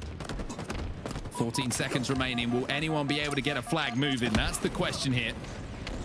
Or will we be going to overtime? It looks like that might be the case, Andy. No one really in position unless we hear that siren very soon. Players flying forward, trying to see what they could do, but this is the kind of game we wanted, Andy, right? We wanted this to be close. We wanted this to be tight, and it's looking like that is the case. Sudden death is where we go, Andy. Add some more time on the clock. There we go, and like you said, this is exactly what we want to see, right? We want to see more Halo. We want to see more rounds, as much as we can get out of these 2 teams, because my God, this is one of the best days in a long time, as we will continue on here. Sudden death overtime for game number 1 here, Aquarius CTF between C9 and Optic Gaming. Map reset completely. Dynamo Nade's going to be picked up here by Stella. Such a strong, impactful weapon. Or I should say, part of the sandbox, those grenades. 2 kills will actually go to C9 here, and it wouldn't be surprising after everything that Optic Gaming gave in that first half, if you like, of this map, to see the opening strategy work strongly. And look at this, the flag is going across the map already. Eco already up onto this platform. Big play coming out from Trippy, though. The question is, will he be able to stay alive long enough, or will his teammates be able to stay alive long enough to get shots onto Stella, who's moving in? It's actually Penguin, and oh why, that's how quick Cloud9 can turn it on, Andy. And they will take home map number 1. That is the Cloud9 story, right? That's what we're used to seeing from them, and what an amazing game number 1 it was. And then we go to sudden death OT, and C9 just strings together that run. They put the kills on the board perfectly. They closed out game number 1. They'll close that out in sudden death overtime with this final score of 2-1, and I don't even know what to say. So that's what Cloud9 does, I think that OT was less than 2 minutes as they close that one out. Well, this is the stats from the game. We'll look at damage dealt and damage taken, as well as some of the other stats that are going to be popping up in front of us right now. And it was a battle between Renegade and Lucid by the looks of things, but I did mention the outlier a little bit here. APG struggling ever so slightly in that game, Andy. But, I mean, it's got to be a bit of a heartbreaker, that game for Optic. You know, up 2-1 for so long, and just at the end, they give that flag away. And then the opening strategy from C9 too strong. Absolutely. We'll take a look at the kills, deaths, and assists as well in that one, because in the end, it was Renegade and Lucid going tied up. Wait a minute. 30 kills apiece, 22 deaths apiece, and 8 assists apiece for the exact same KDA. You do not always see that in a CTF that lasts over 13 minutes. That's very, very true. We'll look at the accuracy as well. And maybe that's the one way that we can split the two players. And hey, Lucid gets it, but just. He gets it just. And he fired more shots, so I think you got to give it to Lucid. But I mean, let's be real. You give it to Renegade because they came out with a win.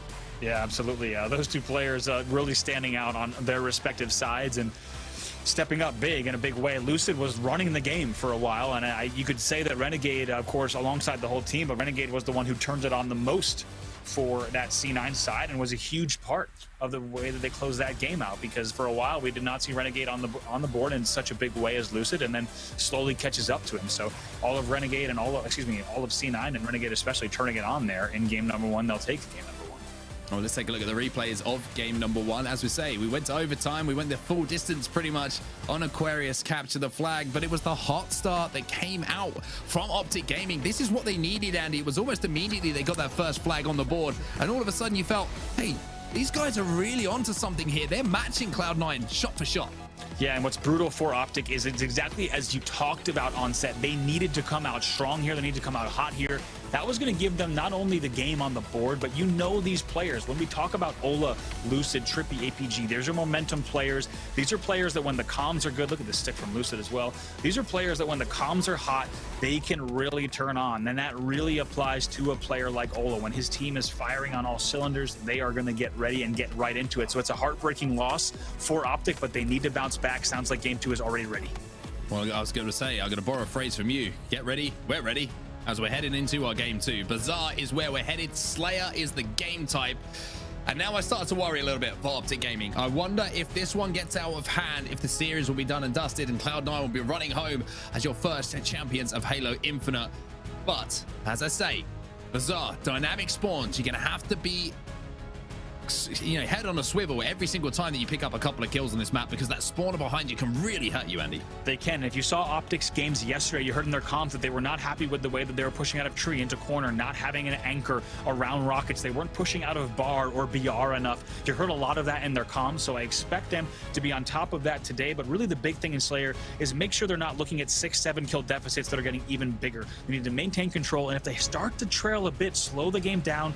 Do not let Cloud9 start to run away, because it will give them way too much of a cushion. Game 2 is live, everybody.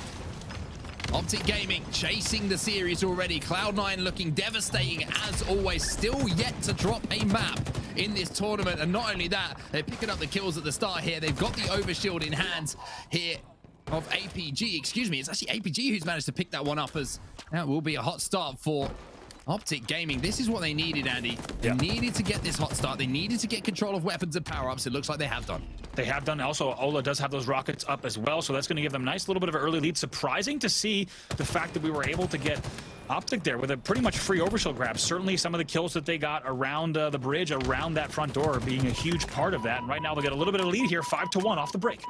APG starting to snap on some targets as well. He was the man who struggled a little bit in the last game. Maybe this is where he puts things right. Penguin versus APG. Penguin will win that one, but not after APG did some good damage himself. And another kill going to be traded out here. 6-3, 8-3, excuse me, doubling up, more than doubling up on the score of their opponents. And now this is where Optic needs to determine where do they apply the pressure, where do they slow it down. It's a killing spree early on for Trippy as well. That was happening off screen. You're wondering why they're winning. Well, it's a 5-kill difference, and Trippy's on a killing spree. This man is the difference.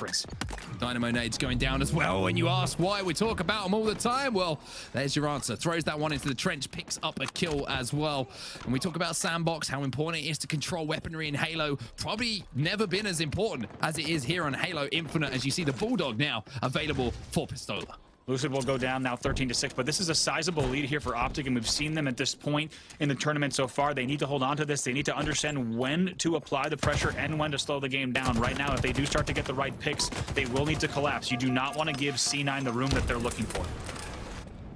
Lucid will be taken down, just caught off guard a little bit there. Over-engaged, you could argue, with the player that was up in the bar. There's another Dynamo nade onto Renegade. That's going to be ticking away, and there's an overshield being grappled back. However, that one wasn't quite as deliberate, and it's actually going to cost him. That little mistake of not picking up the OS and hitting a second grapple means that OS is now in the hands of Cloud9. We are going to need to see that on replay. Like you said, Ola does not engage the OS. Instead, switches. It looks like he must have picked up grapple again there. Just a little bit of slip of the buttons because he grapples again while dropping the overshield. We'll get that in slow-mo afterwards, but certainly a devastating result, and it would have meant a lot of a different sequence of events that would have followed, but still a 4-kill lead here for Optic. 4-kill lead, but that can change very, very quickly as Renegade has just picked up one. Eco trying to get into a sneaky position here just to stay alive, wait for those shields to come back before re-engaging. Also has the Bulldog, so if anyone decides to find themselves a home bottom mid, that's exactly what's going to happen. APG tries to get sneaky, and he gets hit in the head with a Bulldog. And you have to wonder how much they're thinking about what just transpired, because now here we are, just like that, 18-15, only a 3-kill difference. But luckily for Optic, it looks like they have their heads held high. They're looking to continue on the momentum. They regain the lead by 4. Once again, rockets in hand as well for Trippy. Going to try to keep these around here and see if he can sneak 2 kills, maybe even more with these as he starts to push low. Yeah, this is massive here for Optic Gaming. Getting control of this rocket launcher kind of guarantees you 1 or 2 kills, right? If you play it right. And he's trying to play a position here where he's baiting in any member of Cloud9. He wants to go on a flank, and he looks like he's found a little bit of prey right now. He decides to strike, and that's what he was hoping would happen, and that's exactly what did happen. A beautiful play from Trippy, and a good play as well, being set up for that. Optic Gaming trying to bait in those players. Absolutely, and right now Trippy's playing this smart because he doesn't have a ton of support. So where can he go? He goes bottom because no one's going to drop on him. If they do, he'll have the jump on them right away. So instead of sitting top, second rocket will hit as well. Finally, he does get collapsed on. Doesn't have too much help around, but he picks up Stellar on the way down and lives to tell the tale. Oh my word, Trippy writing chapters in his new novel. That's a wonderful bit of play from Trippy. Not only picking up the kills, not only making the most of those rockets, but surviving through it all. And now it's going to mean that lead is getting extended even more. But while all that's happening, the other side of the map is where we need to focus ourselves. Eco has picked up the next OS, and that's 2 in a row now for C9. Shout out to Trippy, and also shout out to our production team. You wouldn't always think that a bottom player's trapped rockets was where the action was going to be, but that's exactly how it went down. Trippy forces everyone towards him and manages to use those rockets so well, picks up an extra kill and stays alive, like you said, maintaining a 5-kill lead here. Dynamo nades picked up once again by Eco. You can see how much Cloud9 are prioritizing those, Andy. It's just a great indication of, especially on Bazaar, clearing out the hut, clearing out BR, clearing out the house. All of these places, you can do so much damage. They will chain off of those weapon pads as well to do even more. And now Eco's going to get slid on, though, and it's Trippy once again making plays. Absolutely, and right now they've done so well to maintain the lead. They did not slow things down too much. They made sure to push when they needed to, and they're able to just continue this 6-point lead. This is what they have to do, and they can never slow down. The second they let up, we've seen C9 do it all day. They still haven't dropped a game here. For those of you just joining us, Cloud9 in the grand finals yet to drop a map, but right now trying to make it happen. But Renegade wants to say something about that. Now it's just like that. It's a 4-kill game. Can he stay alive here against Ola as well? No! Kicks the kill as well, bottom mid. So just like that, here we go, 30-28. It's a 2-kill game, and C9 looking dangerous.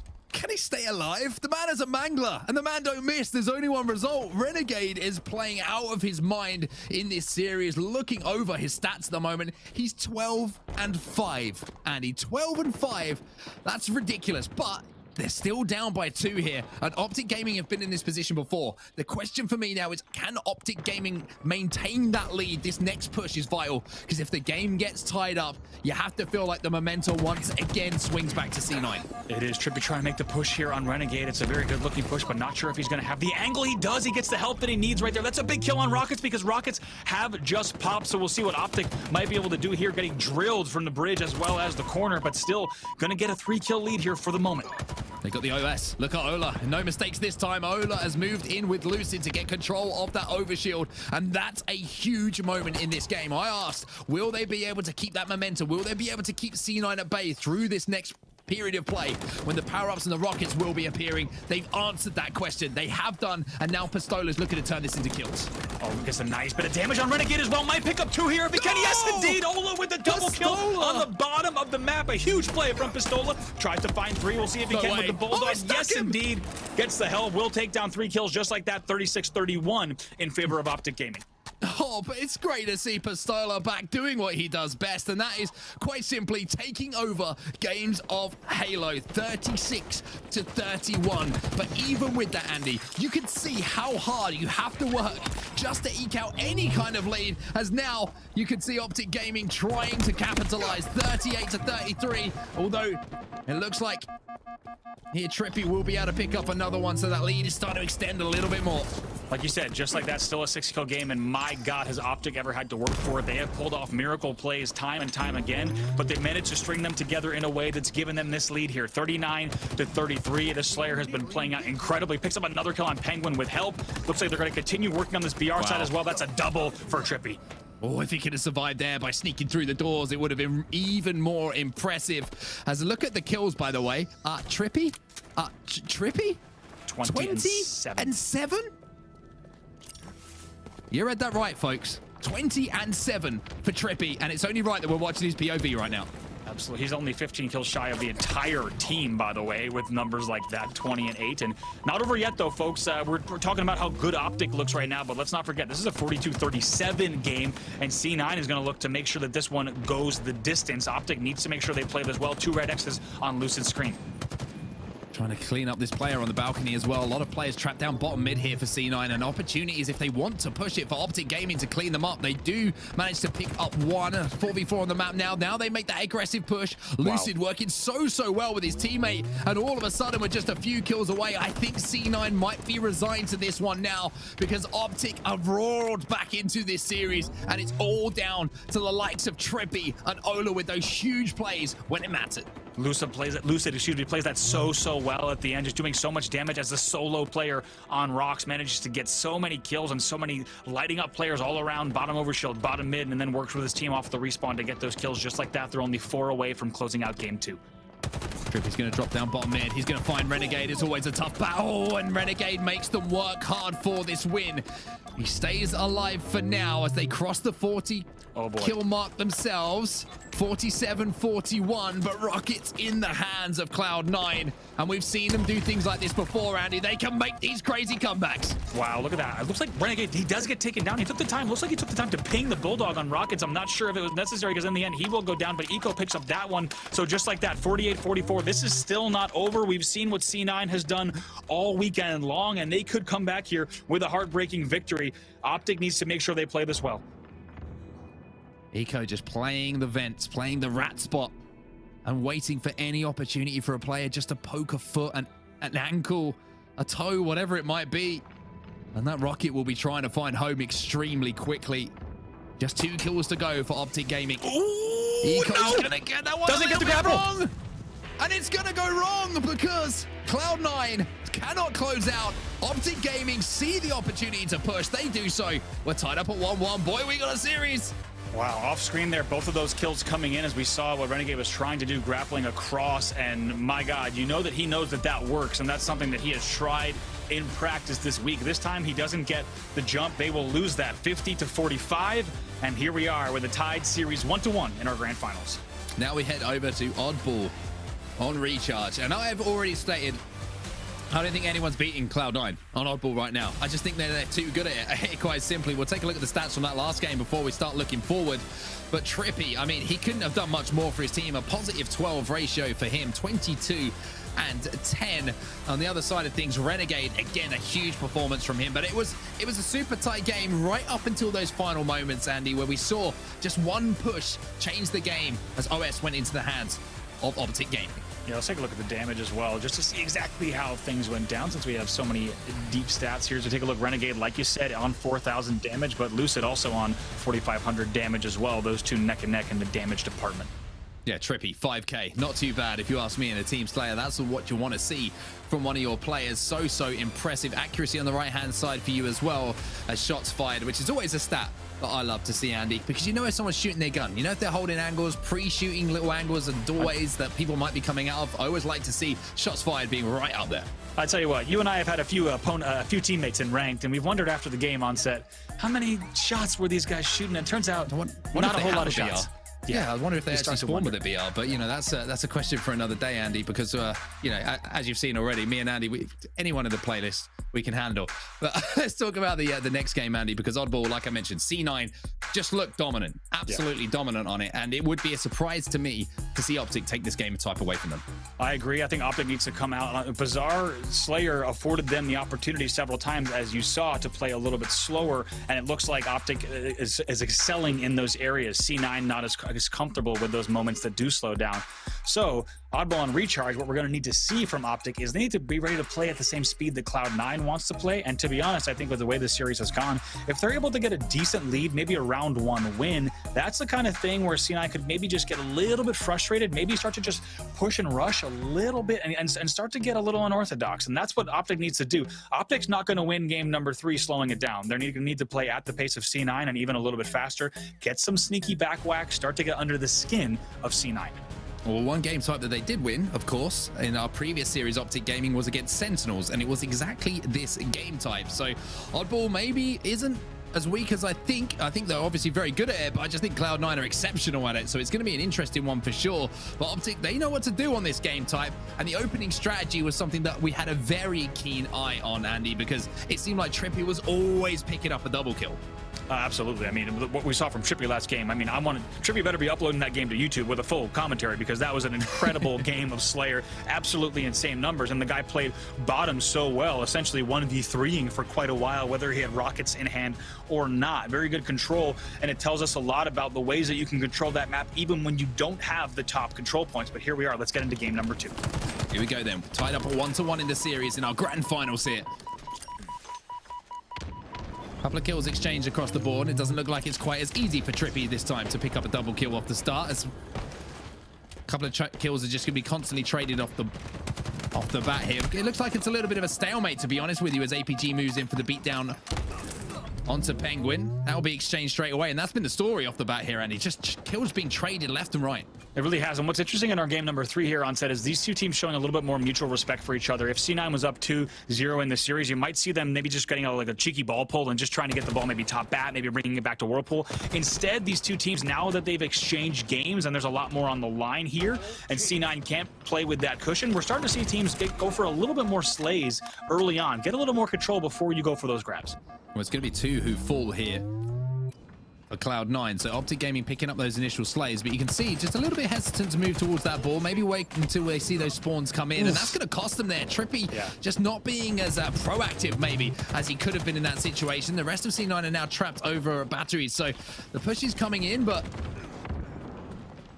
the kills are falling to Cloud9 at the moment. The ball's still not being picked up by anyone at the moment. Only the 5 points on the board, but they are C9's points. Yeah, this really can happen. I mean, you and I have seen it in the playlist, certainly in scrims as well. This can happen off of the rip here on a ball on recharge. It's not too uncommon where teams really want to get a little bit of slaying control. Estella's going to pick up another kill on Lucid before they do get that ball time. So very few points on the board relative to the time played here.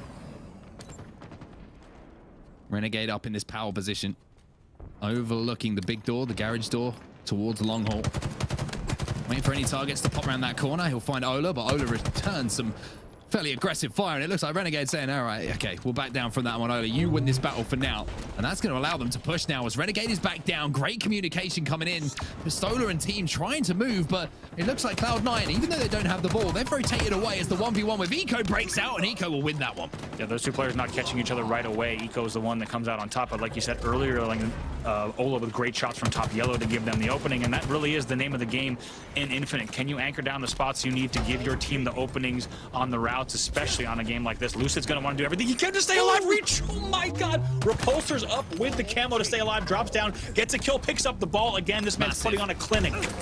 Absolutely massive. However, his teammates just weren't close enough to get to him to pick up the slays that were required. But what a play that was. Not only, you know, getting into a position to get the camo, but then also getting into a position to repulsor up away from a player with the oddball as well, which has kind of been the name of the game at the moment. Get the oddball off of its spawn towards any kind of setup. And even though he made a big play, as you can see, on the score. Cloud9 still not that far behind, but it looks like a setup starting to slowly form here for Optic Gaming. They have the pipes, they have yellow, and Stella's trying to make a sneaky flank behind the ball carrier. Yeah, the question is, where are the Optic spawners right now? It looks like they're going to be plat, and that's going to be a big contributing factor of where exactly this ball lands and ends up, because they're going to spawn plat, they're going to push pipes right away. It's a very good piece of pressure from them, and going to result in no ball time so far for C9. They need a few more kills here, though. They got to reslay. Optic don't have to do too much, however. Mangler in the hands of one player will be a trade as APG comes in to pick up that ball. Moving away from that little window there by the commando to make sure that he doesn't get taken down, but he is taken down anyway. Renegade on the chase after this player who goes back to the grapple. Oh, no. However, he won't get that kill. And Stella will move away with that ball. I think it might have been Ola there on battery. He's able to pick up that grapple for a second and also stay alive on grapple, which is huge. And just like that, on the scoreboard, here we are, 34-13. It's a great play from Trippy as he pushes in as well. Trades across the board, though. Doesn't mean anything's going to really happen too much. APG with some great shots across, and you can see that Cloud9 are going to be spawning over at A at the moment. So that means an opportunity here for big ball time for Optic Gaming, as they do have the ball over at yellow, so a long way to traverse. But look at this rotation coming in as well. Really smart play. Yeah, absolutely. Going to be some battles here at control, which are going to be pretty key. It's a trade there between Penguin and Trippy, so that means Stellar's going to be able to grab the ball top yellow and hold in attic. Now they need to push out Turbine, make sure they have this side of the map locked down, and look at those spawns that come in. So this is a perfect setup now for Cloud9, and if they hold off one push, then they probably will go into the lead here, Andy, due to the time it's going to take for Optic Gaming to get back onto the map after that reset as they fall into the respawn screen. But look at this, two players just walk through pipes, and that's a hole in the armor. Oh no! What? As the grapple comes back in, he stays alive for now. Can he clean up APG? No, he can't, but you have to say maybe a bit of a mistake there from Cloud9. Definitely a mistake. An impressive grapple to avoid his own nade off of top bat. I'm excited to see that one again, but I agree. I think you and I were thinking the same thing. On said, how is there no one watching pipes? How do two players come into pipes for free there and push the ball? That really can't happen. Crazy as it sounds, though, they've managed to somehow get the ball out, stay alive, and rotate. So this is ridiculous from Cloud9. Everything's worked out in the most chaotic of ways. Another nade will go down here around the control tower, but Penguin's just kind of gone in there, picked up the pieces from the carnage, reassembled it into the shape of an oddball, and said, I'm quite happy to pick up this time, 62-48. And how many times have we seen this from C9, down, I believe, by 20 or 30 points earlier, and just like that, they've turned this into a run. And like you said, they turned chaos into composure just now as they're able to continue this hold for what feels like an eternity in terms of a 100-point oddball round. They're already at the 75-point mark. Just trying to survive for now, but Lucid comes in and will manage to pick up those kills. Eco will trade one out, though, so 2 dead momentarily for C9. As I say, that APG starting to heat up as well. He picks up another. Where's that oddball, though? That's the important thing. And where is Lucid? Lucid's here, and he picks up yet another kill with some assistance from a teammate. Survives as well. Ola will pick up another, and now it's a case of get that oddball in your hands because they need this time, Optic. That's a camo grab. You see bottom middle. Curious where they're going to rotate this ball, though, as well. It's going to be straight to pipes here, as you're actually going to see Ola there. So it's a very good rotation. And honestly, rotation is something we haven't highlighted enough during today's broadcast. Very, very important when you're playing ball to have those rotations ready, just due to the speed of this game. You can absolutely win games on rotations alone. Eco's the player to watch, though. With that camo, he has the ability to break a setup. He breaks some necks as he drops down there with some help from teammates to pick up that first kill. And that's just disrupting everything. And you can see at the moment that Optic Gaming are just chasing shadows. And that shadow is Eco, and he cannot be found. Absolutely great stuff for him. And look at the scoreboard, just like that, 75-75. What was a 20-plus point lead for the side of C9 has been now totally negated. We are all tied up with only 25 points to go in round number 1 with 34 seconds on the board. These next holds will win the game. Yeah, I think if APG gets grappled from that far away, Eco, I think something's wrong with your grapple, to be honest with you. That is a heck of a shot once more. Grenade comes in. He's going to have to be very, very careful to stay alive here. But this power position, when we watched this gameplay from the point of view of Optic Gaming yesterday, Eco was so devastating from this top yellow position. Look at this, great grapple the ball up to him. Yes, grapples the ball to top yellow. It's a huge play with only 14 seconds left.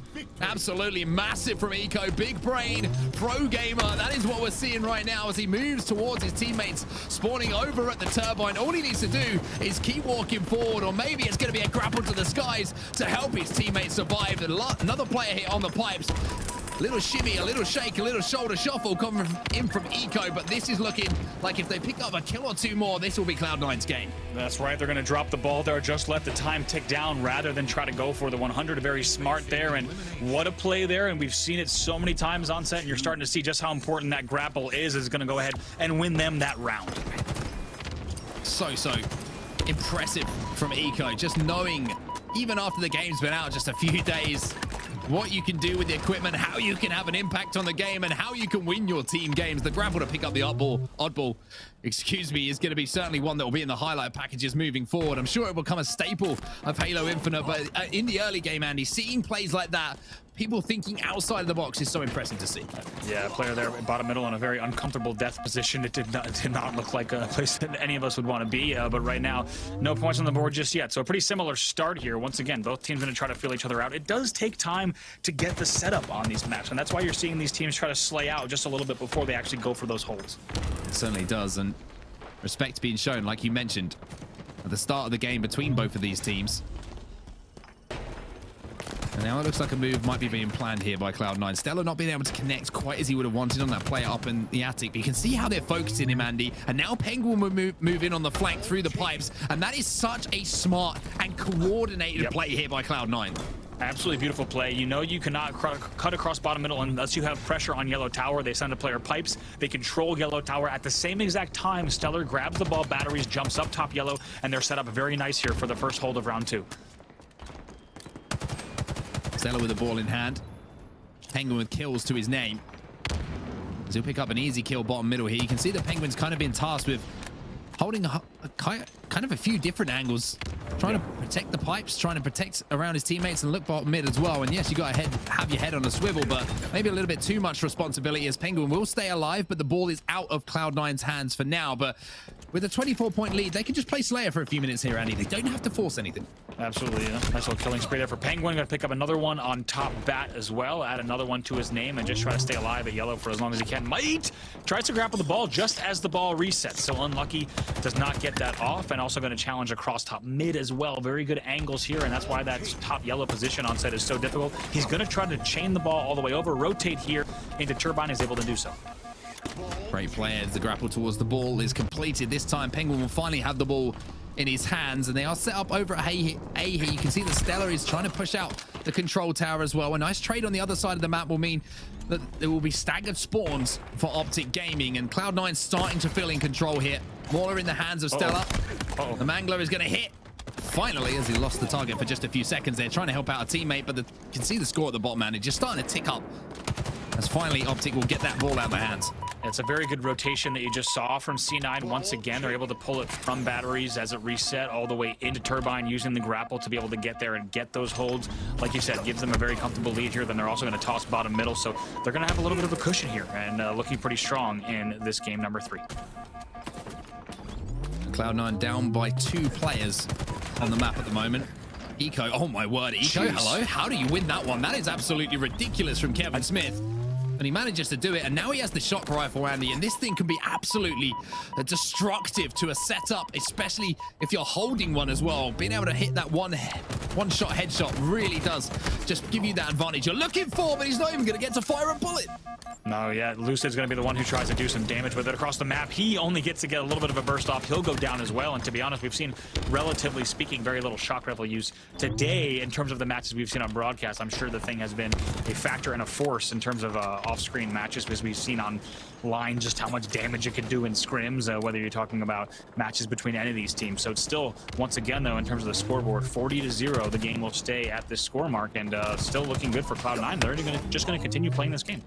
Yeah, I don't think they have to do too much. They don't have to force too much at the moment. Pistola trying to do what he can, working with a teammate Lucid, but again, just the cover fire that's coming out of C9 right now is ridiculous. And even though Ola managed to do a little bit of damage on the way down, it's Eco who comes out on top, and he's back to his home. This is officially called the Eco spot forever, and I'm not talking about being eco-friendly. He's being the complete opposite here to Optic Gaming. He is being destructive. Yeah, definitely not eco. Yeah, eco-destructive is certainly the best way to put it on set. You put it well, as Camo's going to sneak here. Stellar still bottom elevator. He's going to be behind his opponents and going to let them know that he does have these angles on pipes, but still no ball time. And with a minute left, take a look. I mean, C9 is very happy to just continue slaying. yeah, this would be the game. They've already got one round on the board, and as you say quite perfectly, they don't have to do anything. It's up to their opponents to make plays. APG is going to be one shot with that ball. Trippy actually picks up 2, but that 1 kill from Stellar, and the fact that he's got a mangler in this close quarters as well, it's just going to make picking up that ball almost impossible here for Optic Gaming. I mean, they are just waiting and baiting. That is exactly what they're doing on this ball. They don't need to pick up any time. Once they got that 40-second hold, it gets a trade as well. They're going to be very happy here in terms of how things have gone, and maybe try to rotate the ball out just a bit. Yes, indeed, it plays back down to batteries. They're going to be happy with that as well. But 35 seconds left, and every single second is going to have to be picked up by Optic Gaming. APG manages to get a few seconds. However, it's just highlighting where that ball is, where that player is, and by the looks of things, Andy, this one is done and dusted. No way for Optic Gaming to get back into this. Cloud9 are going to go up 2-1 in the series, and we are heading to our next map. Yeah, let's see if Ola can try to get a pull here. He will, of course, pause that timer. We'll see if he can hold the ball. It looks like he will try to get away here. They'll put a little bit of points on the board, and let's keep in mind if they're able to hold here and rack up some points, that clock will stay at 12 for as long as they're able to hold. It picks up another one, and going to try to make something happen here from the back of the base. Yeah, as you say, they're going to have to hold on to this objective. If they pull this off, it would be a miracle. It would be a miracle, but crazier things have happened, to be fair. As now Pistola will move in and pick up a couple of kills. 5 seconds left now. Pistola, as you can see, that timer is stopping. And all of a sudden, I'm giving the game away. I'm saying we're heading to the next game with the series in a certain way. Pistola reminds us all that Infinite is a different kind of Halo. Absolutely, you see that timer, excuse me, is going to halt as we do have a team scoring. So just like that, take a look what now. Is going on? Already here. Now it's going to be about to maybe get in if they can now tie the what game. Is going Might on? try to play the ball here, and he's going to toss it off. And now that's going to be the game. That's going to be the game. Oh my word! How have they done that? They turn it around. That is absolutely ridiculous from Optic Gaming. Ridiculous from Ola. And we head to another round, and I just wonder, is that brilliance from Optic?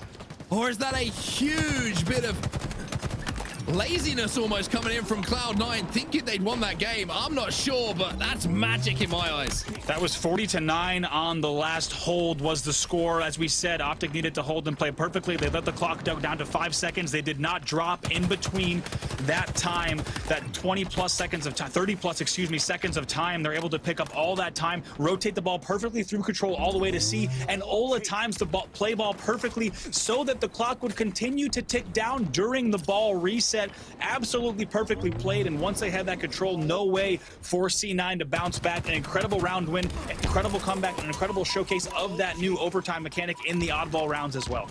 I'm absolutely shook. I got to be honest with you. I am shook as a commentator that I've just seen that happen in front of it. I don't think you're allowing that to happen if you're C9. Pistola says, hey, as long as there's a second and there's a chance, there's always a way to win a game and win a round. And Pistola, his experience, that never say die attitude on display once more. And all of a sudden, it looks like Optic Gaming are coming back to life here, Andy. I mean, they are, and now they have the bottom C hold as well. They're going to be rotating the ball down there, and right away, it's Lucid who has to check top control. He's got the sword out, just needs to watch this doorway. Already baiting the doorway one. Repulsors up! Let's see if he can get the double here. No! He does get the double. A Lucid once again showing the sandbox, showing the equipment, and showing all of the skill to everybody who's watching right now.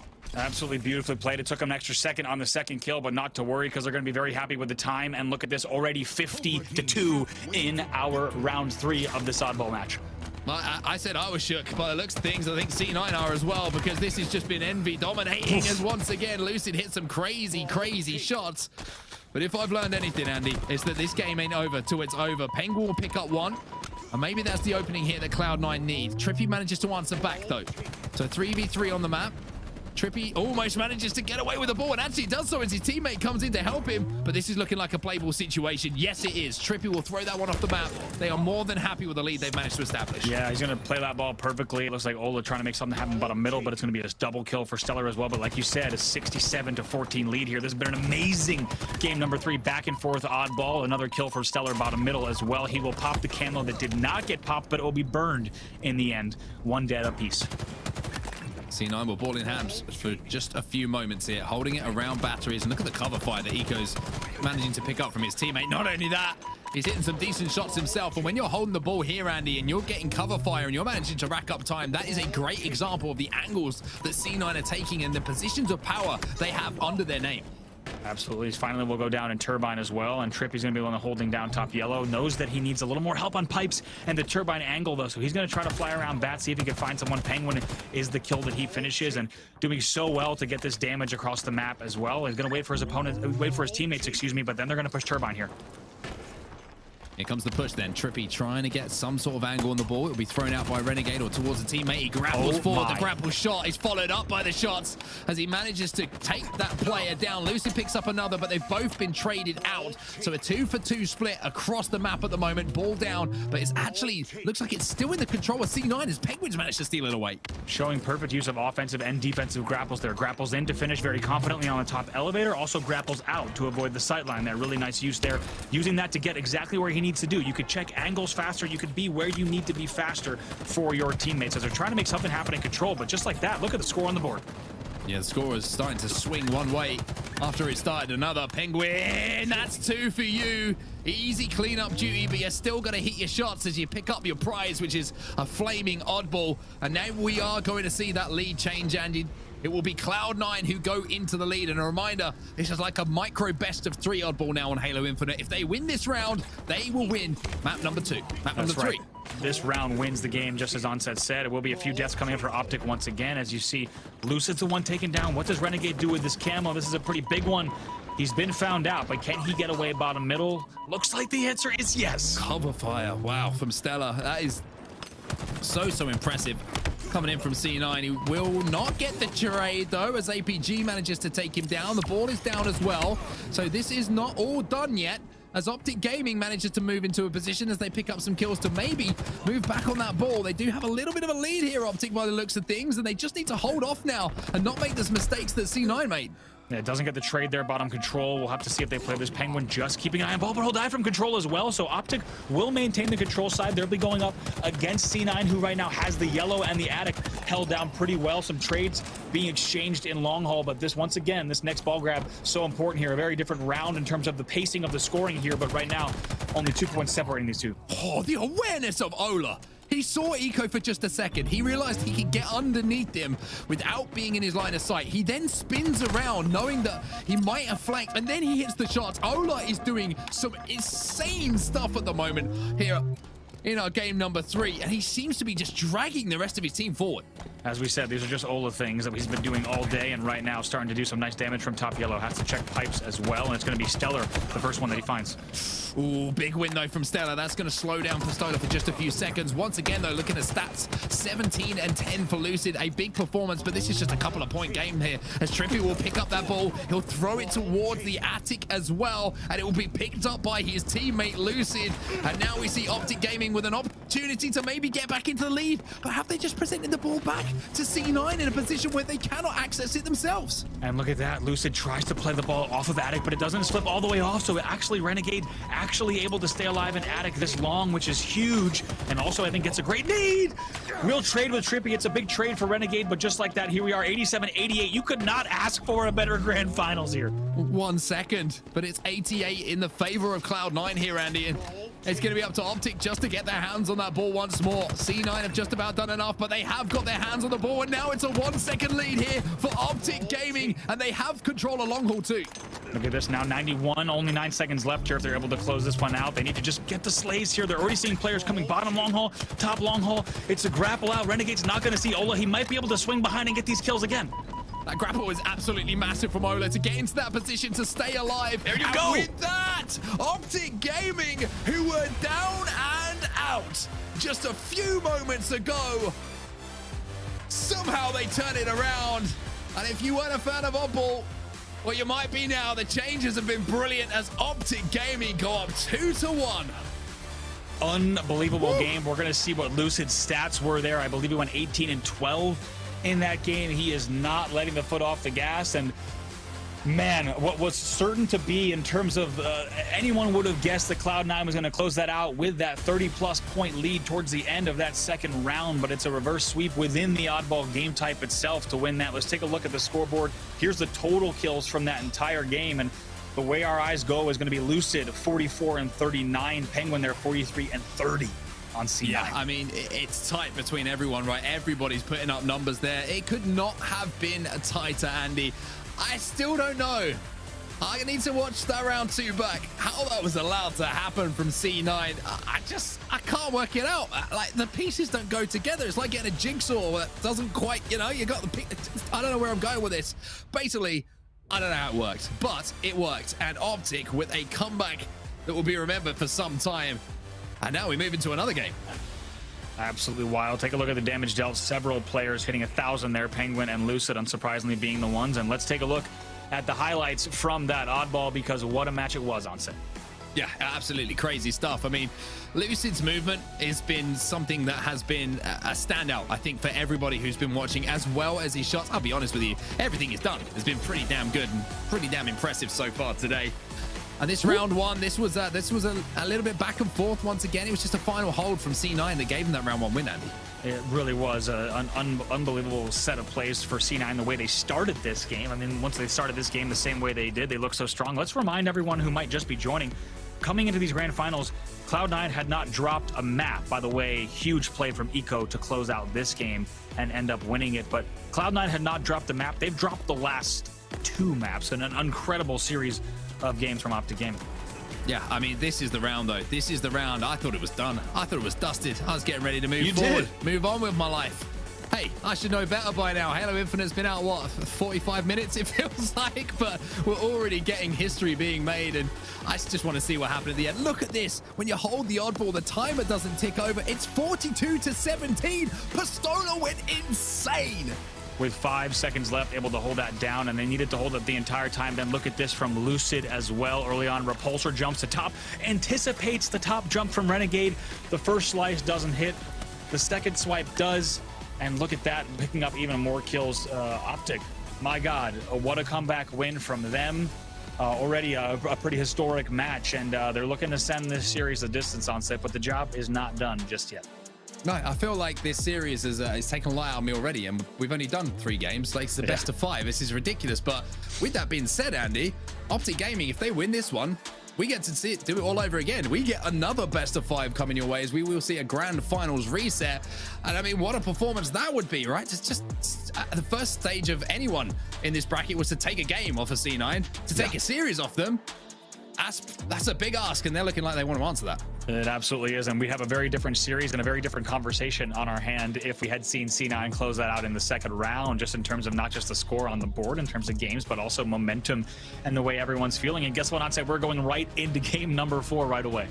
Hell yeah, brother. That's what I want to see. I want to see us getting straight into gameplay as we head into game number 4 of our series, but it looks like we're not quite ready as yet. Apologies for the full start, everyone. Hey, the game's just come out. Don't worry about it. We're letting it out early, okay? Look, come on. Give us a little bit of time here. But let's talk about Streets, Andy, because we haven't seen it yet in the series. Strongholds, we know how it plays a little bit now. Teams are starting to formulate those strategies. Absolutely, and Stronghold Streets, we're going to just need to see the same speed out of Optic that they used on the end, the second half of Oddball Recharge. What's interesting here is one of my keys to victory here for Optic that I mentioned earlier is get under the skin of C9. I would safely say that if you're on the C9 squad, that is a very frustrating loss. I don't care how good your attitude and your mental is. That is a very, very frustrating loss in what they, I'm sure, thought was going to be a clean 2-0 win in ball on Recharge. So right now, Optic needs to take advantage of that. Get into an early lead here. Make sure you're sliding in just a little bit faster. Keep C9 on the back foot. Block the sightlines you need to. Maybe be a little bit sneaky once again with team shots that might be unexpected. If they're able to do that early on in Stronghold Streets, I think they could take this game and the series. I think a very interesting way to put it is that I want Optic to be asking questions of C9. Put them on, like you mentioned, put them under pressure. Take a 1v1 fight. Make them hit those shots. And if they do so, and they come out on the good side of things, that Optic Gaming could be sending us to a bracket reset. It has been a wonderful grand final so far, but now it's up to the streets, and it's over to the streets to decide who is going to take this next game. It has been a wonderful final indeed. I'm just having a blast. A huge shout out once again to everyone joining us here. It's been an amazing week for Halo. Make sure you tweet out this stream, post about it, make sure everyone knows what's going down here with these amazing grand finals between these two teams. It's been an amazing evening for the Halo community across all regions when we look at every single Australia, New Zealand, LATAM, Europe, and now North America to round out an amazing first weekend. Here we go, game number 4 on Streets.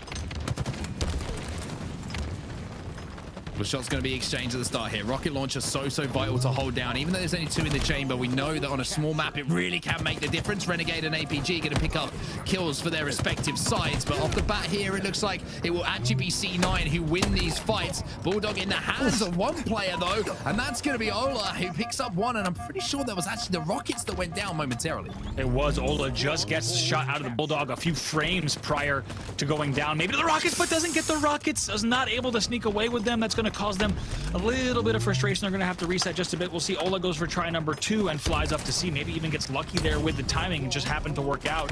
Rockets the back of the base, but Penguin gets the better of him. Such a smart position from Penguin as well. Not playing at the back, playing a little off angle. You saw Pistola jumped in for the contest to see if he could make a play there and stop that stronghold falling away from them. He wasn't able to due to the positioning of Penguin. The rocket does not connect, and now it will be B and C in the hands of Cloud9, and don't be surprised to see them try and push for A2. Absolutely. They expect them to play a very fast-paced game here. They're already trying to think about A, as Trippy's going to make sure to stay up on that and get the kill on Tires. Very important kill there, and one thing we're going to keep an eye out is definitely the amount of trip caps that these teams do and don't go for, because this game playing a little bit different than Halo 5 in terms of the speed that you want to be able to trip cap and whether or not you go for it. Renegade with the Stalker rifle in his hand, and if you haven't used this weapon yet, trust me, you need to. It is devastating, as you can see there. A couple of shots going in from Renegade to clear that player out of B. His teammates are going to move over, and I kind of like this. Renegade with the Stalker rifle has the opportunity to hold down one of these alleys and could cause a huge amount of damage all on his own. Right, just doing some nice damage there, able to keep his shields, at least a quarter of them here as he's continuing to watch Neon. I do like the Neon flank as well, and I'm going to be able to pick... No, actually, doesn't pick up one kill because Lucid and Ola helping each other out there on the Neon street. So now we go back over to the side of APG. Right now, just to check it on the scoreboard, you've got 63-17 in favor of C9 off of the rip.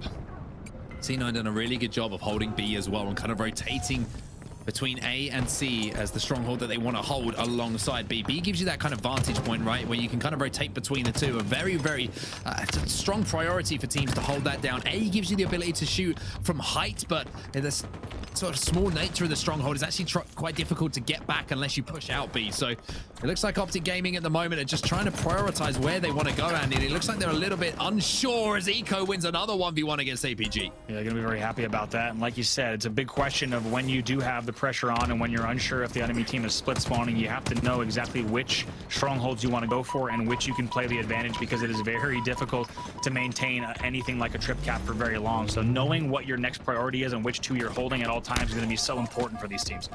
Renegade manages to clear this player out of the red room.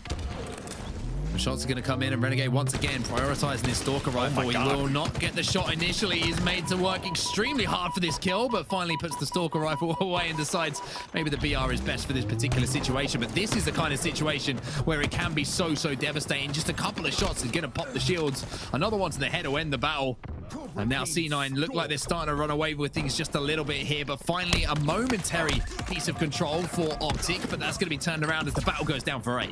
Yeah, absolute chaos there for the side of Optic, and C9's going to be very happy with how all that went down, because it lets them get 111 point, not lead, excuse me, but 111 points on the board to just 27, and more kills coming in for Stellar as he's on the prowl at Arcade, going to check Red Room and also be ready for the C angles. This is what I'm talking about. This game and this level specifically, so many little nooks and crannies and spots that you can watch. Stellar's just going to sit this and watch B Street and make sure that no one pushes out. Everyone else is going to be able to watch bottom mid and Neons, and we'll have to see how long he holds this, because Trippy's on these stairs right now. That nade's going to give some information, though. Or it might give some information, although we don't have the nade markers on anymore, thank goodness. But Stellar now relocating as the thrust comes in. He's not going to get the thrust, but he's going to get the beat down as well. So a really big trade on a player who you could argue had a movement advantage on him. APG now moving up into the A nest, the A stronghold, over by Tower to try and lock that one down as his teammates are moving towards B a little bit themselves. But you can just look at the bottom at the moment. It's just a little bit of carnage, a little bit of confusion on the sides of Optic about what they actually want to push here, Andy. Yeah, absolutely. Right now, controlling for just a bit. We'll see if they can try to get a, looks like no C reset for them. They do have points ticking up pretty healthily. They're going to be happy with how that one went down. In the end, off screen, we didn't track exactly what happened with Rockets. We'll keep an eye in case there might be still one in the chamber or something like that. Trippy trying to thrust and stay alive here in the red room. It's not going to be very easy for him as that is getting converted, and might even win this battle somehow. I don't even know. Finally goes down. Eco will clean that up, unsurprisingly, and he'll go back into B as well. But a little bit of chaos there and a little bit of control for a moment for Optic, but just like that, once again, it's C9 scoring. Point of view of Eco, then a couple of plasma grenades can be thrown towards the back of A, and that's because the call out has come that it was a cafeteria spawn. It looks like they want to try and defend C together here as one player on his team will fall ahead of him. Stella goes back into the respawn screen for now, and you can see that he's just trying to be the anchor here between the two strongholds. If they can pick up kills on either, if there's any engagements, then Nico's in a position to rotate across and just finish off the damage. There's a perfect example of it. Great positioning. A reset comes in from Eco as well. That's really, really smart play coming out of Eco. Eco doing so well. Look at the times of thrust to get into red as well. Just playing this textbook, doing so well. He's going to clean up Trippy on the pillars. 3 coming in, though. He's taking out the first one. He's going to need help with the next 2, but not to worry because help is more than on the way as they all push caution and back PD together. Perfect team shotting, perfect movement together on set. Yeah, that's just beautiful to watch, to be honest with you. The way that Eco's moved initially, it was a wonderful example of, you know, prioritizing what you need to prioritize, picking up the kills, then rotating, staying alive for long enough for your teammates to come and join you, and then re-engaging. It was wonderful to watch, to be honest, from C9. There's not too much you can do about that kind of teamwork if you're on Optic Gaming.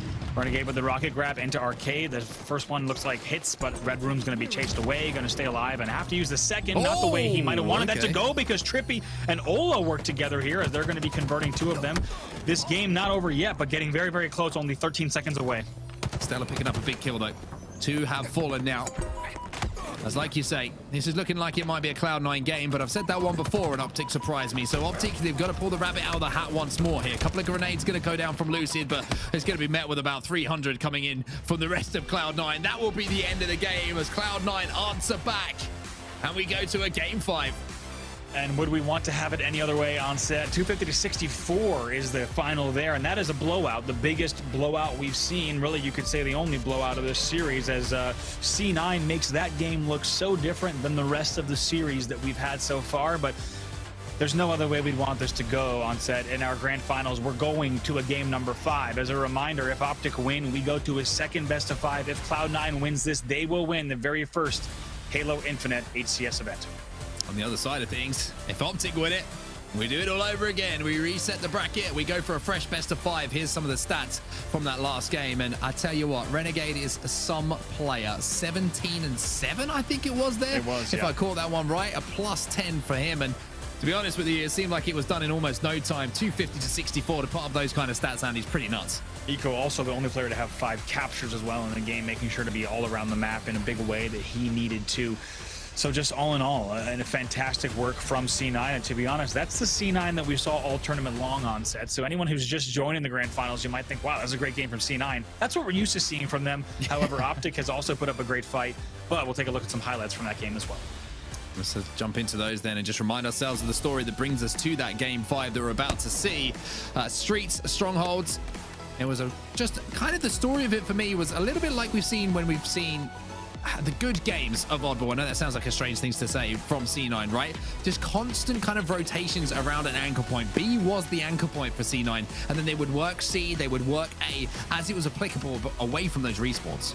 Absolutely. Look at Lucid winning that battle. That's a battle he had absolutely no business winning. But look at this play from Eco. Right away, you just saw them cap from B. He flies to front C, and he gets the angles that the side of Optic was not ready for. That is the name of the game in Strongholds. It also comes into play in Ball. You need to be able to fly to those angles just like that front C to catch your opponent's off guard. You have to play this game so fast, and it's that speed that lets them win a game with a score of 250 to 64. But onset, only 1 game left in the series.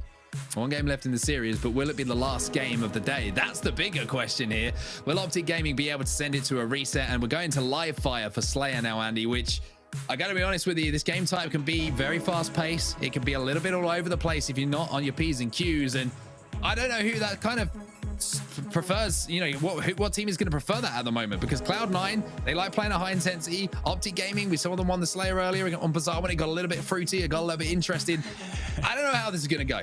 I don't know how this is going to go, but part of me wants Optic to win so we get more Halo. I'm just going to say, okay? I'm with you just because I want more Halo Infinite tonight. I do not want this broadcast to be over. I cannot wait a week till the next tournament. I want to see more Halo as well. I'm with you. This game type could play pretty, to be honest, just pretty funky, like you said, in terms of the way that it plays and pacing. One thing that's going to be amazing is we're going to have power-ups in play.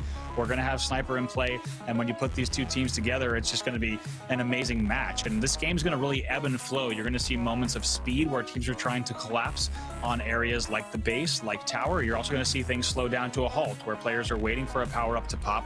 Maybe they're waiting for a player to go on the flank with a bottom mid route, timed in combination with something like a top mid push, as well as pillars and dummies. So you're going to see a lot of coordination here, and really this game's, like I said, is going to go through different kind of levels of speed, and it's really which team can control the majority of that will come out on top. Game 5, Cloud9 and Optic Gaming coming up right now. Well, here we go then. Everybody watching right now, this is what we wanted from a grand final. Make sure you tweet the stream out. Make sure you get all of the eyes that are available onto this Game 5, because it's Cloud9 versus Optic. It's all tied up. If Cloud9 win, they will be your champions, but Optic Gaming have already shown so much heart through this bracket. They fell down to that lower bracket early, to the hands of Cloud9. They've beaten the likes of G2. They've beaten the likes of Sentinels to get here, Andy. And I tell you what, the revenge story against Cloud9 sounds like a pretty good one if you're an Optic fan. It does indeed. Here we go. Game number 5, ladies and gentlemen. We'll have to see which team is able to get the first picks, get that first advantage on this push. Looks of things, it's going to be Trippy who gets the opening kill. However, traded out straight away. Penguin and APG will trade out once more. So a 3-1 start here in the hands of Optic Gaming. So the green wall looks like it's growing strong right now at the start of this game, but a long, long way to go. Yes, indeed. Also, welcome to everyone here. Hitting some great numbers also across the board in terms of viewers here. Welcome along to the grand finals. You picked a perfect time to tune in, as it's a 5-1 lead here off of the rip for Optic Gaming. And almost a trade there doesn't come in, though, surprising. So C9 will pick up another kill on the board. But look at Optic here off of the rip, 7-2. 7-2. As Penguin fall as well. Make that 9 now, and all of a sudden the sniper rifle has fallen into the hands of this tower play here. Eco picks up one in the kill feed as Trippy now has that sniper. Looking over towards the nest. Eco playing this one nice and slowly, though. You can see just in the outlines there, not giving anything away.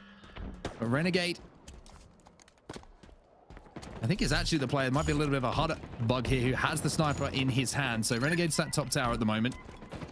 Pistola having a little look around the sandbag, seeing he can make a play. But nobody poking at the moment. This is almost as if nothing's happening, as finally the shot does come in. It will only be a body shot, though. That won't count towards those kill totals. Absolutely. Just staying alive here. Top tower as long as you can here. Trying to see what might be happening towards the outside as well, and just going to stay alive. Knows that players might be pushing pillars here, but this is what we talked about. This game can definitely slow down and go kind of in these different bursts of speed, and that's what we're expecting to see. Trippy just still hanging out up top, just staying alive here on top tower. Yeah, this is going to be Optic Gaming with the tower set up.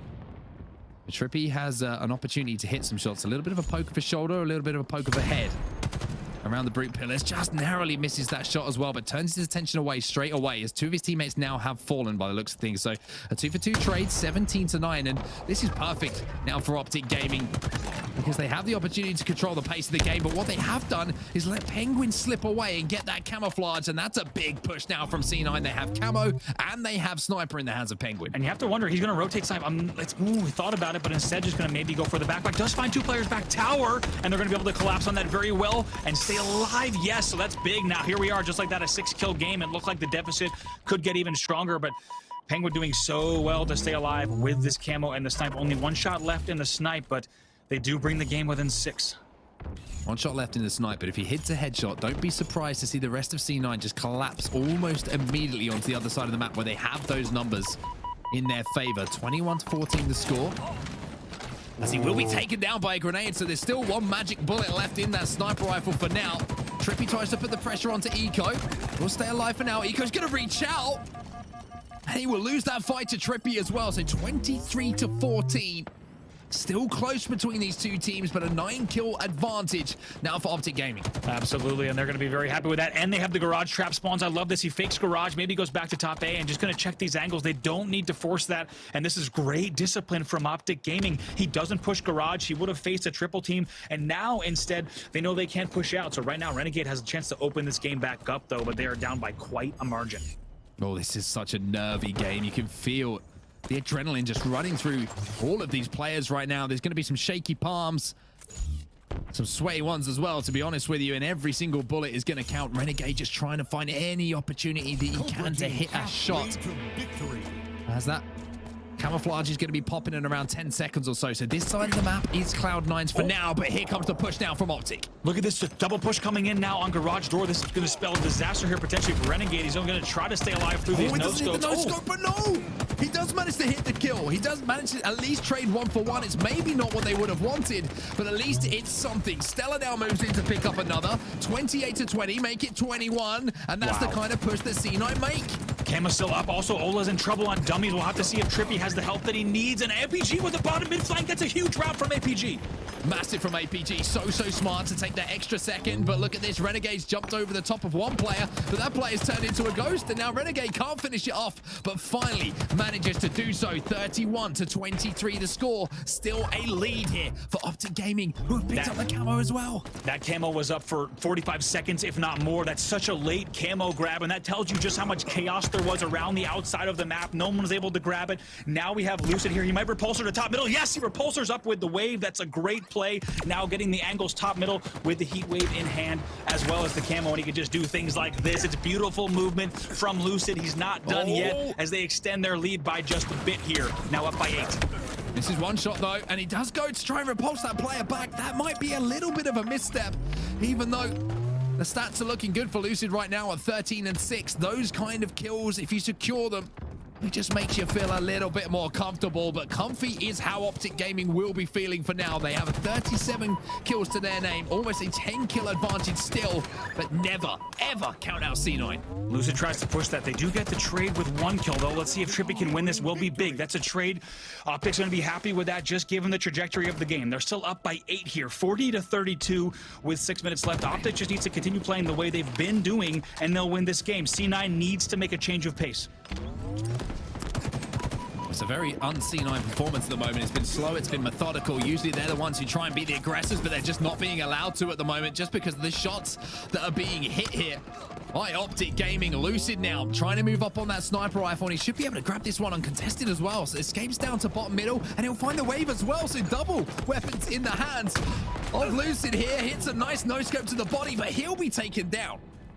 Looks like Penguin might go down as well there on the side, so we'll have to see. Actually, he stays alive with that snipe, so we're going to keep a very close eye on that C tower region now. 42-36. This game very far from over. Cloud9 looking to have the comeback upset. Now 37-42. If they close this game out, hits the no-scope. Yes, indeed. Penguin's not done. Takes down Trippy in the back of the tower, just like that. 3-kill game. Had to hit that shot, had to clean up that kill, and had to keep that sniper in their hands, and he did all 3 of those. Tick, tick, tick for Penguin. And now he has the opportunity to hit some more shots. This has all of a sudden got extremely close and even more nervy for both Cloud9 and Optic Gaming fans. The real winners here, Halo Infinite fans. This is the kind of thing you can expect from Halo Esports. This has been amazing here, 42-40 now. It was an 8-kill lead for Optic, now just a 2-kill lead. And here comes the push starting to go front A, front sandbags. Optic is going to need to have the most coordinated push on this tower player if they want to take back setup. Penguin's just baiting himself at the moment. Teammates are kind of moving around, trying to see if they can get any kind of flank. Looks like the power-up has disappeared as well.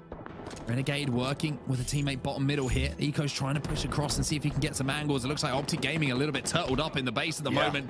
One player will be picked up, though, by Optic.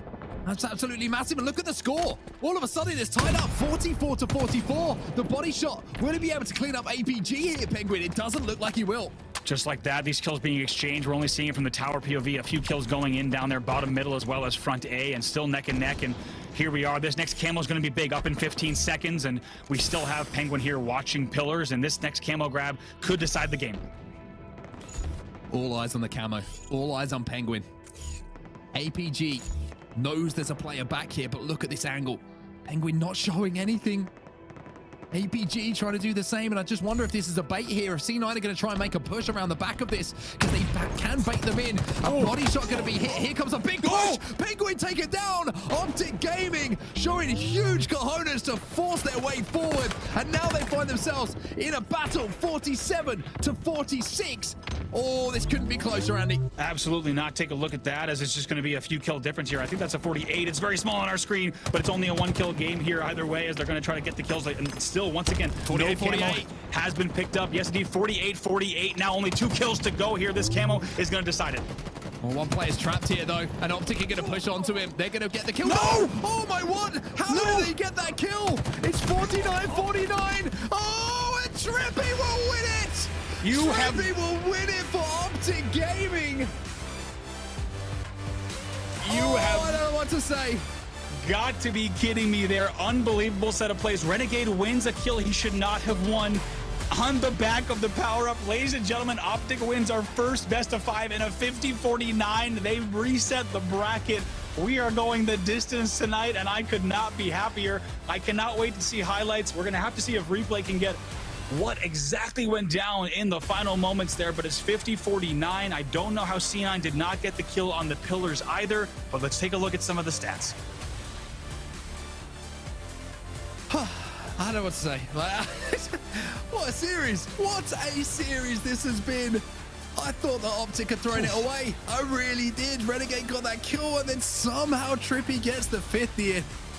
And I tell you what, Trippy, of those 11 kills, I'm sure he's going to remember that one for some time to come. But Lucid again has been one of the standouts for Optic. Let's take a look at the highlights, Andy. I mean, this game's going to speak for itself. If you were to script a grand final for me in the first Halo Infinite Open for North America, I wouldn't have even told you to write something like this because it would have been a little bit too crazy and a little bit too far-fetched. But instead, we have had an incredible grand final. Going to a Game 5 50-49, absolutely unbelievable. Let's take a look at exactly how this went down. I mean, I just want to see these final moments. It was just the craziest end we've seen. Penguin. I mean, let's take ourselves back just a few seconds before that final play, Andy. Optic Gaming decide we need to kill Penguin. We need to flush Penguin out because we're getting flanked on the other side of the map. They all commit to it. And how many times do we say in esports, in Halo, you have to commit to a decision, a call, and Optic did exactly that. There's Renegade. Renegade finally gets naded out, and was the Pillars win there from Trippy. C9 wise to make that pusher. Let's take a look at Trippy's POV. Here's the 47-48. Thank you so much to our team here on replay for getting all of these final moments. Look at this. Takes a little bit of nade damage, has to back all the way up, and they're going to bait and switch on the Pillars for a second. And here's where Renegade gets this kill. He had no business getting this kill. I have no idea how he gets this kill. This looked like it was guaranteed. Ola comes around the corner. Somehow or other, he must have had a mangler to take down Ola. And then it all falls on the shoulders. 49-49, 2 shots, beat down. God. Eco sit down. As Optic reset the bracket. Are you kidding me? This has been, Clutch can't believe it. This has been one of the best grand finals I've seen. We go again. And it's the first one of Halo Infinite. It's amazing. My heart rate, I can't explain my heart rate watching this series so far. It's been absolutely incredible. I just got to say, the fact that Trippy managed to get Eco that smack, like, you know, in Brute Hall like that, the moments that were happening in this game were just unbelievable. We're going to have more. We have our bracket reset. We've got another best of 5. My mind is blown. My mind is blown. Honestly, something that I can take away right now from the game is small margins at everything in this game. They have been in Halo for a long time, but specifically in Halo Infinite, missing a kill, missing a power-up, getting a kill, these are all so significant for the swing of a game in terms of momentum, or in this case, to reset a bracket. I mean, the most incredible Halo Infinite is being played on our screens right now. I know it's only been out for 5 days, but you can just see how incredible these guys really are and how much they want this win. Let's take a look right now at our bracket though, because it has been phenomenal so far, and as you can see, it has indeed been reset. We saw the placement potential here in the bracket right in the start of the day, and I am so happy to say that we're resetting it. Halo is going through the night, and I'm here for this. I mean, gents, the stuff that we're seeing, Clutch, what did you make of those final moments of that Slayer? I mean, absolutely unbelievable, right? The pressure's on, camo is up. Somehow Renegade kills Pistola behind the silo. Cloud9 take that 49, like that lead. And you think that somehow Cloud9's going to close it out. And for some reason, Eco kind of overextends, jumps in Trippy's face. They both, like, Eco has Repulsor, and you almost think that that's what's about to happen. But no, Trippy kills him immediately. The reaction time was there. I mean, that was the most incredible series, I want to say, that I've seen in a long time. And I know it's been a long time since we had some competitive Halo being showcased like this. But I mean, for the viewers at home, we got a show. We got a bracket reset. We got Optic Gaming back in Halo, and it is, well, I mean, that was unbelievable. It really is unbelievable. We're feeling good over here. We're going to head to a break right now, but we have a bracket reset, people. That is right. When we come back, we have your grand final once again. Woo! We got Optic versus Cloud9. Let's see who's going to close this one out.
Hello everybody and welcome back to our first ever North American Open series. We have a bracket reset, and if you're just getting up and you're about to turn your TV off or your stream, don't stop right there.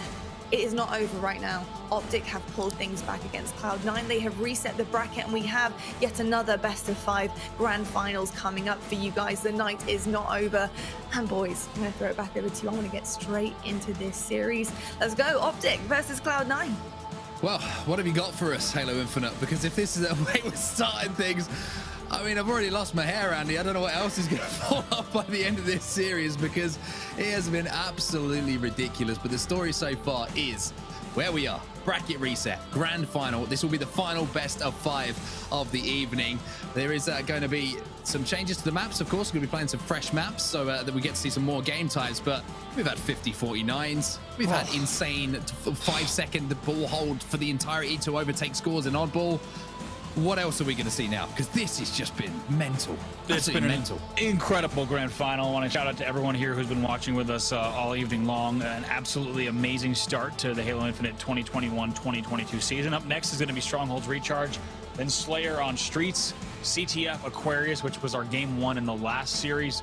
Oddball on Livefire we haven't seen, and then Slayer Bazaar will be the game 5 if we need it. But just like you said, Onset, we have had a hell of a grand final so far between these teams. And C9, a team that was yet to drop a game heading into this grand final. In that last series, they dropped 3. They lose the series. Here we go. 1 final grand finals. The team that wins this series will win the tournament. Well, deep breath, everybody, because here we go again. If you're on the edge of the seats, well, it's time to maybe sit back just a few inches to make sure you're safe for another 5 games of Halo Infinite, because it has been a wonderful evening of action so far. We're heading over to Recharge, Andy. We've seen some of the weapons, we've seen some of the setups, but this time we've got a little bit of a different game type. That's right, indeed. Seeing some people in chat asking, what does the bracket reset mean? And we'll get into that in just a minute. But after we watch the opening of this and the first few kills will be going in for Optic as they're able to pick up that kill on Penguin and Control. Going to be very happy with that. Maybe get some early control here as they pick up a second kill as well to let everyone at home know why that bracket reset. You had Cloud9 coming in from the winner's bracket and Optic Gaming coming in from the loser's bracket. Another nice kill, by the way, coming in there for Trippy. He's not done just yet. So because Cloud9 had not lost a series just yet, they had to technically be sent to the loser's bracket. That's exactly what Optic Gaming did, and now we have an even footing. Best of 5. The team that wins this will win the tournament. As simple as that. Whoever wins this series will win the tournament. But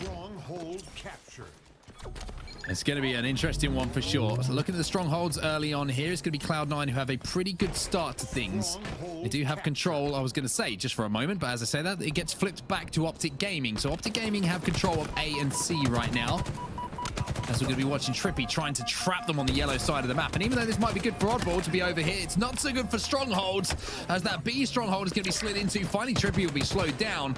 But 21-5 the start here for Optic Gaming that they would have dreamt of once more. Yeah, certainly they're going to be very happy with that. And it's going to be a little bit of a melee battle. Actually, he's going to see Renegade go down there. A little bit of a trade in the back of the base. And needs to be very careful to push. Ola picks up another kill as well. And it's going to be Stellar, who's top yellow right now, finding players in bat. And just going to try to hold this down, presumably for a little bit, to try to get a little bit of control. Those shots are absolutely stellar from Stellar. As now Trippy is going to be moving in. Unfortunately, he'll only be moving to the floor for a few seconds to give that a little bit of a closer inspection as he gets taken down. Eco now taken down as well. And just seems like everywhere we switch, it's carnage. Bodies falling. And nobody really having control. But as we say that, control momentarily falls to Cloud9. An A and C setup here, so they'll be controlling across the map, but it's up to APG to try and disrupt that now as he moves towards A, but he will be alone here, so you're gonna have to be very careful of anyone sliding through this door. Absolutely gonna want to watch everything he can. He does find a player on top Control, top A Cat, is able to get the cap though, and does very well. He also did really well earlier at Batteries too, is very happy with how those melee battles went to get that B Control. So once again, points on the board for the side of Optic. They're gonna be happy with the scoreline so far, 65-17 at this point. A bit of a contention going over at the B stronghold right now, but C has been secured here for Optic Gaming, and the standout for me so far in this game has been those rotations, Andy. On strongholds, it's not about the hold so much anymore. It's about making sure that you're taking advantage of any space on the map, and if the stronghold is there for you to cap, you jump in and then you look for those split spawns. But APG starting to warm up a little bit. He was somewhat of a question mark, I would say, early on in the series for Optic Gaming, but look at the stats now. Bradley is starting to come to life. Oh, he is, and look at the shots for the triple kill. Perfectly timed there on set. APG lighting up. If you watched their games yesterday, you might have said that APG was definitely a bit of a question mark. I'll be the first to say it as well, but he is stepping up here in these grand finals. Everyone who wants to see APG at his best, and he's starting to pull out that kind of performance now. Optic Gaming trying to turn back over Control here. In the Turbine, there's a 1v1, and Trippy's going to absolutely dominate that one. A double kill for Trippy as he looks across towards the window here to see if he can catch another player off guard. That'll be 3 dead here. There's a repulsor, and here's a Mangler, and there's a play from Trippy. Add them all together. It's simple arithmetic for him, but he's got the right results. We are not kidding when we say the potential here for equipment and routes and the plays like that to hit a repulsor, jump, Mangler, back smack, killing spree there from Trippy. Absolutely beautiful. Look at the scoreline here. I was not kidding when I said getting under C9 skin was really Optic's way to victory in these grand finals, and they would need to do it over the course of potentially 10 games. They are doing it so well now. Trip cap here on Strongholds on Recharge in game number 1. They're playing so strong. They certainly are, and there's a little bit of desperation you can see coming in as well from C9. Just everybody committing to that C stronghold, and if they don't get the kills, well, they're going to leave the camo available, and that's what's been picked up now by Trippy as he moves back to C. This total control has been here for a while. Finally, it looks like some pressure is going to be applied by C9 as they now have control of A and C and will start to score, but Trippy, he's still on the prowl, he's still invisible, and he's still got that Mangler. I mean, look at APG 12-5, Trippy 14-3 now. I can't even keep up with the stats as I'm talking about. A little Guardian Angel across the map as well, and they'll finally secede Control, however, not before doing huge damage on the scoreboard. C9 with an opportunity to score here, though. The question is, can they hold in the same way that Optic Gaming did? What a win that is from Trippy, though. The man is winning every single individual battle that he's involved with at the moment. Confidently jumps out as well to see if he can help out his teammates. He'll finish the B capture. And one thing to point out there, the communication, Andy. One player started the stronghold. Yes. Trippy moved in to finish it off as they cleared the space in front. It's such a great point you make there on set. Such great teamwork, and they know that that's going to save them just a little bit. Are you kidding me? 10 in a row for Trippy.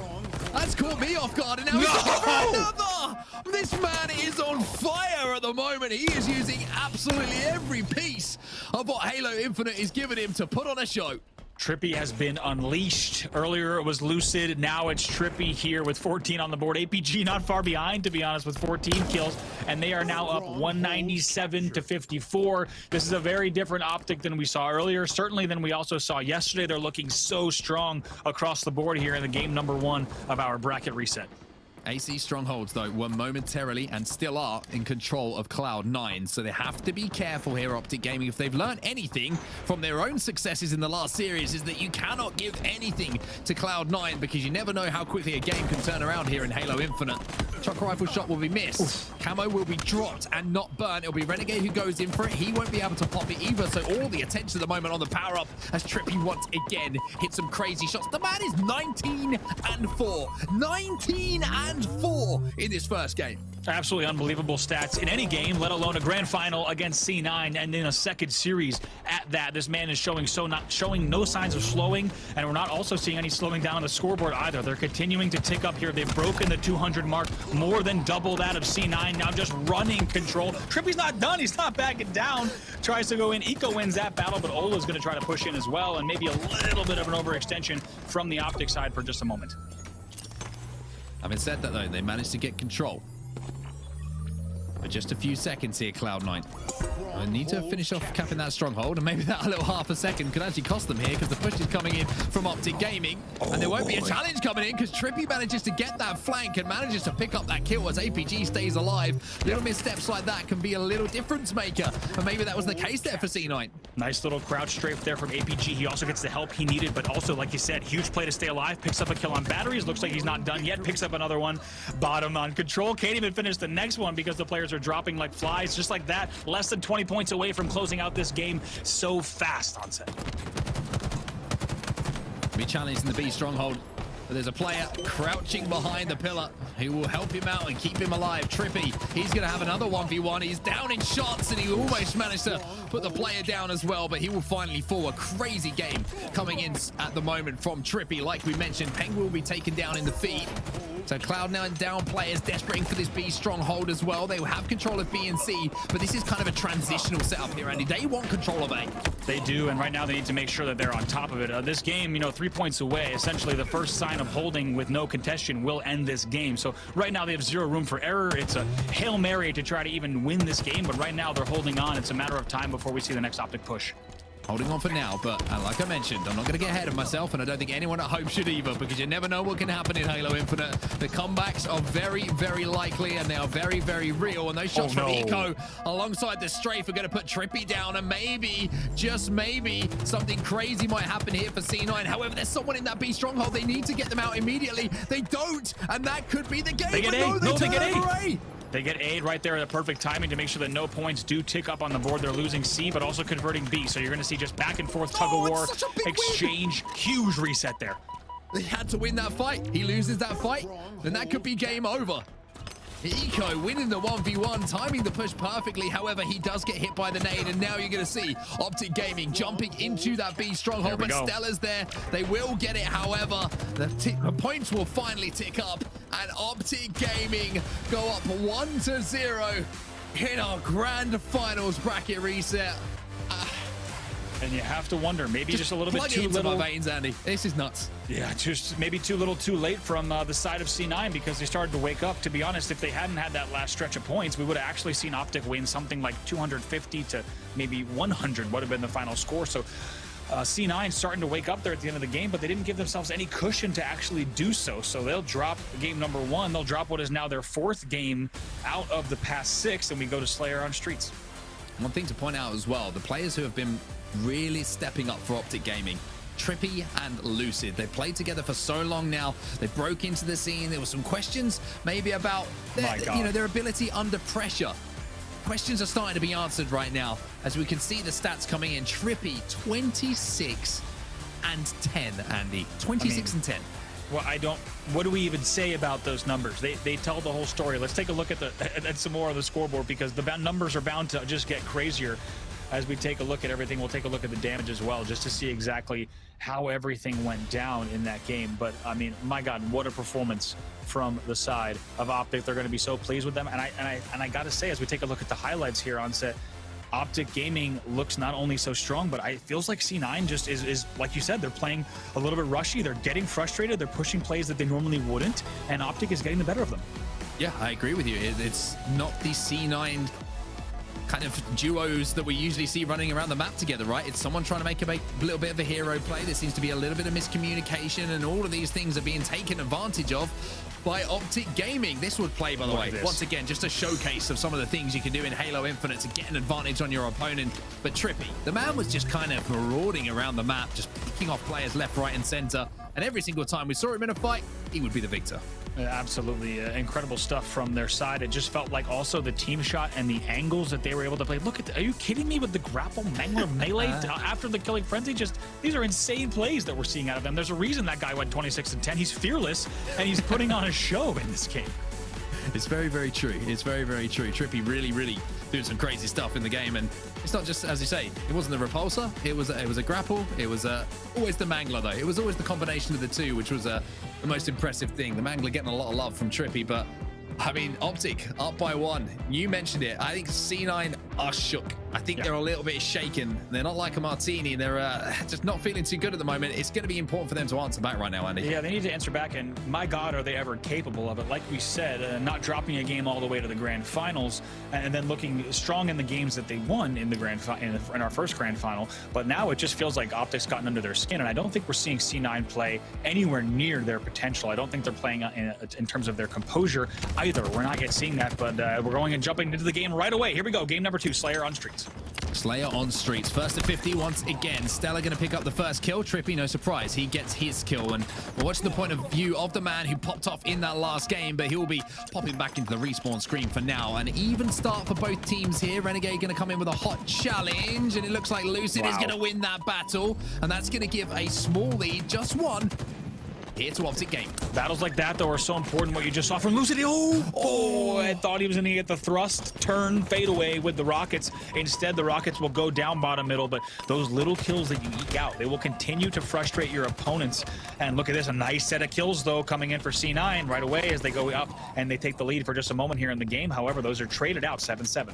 7-7, lucky for neither team at the moment, as the Bulldog will have an effect on this game. It's in the hands of Renegade as his teammates will spawn up. But look at this, he's managed to spot out Spawner around the PD statue, and now he's going to back up to his teammates. So smart recognition of the map situation coming in from Renegade here. Certainly. Let's take a look at the spawners. He probably thought someone might be spawning back elbow as well. Looks like they actually all spawned B arcade. So he's going to have a moment. He doesn't know that, so he's being very careful around cafeteria. Also going to know he has to check A. Going to try to win this battle at A. If they get that, that's going to give them some good angles, but he doesn't know. He thinks there might be a player back A. He just hasn't found him yet.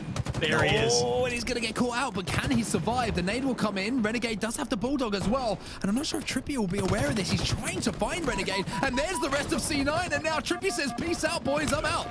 Look at that, just trying to play ring around the rosy. In the end, though, it'll be all Renegade. Look at Renegade playing that so well. Somehow Dipsy doodles around caution, goes back to B stairs, flies back out for the double back, and just like that, through that exchange, it's 14-7, C9 answering back. Doubling up on the score of Optic Gaming then. And I don't know how Renegade got away with that, but he did. And that's all that you'll care about if you're a C9 fan. Manages to pick up one APG. We'll trade it out almost immediately. So the Bulldog is down, the Rockets are up, and it's going to be Penguin who picks them up here for C9. That's a killing spree for Renegade as well. He leads the game in kills by quite a margin, more than double that of anyone else on the side of Optic Gaming. Going to be very happy with that. Picks up one on B stairs. Also got a little beam in hand in case he needs to use it, but just like that, 18-11. Optic keeping this close. However, a nice little lead here early on for C9. Trippy moving towards these B stairs here. Got the Sentinel beam in hand as well, and let me tell you, that thing will melt away at shields very, very quickly. Cloud9 starting to play on the back foot a little bit here, but there's some shots from behind. There's a player who's been a little bit sneaky. That player manages to pick up a couple of kills. Here's Optic Gaming then. Pistola picks up one as well. He'll get taken down almost immediately. So it's just trade for trade for trade at the moment. But Cloud9 are going to be absolutely fine with that. They have the lead to play this kind of game, Andy. Ooh, Trippy going red room. Stellar did not have eyes on that red room, so we'll have to see what happens at Arcade here. And it's going to be a battle. Trippy does well to win that one. He has help coming from APG as well. Look at Trippy winning that battle there. The area you see on your screen right now, folks, if you haven't played a lot of Halo Infinite, it's called Tires. Very, very important, crucial control point here. Really, you're going to see a lot of action revolve around here. That's why the game's slowing down just a little bit here now. 7-kill game. Bulldog going to connect, but not quite as much as he would have wanted it for. Stellar will be taken down. Trippy trying to work his way around this B arcade structure in order to stay alive and wait for his teammates to push up. He manages to do so as well. So now there's going to be a push coming in here from Optic Gaming.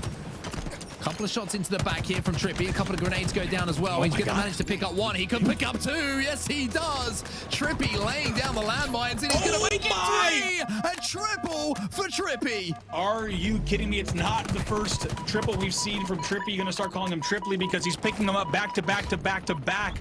C9 still putting points on the board, so they haven't brought it as close as they might want. However, a lot of kills going in there for Trippy as he cleans that up, trying to win on the B stairs. Finally gets taken down, on the B streets. But just like that, 6-kill game. Rockets do come in as well. Penguin's going to be on the receiving end of that one, and it's a 5-kill game back and forth between these two squads.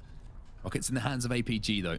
This is a chance here for Optic to make a comeback. However, that grenade is going to do a little bit of damage. It's going to flush him out of tires, and if I know C9, they're going to look to capitalize on that as well. Only one rocket in the chamber, though, and it's not going to connect. So APG cannot be the game changer that maybe he needed to be in that situation, but maybe he can take that opportunity now, pushing up with his teammates. One player's going to chase him, and APG says, "Don't chase me, boy. I'll put you back into respawn." Just like that, 25-28. It's a 3-kill game. It was just an 8-kill game in favor of C9, and this is exactly what we've seen Optic do. I was going to say that they needed to do it, but they've done it so fast. They need to just keep winning these small bait and switches. They need to play the long game, and they're just continually exhausting the resources and really the patience of C9, if we're honest, because just like that, it's now a 1-kill game, now 2 kills, 29-27 in favor of C9. Stalker rifle in the hands of Trippy here. Couple of shots onto Eco. One headshot here, he'll get the kill, and yes, he manages to convert the damage into the most effective stat that they're looking for right now, and that is kills. 30-30, Andy. It's almost like we couldn't have it any other way at the moment. What a comeback. This was just an 8-kill advantage for C9. They've let it just fall apart due to the fact that we have such great team shotting, teamwork, and once again, patience from the Optic side, ready to play this game for the long haul, just continuing to hold down Arcade. That's the area I'm talking about, though. Keep looking at tires, keep looking at pillars. It's such a crucial control point, almost regardless of game type on this map.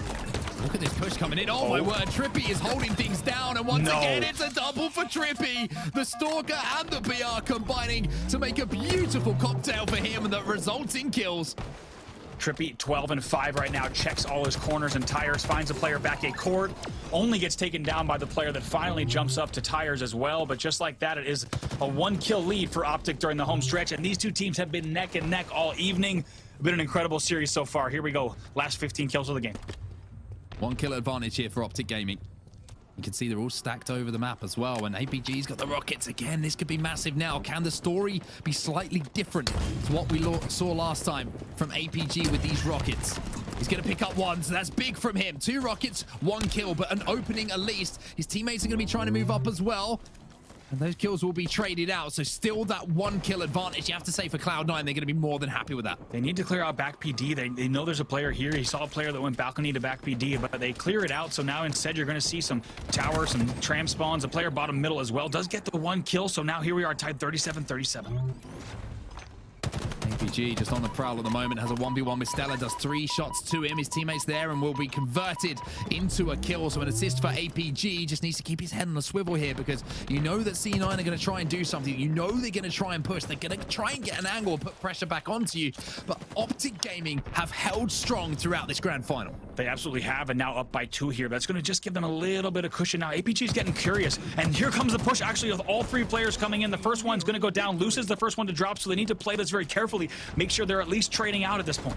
APG going to jump up the dumpsters here, and he might have the God flank, but he might also be in a position where he could forward. Just a trade here for APG. Trippy comes back around the corner, picks up one, and he's now going to scarper away towards his teammates here just to try and live, but Eco will not let him do so. It's tied up again here, 42 to 42, as a lead is eked out now for C9. C9 trying to get it on lead by 2. They're not able to do so. They have to retreat, and that's not how Optic wanted that tram push to go. They're not able to really trade out. Instead, they essentially go down by a kill, and that's not how they wanted that push to go. They are the ones that instigated a tram, so they're going to be looking back at that, but no time to think about that as Penguin just doing whatever he can to hold tram, but nades himself. Somehow stays alive here in tires, as you see 2 players in tires, and C9 picks up 2 extra kills along the way. Now make that 3, 47-43. Yeah, big plays, big holds from C9 as well. Penguin managed to stay alive in this situation. APG might be taken down as well, and now it's just 2 kills to close out this game and hey, tie up the series to give us another game. The Halo fan in me wants it. As now they try and hold, but look at the damage just being done. 2 players, 1 shot here from Cloud9. Penguin just trying to hold this corner. Well, this one ain't done yet. 49-43, that push never comes in. That should be, let's see, it on the end. As yes, indeed, it will be a C9 win. They'll close it out 50-45. In the end there, they close it out. Slayer on Streets will go to C9. And a back and forth match. It was tied all the way really until that 37 mark. But after that, it was all C9 all the way home. They will win game number 2. Win game number 2, and then you're like, all right, so we go to a game number 3 with our grand finals tied up to 1-1. Everyone's cool, everyone's chill, and it's like, all right, what's the game type? Oh, this is the one that went to overtime in the first. So, I mean, you always say, like, it couldn't be closer, it couldn't be closer. It's a cliche, right? Well, this couldn't be closer between the 2 teams. It has been an incredibly entertaining Look at grand Renegade, final, but yeah. Renegade in the end, though. We were talking about Trippy all game. But 19 and 10 from Renegade in the end, and a positive 9 in a game where your team wins by 5. I'd say that's a pretty big deal on set. Yeah, that's Renegade at his best, and he's turned up today a lot of times for his team. And you can see the damage dealt as well, 4.7k for him, the most in the lobby overall. Decent damage across the board, to be honest, from all players. Penguin maybe not quite getting the damage that he would have wanted, but he did make some decent plays that contributed towards that win. And speaking of which, we'll take a look at the highlights from that last game, Andy. It gives us a chance to catch our breath for just a second. Yeah. But, I mean, it didn't. To be honest, at the start of this game, it was back and forth once again. It really was. Look at this 14-7 lead. What an amazing game that we had here. Just, I mean, so back and forth, a complete tug of war match, because once again, here we are with a 7-kill lead for the side of C9. It looked like they were going to run away with this. Now a 10-kill lead at the 24-14 mark. And then finally, we started to see Trippy just heating up just a bit. How he gets this kill on Renegade, I will never know. He pulls out the triple rabbit out of a hat, as you would say. Stalker rifle play from Trippy as well, as he's able to light it up. And just like that, we're tied at 31. Just a crazy back and forth game. Yeah, I mean, Trippy was making so many big plays. That double kill as well around B, where I think that C9 had made the call to try and flush him out. He backed up, he had that Stalker rifle, and we know how much damage you can do so quickly if you hit your shots with that thing. And another kill being secured for him. But this is the push. This is what you were talking about. And then C9 had the opportunity to just kind of throw themselves on one side of the map to close things out. And that's exactly what they did. Yeah, really interesting to see the way the Optic played that. On the one hand, I really like Optic's decision-making. I like the in-game leadership to decide to push on Tram. You saw that we had players going down B Street into C. We had players pushing from Neons. They had the pressure on Tram. In the end, they essentially not only trade out, but they actually go down by 1 after that. And that was a play that they instigated. So if you're an Optic fan, it's tough to watch, because they're the ones that decided to make the push. And you could argue that it maybe lost them the game because they weren't able to collapse in that way. So I expect them to hopefully just kind of keep their heads high, because they need to keep making those calls and execute. In that play, they just didn't. But if you're an Optic fan, you hope that they don't kind of slow down and maybe second guess themselves. They're able to execute. In that play, it just didn't go their way, and it may have cost them the game. I always feel like usually when it's the team who try and make the play that they have the most success. So I don't hate it from Optic whatsoever. You know, they tried to take the initiative. If they win that game, they're feeling good in the series, right? They're 2-0 up, and all of a sudden they find themselves on a map where it could be back and forth from what we've seen in the previous series. But speaking of which, we need to look forward now to our game number 3. Like we mentioned previously, it was tied up 2-2 after regulation time. An opening strategy for C9 gave them the win to get that final cap in overtime. But I mean, I don't really know what to say anymore about this series. This has been one of the closest series I think I've seen in a long time in esports, full stop, let alone in Halo. Absolutely. It's been an incredible series. And like I said, if I were to have been told to write the script of how I'd want the first evening of Halo Infinite tournaments to go, I wouldn't even have written it this well. This is amazing, and it's just a pleasure to be a part of. So, Mark, you and I have waited for this moment for a very long time to sit next to each other, and of course, alongside Lottie and Wes as well. And to be honest, all of you in chat, this is an amazing time to be a part of as a competitive Halo fan. So let's get into our next game, going to be CTF Aquarius. Here we go then, and a reminder to everyone who's watching right now who might be interested in the hype around Halo Infinite. The game, the multiplayer is free to play, so get online on your Xbox, on your PC, wherever you want to get hold of it, and get it downloaded and get into matchmaking, and then get involved in our tournaments that are going on as well. Here we go then. Time for me to catch my breath is over. We're back into the action. It's Aquarius capture the flag in our grand final reset. Cloud9, Optic Gaming. These two teams tied 1-1, and what a grand final it's been. It feels like it's been an entire evening of grand finals, and that's exactly what it's been. We're in our second best of 5 here, as we'll see which teams are able to get the first kills up top, and looks like kills going to be exchanged off the break. Renegade picks up one, Stella picks up one as well, so it's going to be 2 dead here for Optic Gaming momentarily. Battle that go down, it will be traded out. So it looks like stagger spawns are starting to come in here for Optic. They have to be careful, have to start playing their lives a little bit, as Renegade tries to escape with his, and now Renegade will actually have the heat wave in his hands, as that kill will be traded as well. And that's been the story of this, and it's just been back and forth. No one really having any kind of control. It really has been. The first camo grab's going to go Stellar. He will activate immediately and try to scurry away, able to get away with it fully activated and not taking any damage. He's going to be very happy with that. Maybe provide the first opening. You do see a player pushing low, and he was ready for it along with the team shot as well. That's going to give them maybe the gap that they needed to get a little bit of mid-map control. Stella still creeping along the needle side here. Past where those dynamo grenades do spawn into the engine now. Gets the kill. That's very nice, and going to open up the needle side of the map because he knows there's no one else there. And look at that, just snaps onto that player. Wonderful work here. If he can pick up this kill, this will be a massive chance for Trippy. Goes absolutely huge. That kill has just stopped that flag cap. Plays like that are just, you cannot describe the value of a play like that from Trippy to win that battle. That was a must win. If he had lost that, that flag would already be at the halfway mark on the map. He's going to be very happy with how that went down. But the question is, Mark, which Cloud9 are we going to get? The overtime Cloud9 that won the game in a minute 30 seconds, or are we going to see the Cloud9 that showed up for the first 12 minutes of CTF? That's the question so far, and really, if you're on the side of Optic, you know you need to step it up because C9 is at any moment just able to collapse and totally control the game. However, Optic's been putting up such a great fight in this game so far. I think we're seeing the best of both teams. I think that's what we're seeing right now. It really is. All of the, you know, the kinks in the armor, so to speak, have been flattened out, and everybody's playing at their highest level now. And it's just about big moments in the game. Who wins those? Camouflage is going to be one of those moments. Lucid manages to get it in his hands. He manages to pop it as well. And now he can make some plays because he's found himself a heat wave. Here we go. Lucid and a heat wave and a camo. This is a very, very dangerous recipe for our grand finals, and right now just on the prowl trying to see what he can find, maybe any players jumping up, and the first one he's going to find is Stellar. Manages to make sure he doesn't trade. And one thing we got to talk about Stellar is earlier today the stats still coming from him were crazy, and I don't want to say he's been silenced, but certainly the side of Cloud9 has definitely has slowed him down just a little bit. So we'll have to see if he can step it up even more. This could mean a victory for Optic in the end. Lucid's kind of creeping forward here, and they're managing to get kills and managing to get control. And by having that heat wave, I think he's actually starting to scare the likes of Cloud9 actually off of this plant side of the map, because they know if they push into those close quarters that he's going to be a problem. So he's just picking up kill after kill, and by doing that, Optic are starting to creep forward towards that flag. However, when he's picking up these kills, his teammates unfortunately have started to fall. If you're a C9 fan, Optic Gaming doing a good job of just... Oh my God. Holding for now, but Lucid, he's just on a tear right now. I don't know how he's alive. Finally, he gets taken down there. He will eventually fall, but just running train. And we talked about just how important that heat wave is, especially when you're running circles around the base. Nice job here from Penguin now with the heat wave in hands for him as he's going to continue to come back. Penguin had the chance to try and recreate where he just had to experience and his teammates had to experience. But while he's doing that, he's going to be running the flag here across the top of the needle side of the map. He's going to get it into his closet as well, get it back to his gem by the looks of things, and With 1 player dead, 2 players dead for Optic Gaming. This is going to be, by the looks of things, the first cap of our game. Number 3, no!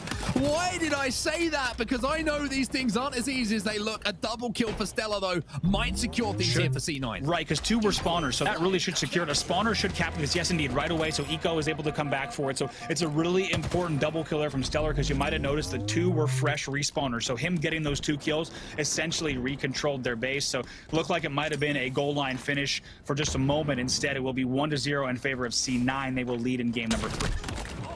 Eco with a heat wave, Eco with a kill to his name. Manages to push back through the gen. There's another player in front of him, and he'll manage to trade that one off as well. So double kill here for Eco. Unfortunately, his teammate can't win that fight, which means that they won't have as much of an advantage as they would have wanted. 3 players fall, but at least they fall being aggressive here. They will have the opportunity to respawn pretty comfortably. One thing I do want to point out that a lot of players, whether you're playing in the playlist or you've watched enough scrims or tournament play so far, some of the best players right now are avoiding melee range just because of how clunky trades can be and how easy it is to get traded out kills and melee kills, etc. Some of the best players in the game right now that are really succeeding are keeping a distance, and they're only getting into melee range when they absolutely have to. Otherwise, they are really racking up their kills outside of that melee range. That's another example right there of the traits I'm talking about. We're seeing a lot of that, and the teams that are doing the best are making sure that their players are avoiding the melee range when they can. Trippy into the base. Trippy picking up the flag, and Trippy getting it moving as well. 3 players have now fallen. He's going to double back just to get that final play. The rest of them on spawn. The last player, excuse me, is going to be bottom mid. Well, now you can see that Trippy a little bit wary about where he has to run this one. Just going to take a few seconds to make sure that his shields come back. There's a player who's going to jump up on him, and that is massive from Penguin, not just to stop the flag run, but also to stay alive. Yeah, absolutely. He managed to get the melee on Penguin, so we'll have to see if they're able to kill him in the end. No, they're going to jump on the re, and it's a big re from Cloud9, and they're not done yet. They're going to be flying into the base with their opponent's spawning corner. Nades go down into the plant side closet. Shots are coming in. You can see they're trying to fight back, but they're fighting through a tunnel when they're fighting into the BR of Stella here. The flag has been moved off the stool, but the problem is he's going to be taken down for now. Eco keeps moving, though, as they had to come back for Stella there, Optic Gaming. Not as easy as it would have seemed.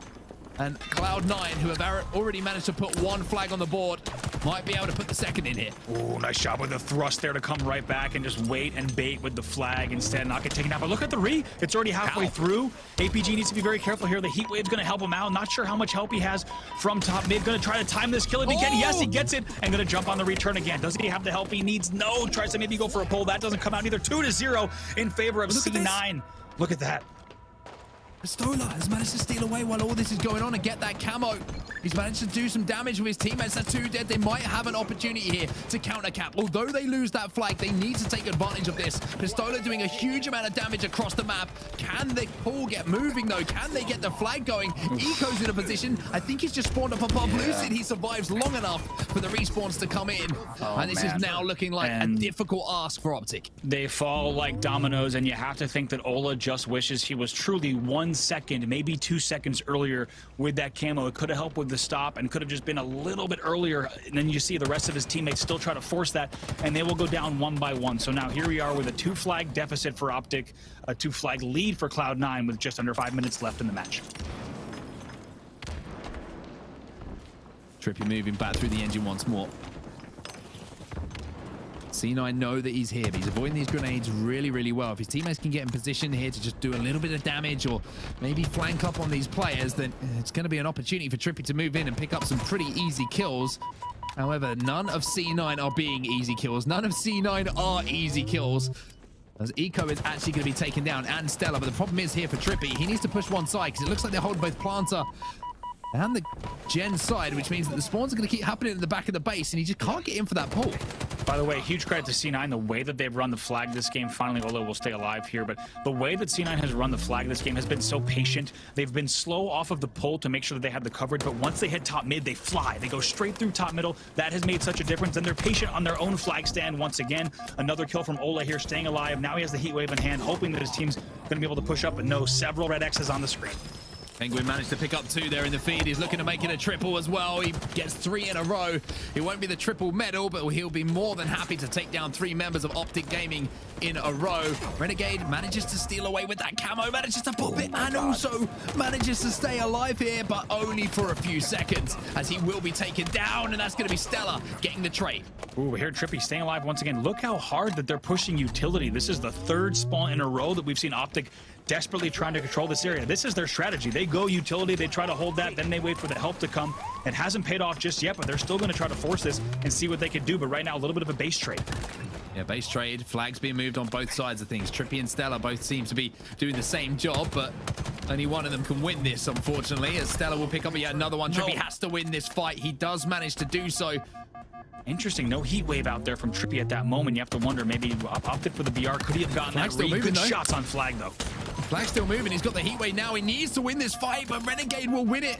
Is anyone in position for C9 to keep this flag moving? Of course, we do play to 5 flags, so this won't be the end of the game. APG going to move in, but this is such a risk for him. Penguin in position. He gets taken down as well, as it's going to be Ola who comes in on the flank, but he'll be taken down, but without sending the flag home first. Big play from Ola there. You could see just how much he was flashing, just how much shields and health he had. He's able to get it at the very last second. We'll keep this game manageable, but if I'm honest, with only 2:20 left on the clock, with the way this game has gone, going to be a very tall order for Optic Gaming. Lovely headshot coming in from Renegade, though. Just managed to swipe across. He then gets the help from top mid as well, but big damage being done by that heat wave. There's the thrust. There's more damage as well, as he almost manages to take down yet another player inside of the base, but Trippy will be taken down by a Penguin who's just trying to stay alive for now. But this is getting a little bit scrappy, Andy. Neither team really has had control more than those 2 occasions that the flag has been pulled. I want everyone just to quickly, as we're here at this point in the game, take a look at the kills and deaths column. This game has been so back and forth. These players, a lot of them are essentially even. Trippy, the one really standout, but these players just going back and forth in terms of kills. However, it's been such stronger objective play from the side of C9 all game long now, with only 1:35 left on the clock. Trippy coming off the respawn then, and it will be 4 alive here for C9. APG trying to move in, manages to do so, manages to take down Renegade. Good communication and good team fire coming in for Optic Gaming, and we've seen them do some crazy things so far, Andy, with 1:20 left on the clock. Is there enough time for them to do one more? I would say with 2 flags on the board, it's going to be the tallest of orders. I don't know if they have it in the tank, but they certainly have surprised us before, picking up a few kills here and now trying to make something happen towards the back of the base as well. But that stellar spawn is going to cause disaster for ABG's push. 60 seconds left.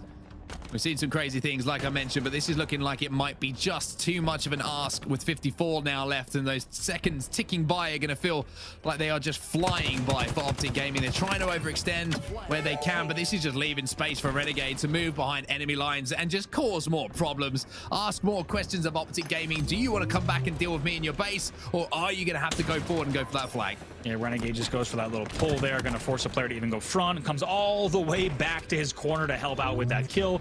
It's a beautiful play, and as we see the clock go down under 30, it's just going to be C9 continuing to control mid-map, continuing to control the slays, and look to close this one out. 2 players do fall for C9, however, they will be able to respawn at the back of the base, and with Renegade giving this cover up top, and with a heat wave in his hands, he's going to be able to do enough damage, you would imagine, to keep Optic Gaming from really causing too many problems. Stays alive for now, reinitiates as well, and that's big from Renegade. The flag is out. Well, that is going to be game, as Optic Gaming will fall to Cloud9 in our game 3, as Cloud9 go up by 2 in the series, 2-1 in the series, excuse me, and now just need one more game.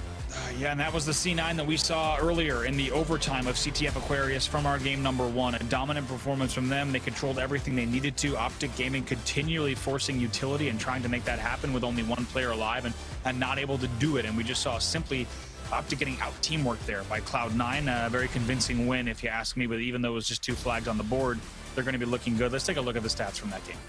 Yeah, let's look at the KDs then. Stella, 23-24, but I think, like you were saying, Andy, it's pretty much equal for kills and deaths across the board. Like you mentioned, the only standout really being Trippy, but even then, I mean, you're looking 26-23, not a big discrepancy between them. The one standout stat for me, though, Pistola, 17 assists. The man was shooting anything that moved. Absolutely. Let's take a look at damage dealt as well. Big numbers across the board, as you said. And now it's one player who hit the 7,000s. That was going to be Trippy in the end. So you have to wonder, a great bit of damage and a great bit of slays coming in from Optic. However, to get outclassed like that on the scoreboard 2-0 really tells you about just how important focusing on the objective is in Halo Infinite and the specific nuances of each game type. Let's take a look at the highlights from that game.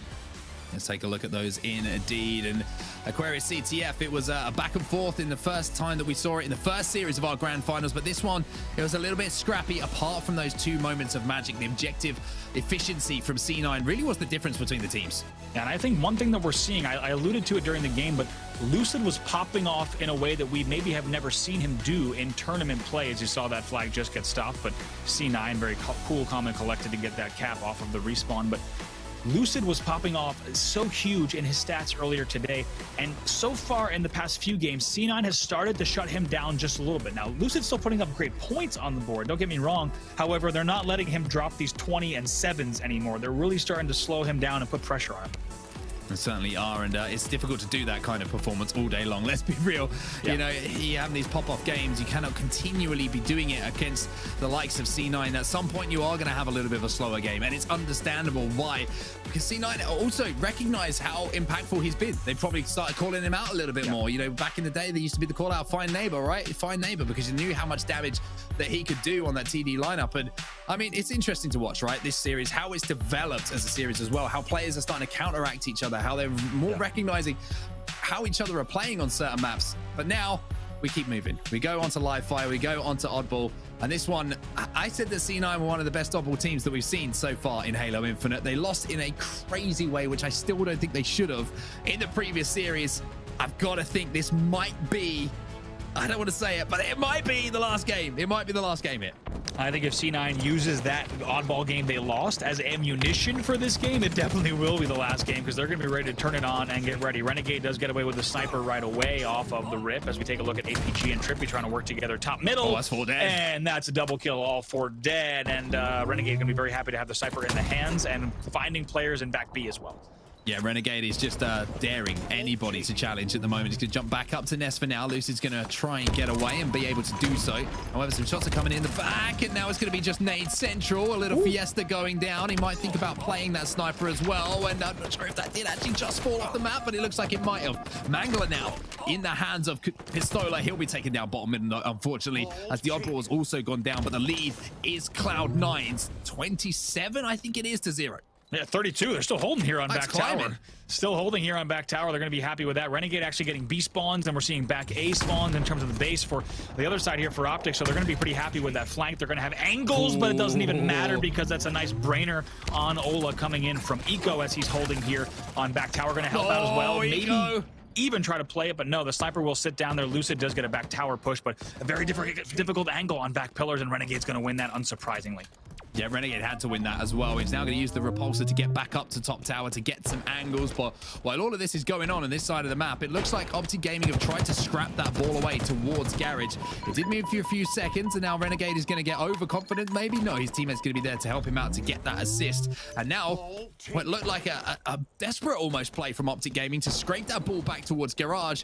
Now it's in the hands of C9, and now Renegade's on the flank. Renegade's on the flank. He also knows that players might be pushing in here, going to find Lucid right away, clean that one up, and now try to see what might be happening. He thinks I might be going low. He's not really checking on top sandbags. Now he is, though. APG's the first one in, and Optic needs to get some kills on the board because this game is quickly getting out of hand. Gonna pop the OS, manages to just about get it in before being taken down and leaving that for an opponent to pick up. There's the repulsor jump up towards top middle, towards these sandbags. However, just collapsed on here by Optic Gaming. But ball time is all that matters here. And if you're looking at things in this round number 1, it is still C9 who have that commanding lead. Yeah, let's see what Eco does here on this push. And right away, getting the first shots on Ola is so big. Also head on a swivel. He knew that they were behind him. Such great knowledge of the split spawns that were coming in there. Knew that there was going to be players around, but it's a good bait and switch from Optic as well. Renegade last player alive here for C9. Pistola just biding his time, knowing that that was the case, and it will be the final kill who does go down. So all of the players now on respawn from Cloud9. This should be decent ball time here for Optic Gaming, as there's going to be a little ledge here that Lucid has found, maybe just to get some cheeky angles on those top mid sandbags, but now he's got the heat wave just patrolling around, seeing if anybody dares to challenge. Yeah, right away picks up 1 kill now, and even the wave coming all the way back to hit him takes a bit of damage off of that one, and now going to stay on top A and just running around, might be able to pick up another one here. Yes, indeed, helps with those 3 kills, and not done yet. Just like that, they take the C9 lead, they cut it in half. Now here we are, 63 to 35. Yeah, this thing melts the heat wave. There's no other way to put it. This thing is a danger to anybody who runs into it, especially if you can hit those shots with the vertical reticle like you're seeing right now. And Lucid is showing exactly how to make it work. And APG just managing to get that ball back to tower, gets taken down just before he manages to get to the back ramp. But look at the score now, Andy. The time almost tied up. It's very, very close between the two teams. The next grab of that odd ball, the next team wipe, as far as kills, might give the opportunity to do so. Yeah, let's see what happens with this ball. Will it get played by one of these two players? Instead, going to be a temporary hold here for Eco. He's going to be very happy to get these points on the board. Nades are coming on the back tower, so tries to play. The ball will stay, though, at bottom pillars.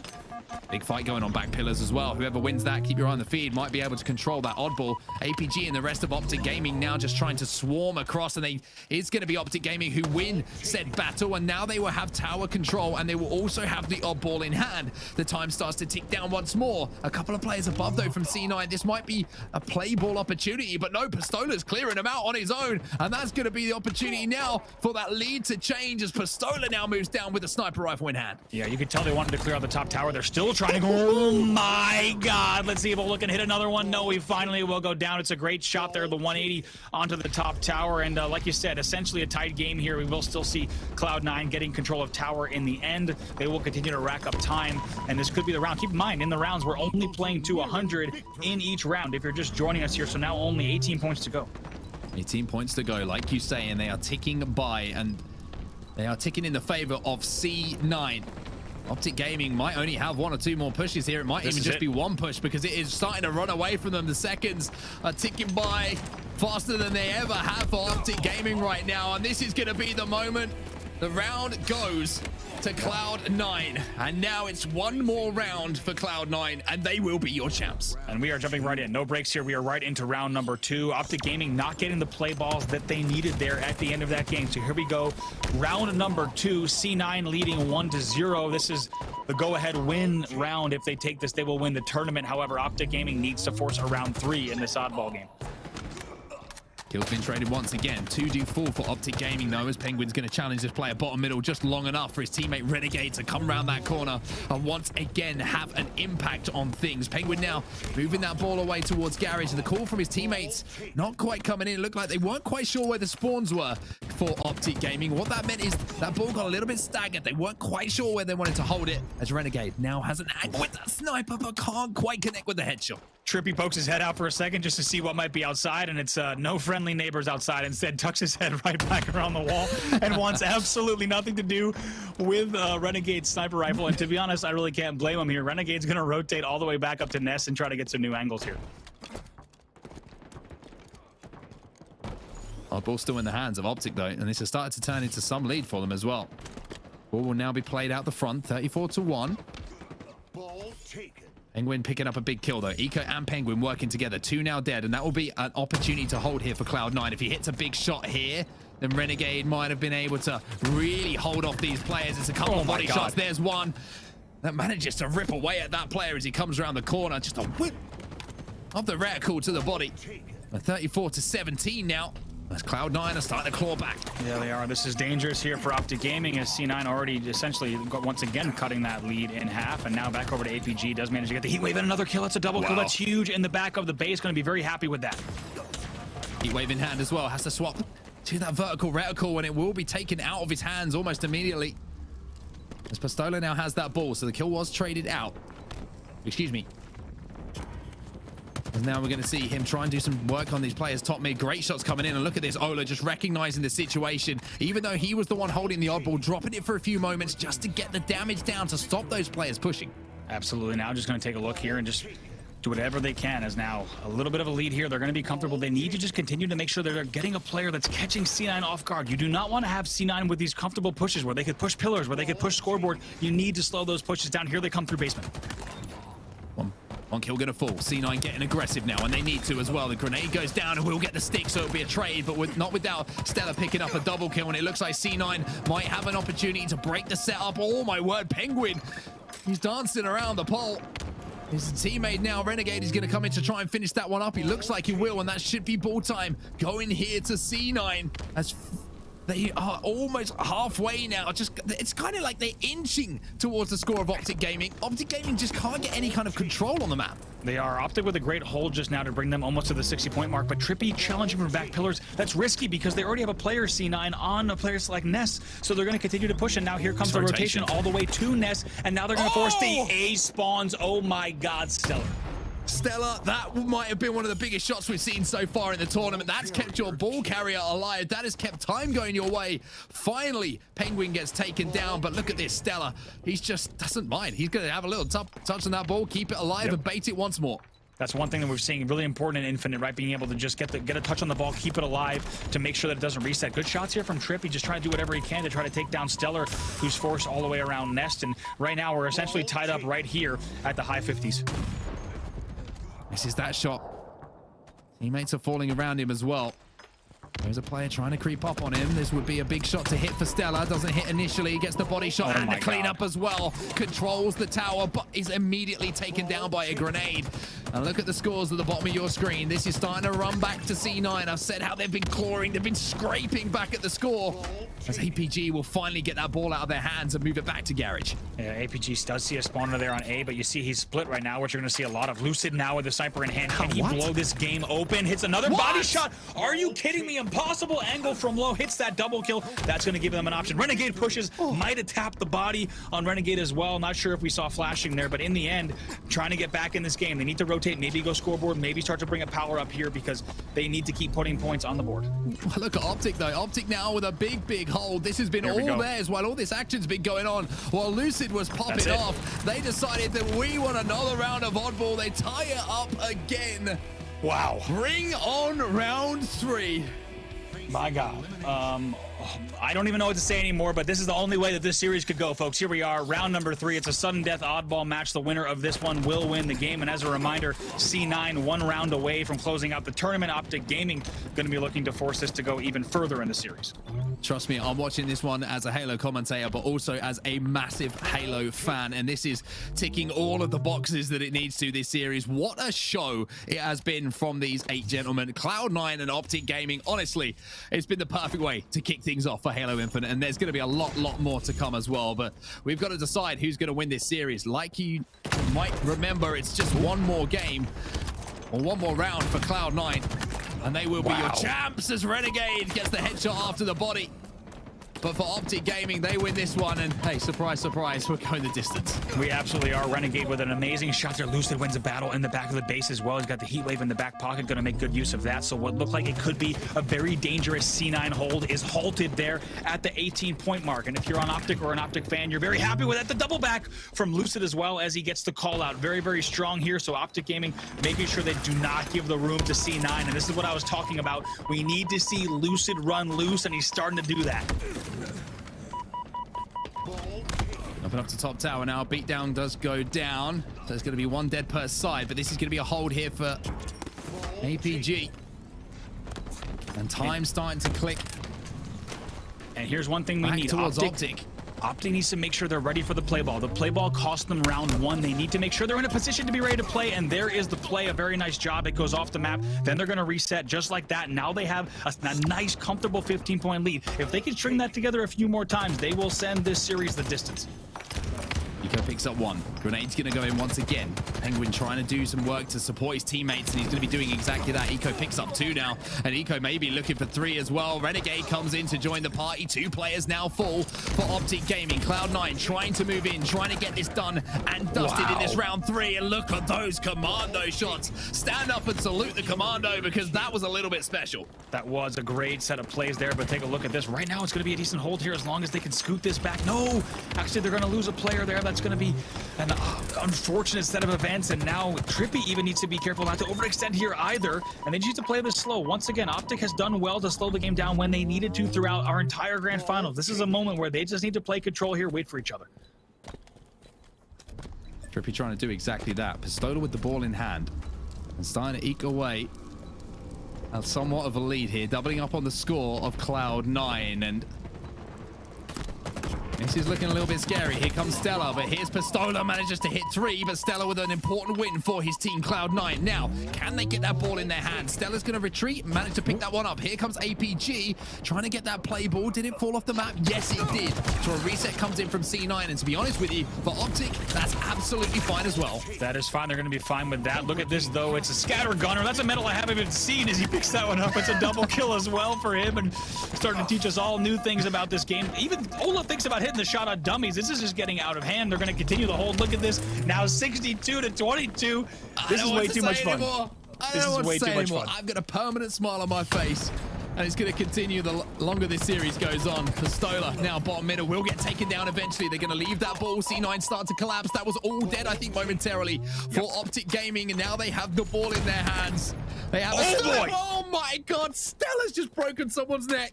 Oh my God, able to take down Lucid top mid. That's a huge kill because, as we said, Lucid's starting to heat up. Pillars players are trying to challenge down Stellar as well. So now we are back in the mix. C9 with a hold. They're down by quite a bit. My God, look at that shot once again. Going to be able to pick up 2 here as well. Double kill, killing spree. And just like that, C9 poised to put even more points on the board. You've got to be kidding me with those shots. Ridiculous. Stella is on a roll here in this game. This is nuts from him. He's saying, Optic Gaming, you ain't having this one. I'm going to do everything I can in my powers to keep this a C9 tournament win, but now he's going to be taken down. APG pushes aggressively across the top, and Trippy is now last player alive. He will pick up the kill onto Eco here. He will push in, but can he get the ball out of the hands of C9? It's a great rotation to B. Renegade's already there. It's a great B rotation there, and Optic's in trouble because the hold is going to continue here, and it's essentially just a tied game through all of this. Penguin finally goes down from a crazy angle, looks like from C as well. Lucid holding pillar, so this is going to go down to the wire once again. We are essentially tied up here, 71 to 68. Yeah, somebody hopefully is holding a counter right now of how many times we've said down to the wire or couldn't be closer, because it's starting to get a little bit out of hand, to be honest with you. But look at this. The play ball will now come in from Optic. They have decided that they want to just try and hold this lead. They want to try and slay, as Pistola does exactly that, as Eco will trade out the kill. Ola the only player down. 3 players down, though, for C9, and that is an opportunity here for APG to pick up some time. He's going to have some help here as well. They don't trade and going to make sure to stay alive. They might rotate the ball back. They're going to need to rotate the ball back, but look at this. Just like that, they're about to cross the 90-point mark. It's a perfect play ball from Ola earlier. We'll talk about that later because 10 points to go. This is absolutely nuts. APG gets a peek down, but no. C9 stay alive, but only for a few seconds. This will be the game as all players fall. Trippy just needs to get around the corner, but no. Somehow Stella comes up with a massive play again. But is any of his team close enough to keep him alive here and keep the game alive? Huge play by Stellar to stay alive here back A. He does have a bait and switch here. If they're able to win these battles here, this could be the game they could bring it back. Instead, going to try to get a little bit of kills on the board. That's huge. The kill on APG. Kills getting traded out here. Stella is on a roll. This man does not want to lose. He picks up yet another one. The power-ups are going to be coming up soon as well.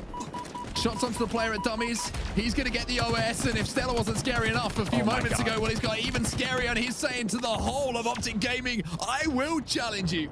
Ola does burn essentially the whole OS. It's a great job from Ola to do so much damage there. If APG could pick this up and stay alive, that's big too. Optic doing so well to play patient off the back of tower. Once again, only 5 points for them to hold. They're holding the ball. This will be it. They will take the game.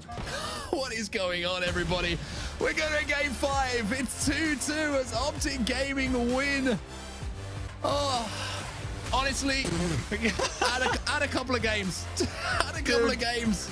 Change it to a best of 7. This is outrageous. I don't know what to say anymore. I don't know what to say. I'm just so glad all of you are here for a historic night of Halo. We're going to game 5 in our grand finals reset. Oh my God. What's up, everybody? Oh my God, what's up, guys? I am literally mind blown right now. This is the most incredible thing we could have asked for right now on this broadcast. I just want to nitpick, your brains right now, because there's so much happening on our screens. There's so much to take in here for our viewers at home. I honestly, the one thing I'm taking away right now is Optic, their resilience to keep holding ball, resilience to break every setup that Cloud9 have right now. A moment there, Silo, they're holding Silo. Cloud9 have the ball. At one moment, both of you were saying oh, they're gonna have to dig deep to break that. That's gonna be pretty tough. They literally break it so well. They have so many different angles to use here. It was just unbelievable. You know, Lucid with a snipe in pillars. Some of the moments that we saw from the team working together. The teamwork is coming across here with the Slays. I am so unbelievably impressed by both of our teams here, but Optic's resilience in that last one was insane. Clutch, what did you make of it overall? I mean, you said it best. Optic's resilience. Every single time it feels like Optic is about to just get eliminated, someone steps up and makes an unbelievable play to keep them in it. I mean, whether it's Trippy, whether it's Ola, Lucid has been doing it all day. APG's having a hell of a grand finals. I mean, they are all playing so well. And that's what you have to do if you want to beat a team like Cloud9. You have to be playing perfect. And that's what we're seeing. We're seeing two teams go at it, bringing their A game on both sides. We're seeing a back-to-back game 5 here. And I mean, it's just every single one of these games, it's every shot matters. Yeah, absolutely. I think right now what is working so nicely for Optic, going up against Cloud9 in particular, is that we're rarely seeing 4 dead at one time here. They're making themselves, you know, all over the map at the moment. They're kind of playing a little bit ratty, but that's what we want to see right now, because 2 go down, but it's okay because there's another 2 to pick up kills where others have weakened the opposition across the map, which is huge, and that's keeping them in it. That is allowing them to get across the map, to find where they're holding the ball and to break in. It's huge, and I gotta give a massive shout out to Stella. Some of these shots have been unreal. He's been really keeping his team in that oddball game. Unfortunately, didn't manage to take the win there for that, going 2-2 here, but he really did start to kind of creep upon their scoreline at the end there, and that's all down to Stella and his incredible shots there. Onset, Brav, you guys have been phenomenal so far, obviously with a bracket reset. The casting has been epic, so hype. Onset, I've got to ask you, how are you finding this series overall? Obviously it's insane, fun. But the level of Halo we're seeing, my dude, the level, it's incredible. Look, we've been waiting for this moment for a long time, as a community, as casters, as everybody, and for it to deliver on this kind of level, it's, you know, it's everything we could have asked for, right? If you're watching Halo for the first time, if you're one of the new people checking out the hype of Halo Infinite, like I've said, welcome. This is the esports program. We've got a roadmap of this. This is just the first event. It is going to get bigger. It is going to get better. You've got to get involved at home as well. The game is free to download. Honestly, some of the best in the world doing what they do. It's just been a pleasure. It really has. And if you guys want to support any of the teams tonight, if you want to support your grand finalists, go on over, get the skins, pop them on, feel the hype that these teams are bringing tonight in this action. It's absolutely amazing. Brav, what do you make of the series overall? Obviously, casting it, being at the front line with these guys. Oh man, this has been incredible. It's surreal. As you guys have all said, I just can't stop smiling. It's been an amazing night for Halo. And one thing I got to point out is just how Optic learned from their mistakes in that game 1. I said that they lost the game 1 because they didn't hit the play balls. In that round 3, they hit perfect play balls. You might even have said that Ola's play ball back B looked premature, but instead it set up the perfect timing for them to get the last slays, win the game, holding the ball bottom middle. Been so impressed with how fast Optic is learning from their mistakes, adjusting, and then winning games. Yeah, without a doubt, I think they've been adjusting so well. And I think something that was huge to adjust to was as well the pace that you have to match when you play Cloud9. They're really confident. They're very fast, gameplay pace here. And I think Optic have done just that while also bringing their own teamwork coming to this as well. So really excited to see what they pull out the bag here. And we obviously do have an epic one. We have a Slayer to kind of round things out tonight here on Bazaar. Obviously, Bazaar a little bit more of an open map that we're seeing here. Obviously seen CTF on that today as well, but there's a lot of opportunity here. You really have to control that mid. There's a ton of power weapons to pick up right in the middle. A lot of battles are going to go down in that marketplace. Clutch, what do you think Cloud9 have to do, obviously not being on the better end of the momentum here, to really kind of push things towards Optic Gaming and apply the pressure? Cloud9 has to start playing aggressive. We haven't seen them really dominate and dictate the pace since this series has started. I know we're about to hop in the game, so I'll throw it over to Andy and Onset, but I mean, if Cloud9 cannot figure out a way to apply the same pressure, I feel like we're going to see an Optic Gaming win. Well, I'll tell you what, we'll find out very shortly. Gentlemen, it's back over to you on this bracket reset. It's going to be an absolutely epic grand finals victory here for one of our 2 teams, Optic versus Cloud9. We're going to get this one underway again. Can't stop smiling. Gotta be honest. I actually say I can't stop smiling. I'm just sat here like goofy at this point. I'm just like, this is what I've waited for, right? This is what we've all waited for, and what a show it has been so far. We go again, ladies and gents. We go again. Game 5 in a bracket reset. An incredible losers bracket run from Optic Gaming. I mean, the losers bracket run in itself was ridiculous. And now to go up against C9, who before this grand final had not lost a map, had not dropped a map, to take the first series, to send it to a game 5. One thing I can guarantee is that, you know, there's going to be some team skins being sold tonight in the HCS store, and there's some of them are going to be Cloud9 ones. Some of them will be Envy/Optic Gaming. I think they've picked up a lot of fans tonight, Andy.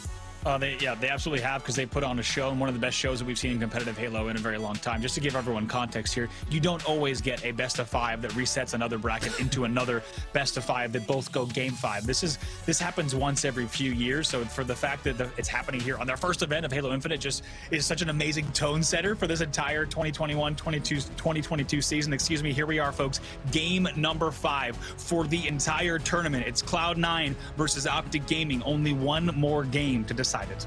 I told everybody earlier, you know, at the start of this bracket reset, scooch back into your seats a little bit more. Get away from the edge. Well, get right on the edge right now. Get right up close to that monitor, wherever you're watching it, on your phone, on your mobile, your tablet, your TV.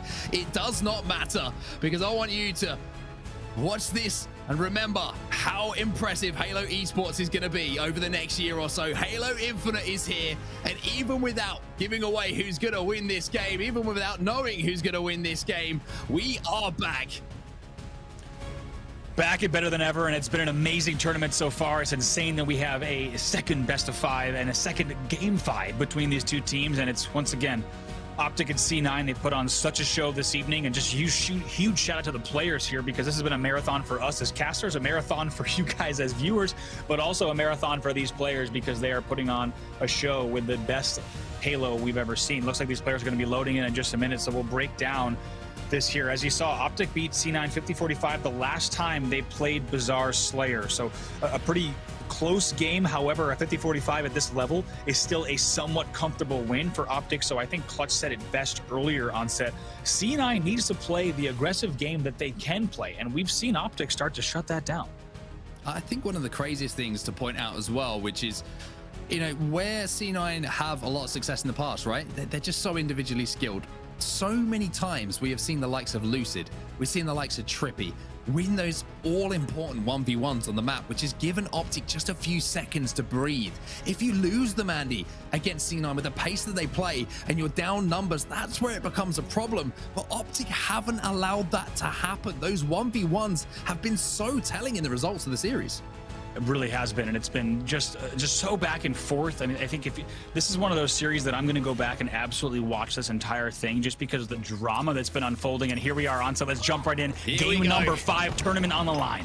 Here we go. It's going to be the final game of the day. Early kill going to go down to Lucid. Renegade will fall on the opening strategy. They do get the dynamo grenades, but at the moment, the only thing that's falling outside of those is going to be all of the players from Cloud9. A clean sweep across the board from Optic. 4-0. The perfect start.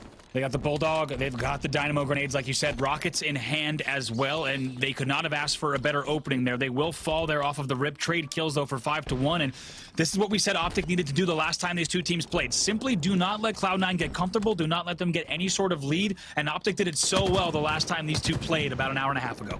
Yeah, the problem for C9 now is, like, how do you get out of this, you know, without giving away and just free kills, without being able to get trades, without being able to do anything. It's so tough to do with all of the angles that they have, and you can see they're just falling like dominoes at the moment. 8-1 to Optic Gaming. This has been a crazy series, and this has been equally a crazy start to this game. Absolutely insane here. 7-kill lead off of the rip right away for Optic Gaming, and they're playing it so well. And like you said, this is really going to put the pressure on to the C9 side. They're going to need to get a little bit uncomfortable. Look at Trippy somehow just dodging every single grenade and saying, "Oh, he wins the battle." You gotta be kidding me. Are you kidding me? Trippy That was absolutely insane. Sliding between the pillars, re-challenges, and then comes back out with a bulldog. Dude. I mean, why not, Trippy? Why not just add another one to the collection? It's almost like we're watching a montage. Do not adjust your television screen. Trippy is still running bottom tower the same way he did in game number 1, still picking up double kills in ways that he should not be against C9. And just like that, it's 12-4 off of the break. Going to be so happy about that. 10 seconds left on Overshield here. Middle of the map still controlled as well by Optic. Like you say, Renegade just managed to sneak past Trippy there. I didn't know if he went top rockets or if he went bottom. It was bottom indeed. The Bulldog's still in the hands of Trippy here. Renegade has to get this kill, and he does. But where has that overshield gone? That's the important thing to keep an eye on here. It's gone. I'm not sure where it's gone, to be honest with you, but Eco's trying to move towards the rocket side to see what he can do. Optic Gaming now trying to chase out these players down from low. Renegade will fall. Bulldog back in their hands. Look at the help, and look how much time is being spent here at bottom tower. This is a large map, and the fact that you have players just flying in and out of bottom tower just shows how unconventional you have a team like Optic playing this, and they're really forcing, once again, C9 into very uncomfortable positions. This is 19-6 right now. Yeah, that was happening. C9 is a team that's capable of amazing comebacks, but this one could already be over. 20-7 now. C9 needs to step up right now. I mean, it's the one thing that's been missing from a series, right? Is an absolute domination in a Slayer. So fair play. Maybe that's what we're going to get here. But 21-9, Optic Gaming. I mean, they throw it away from here. They will kick themselves. This is a massive opportunity. Make it 22 now as they're just starting to line up here for Optic. Penguin just trying to stay alive, do whatever he can into the cubby here, and it's 24-9. And normally we talk about C9's resilience as well, but this score line is already so out of hand, and it's another rocket grab for APG as well, just going to hold those, and this has been far too easy for Optic. Clutch talked about it. We needed to see big aggression from C9, but Optic getting 4 dead off of the rip gave them all the control, all of the comfort to start to run away with this game. Stella did pack up 2 though, so APG's got to be extremely careful here, and I love how he's playing his life here. Has 1 rocket to use. Anyone who pushes here, even if you've got a Bulldog, should be taken down in at least a trade. 20 seconds till that overshield, Andy. That's going to be vital as we see APG moving in on it. Jay tries to pre-fire the rocket. Looks like he doesn't catch anyone there. Instead, he's going to find Stellar and able to pick up that kill. That's big. Overshield here in 10 seconds. 29-11. Things starting to really snowball out of control here for C9. A beat down on the double doors as well will allow APG to move towards that overshield. The kill gets picked up as well as the overshield, and that is huge. They controlled every single thing they needed to at the start of this game, and now that we're past the halfway mark, I think C9 are more worried not just about losing here, Andy, but the fact there might be stake on the menu too. I mean, what do you even say here? Just as a reminder, anyone who's just joining us now as we start to hit some huge numbers here on Twitch, everyone, C9 came into these finals without losing a game. The fact that we have Optic winning 33-13 in our second game 5 is outrageous here as they're starting to run away with this game. Oh my word, the combination play from APG and Ola to get that kill, and more importantly, keep APG alive. It's just been synonymous. This game 5 performance here from Optic Gaming. 36 kills on the board. They're only around 14, less than that now. 13 from closing this out, from turning around an entire grand final. And for C9, you just got to ask, what's happened here in this final game? I have to say it right now. This is, and I say this with confidence, this is one of the biggest Slayer blowouts ever in a Halo Championship Series grand final and in the history of competitive Halo. It is 37-16. Lucid jumping up with that Bulldog, taking some shots, but we'll take one with him as well, and it would be surprising to see him reach out and maybe get another one here, but it's going to be Trippy who moves down low. That'll be a kill for him, and I tell you what, he's going to take a close look at that body to make sure that it's wearing C9 colors, and let me tell you, it is. It certainly is now 41-16. This is, I don't know what you say about the score. This game is actually doing an injustice to how close this series has been. Optic Gaming just absolutely making a statement in our game 10. Trippy is just on a roll, and Trippy is going to be hitting the grapple, and Trippy is going to be getting more triples. And with that, it might be over. Our grand finals gets a grand final style play coming out of Trippy. Dude, I'm watching chat. They are popping off. They can't believe it. We can't believe it. Right is no. He is just adding insult to injury there as he flies in the back of the base. It's another rocket grab. 3 kills to go here for Optic to close this game out. Yeah, that might be another one as the rockets come in. Lucid is chasing this play around the corner. C9, it's been a hell of a fight, but what a fight it's been from Optic Gaming. They will be your champions. 50-21. Does not sum up the series whatsoever, but it sums up how that final map went. It was dominant. It absolutely was, and I don't even know what to say. Optic Gaming, they knew exactly what they needed to do in that game. They came out so strong, 4 dead off the break. On set, they never looked back after that complete dominance from Optic Gaming, and they are your HCS NA Open #1 champions for Halo Infinite. Let me say this. Production, League Ops, let's run another series back. Let's run another series back. Yeah, it's the champions, but let's run another series back. But I mean, 50-21, Andy, it was almost anticlimactic, but at the same time, it was just unbelievable from Optic. It was perfect gameplay on Bazaar Slayer. C9 couldn't do anything. It really was. Those, you have to think about those oddball losses in both series, what that did to C9, because those were heartbreak reverse sweep games of oddball both times, and the fact that Optic was able to do that showed, as you guys said on the desk earlier, so much resilience from this side. And what a performance, what a way to end it. 50-21, that's one of the biggest deltas, one of the biggest score lines we've ever seen, as I said, in a grand final, in a Game 5 Slayer. An absolutely amazing way for Optic to end this tournament. But I do want to give a shout out to C9. What a fight they put up, what a tournament they had, and this is just the beginning for these two teams in Halo Infinite. Yeah, this is just the beginning. If you're watching at home, you got a team and you want to get involved, remember, this is an open tournament. You can sign up, you can get involved for next weekend, because next weekend we're going to be doing it all again. But this is the highlights of what happened, Andy, and this was a massacre, to be honest with you. C9 just had no response, and the snowball effect was just, it was just in effect for the likes of Optic. I'm not gonna lie, I'm almost afraid to watch the highlights, because watching it the first time, I was like, okay, this is a, I saw what everyone was saying in chat. I won't repeat some of it, but this was a little bit of a landslide, and that's what we got. Once again, Trippy picking up where he left off, just holding down bottom mid. I mean, it's 18-6 at this point. Once again, they are just running this map and giving no space for Cloud9. Clutch put it so perfectly earlier. You have Optic just really creating so much space for themselves and denying all space for C9. And this did not look like the C9 roster that we've seen. This is Trippy's jungle gym, to be completely honest, as he picked up another triple kill. And we said that so many times throughout this weekend, and it's all Optic Gaming in the end. They are your champions here at HCS NA Open #1 for Halo Infinite. I mean, Trippy by name, Trippy by nature. Welcome back, everybody. That was a ridiculous grand final. Absolutely ridiculous. I mean, gentlemen, the way we just ended that grand final as well in just sheer dominance there on Bazaar was just incredible. It was bizarre, actually. It was quite bizarre. I am honestly shook right now, especially with just the way that Optic did exactly what you said, Clutch. You know, you told them, give them no space whatsoever, apply that pressure. That's exactly what they did. I mean, Trippy, you know, at the end there, the confidence was oozing out of him. The fact he was baiting the power up as well, just waiting to get this game over with. He was like, look, I'm ready to win now. It's been a long night, but time is ticking and I want this victory. Overall, Clutch, what did you make of that final Slayer and how epic it was? Yeah, I think you kind of just touched on it, right? Trippy looking at his watch saying it's time to win now.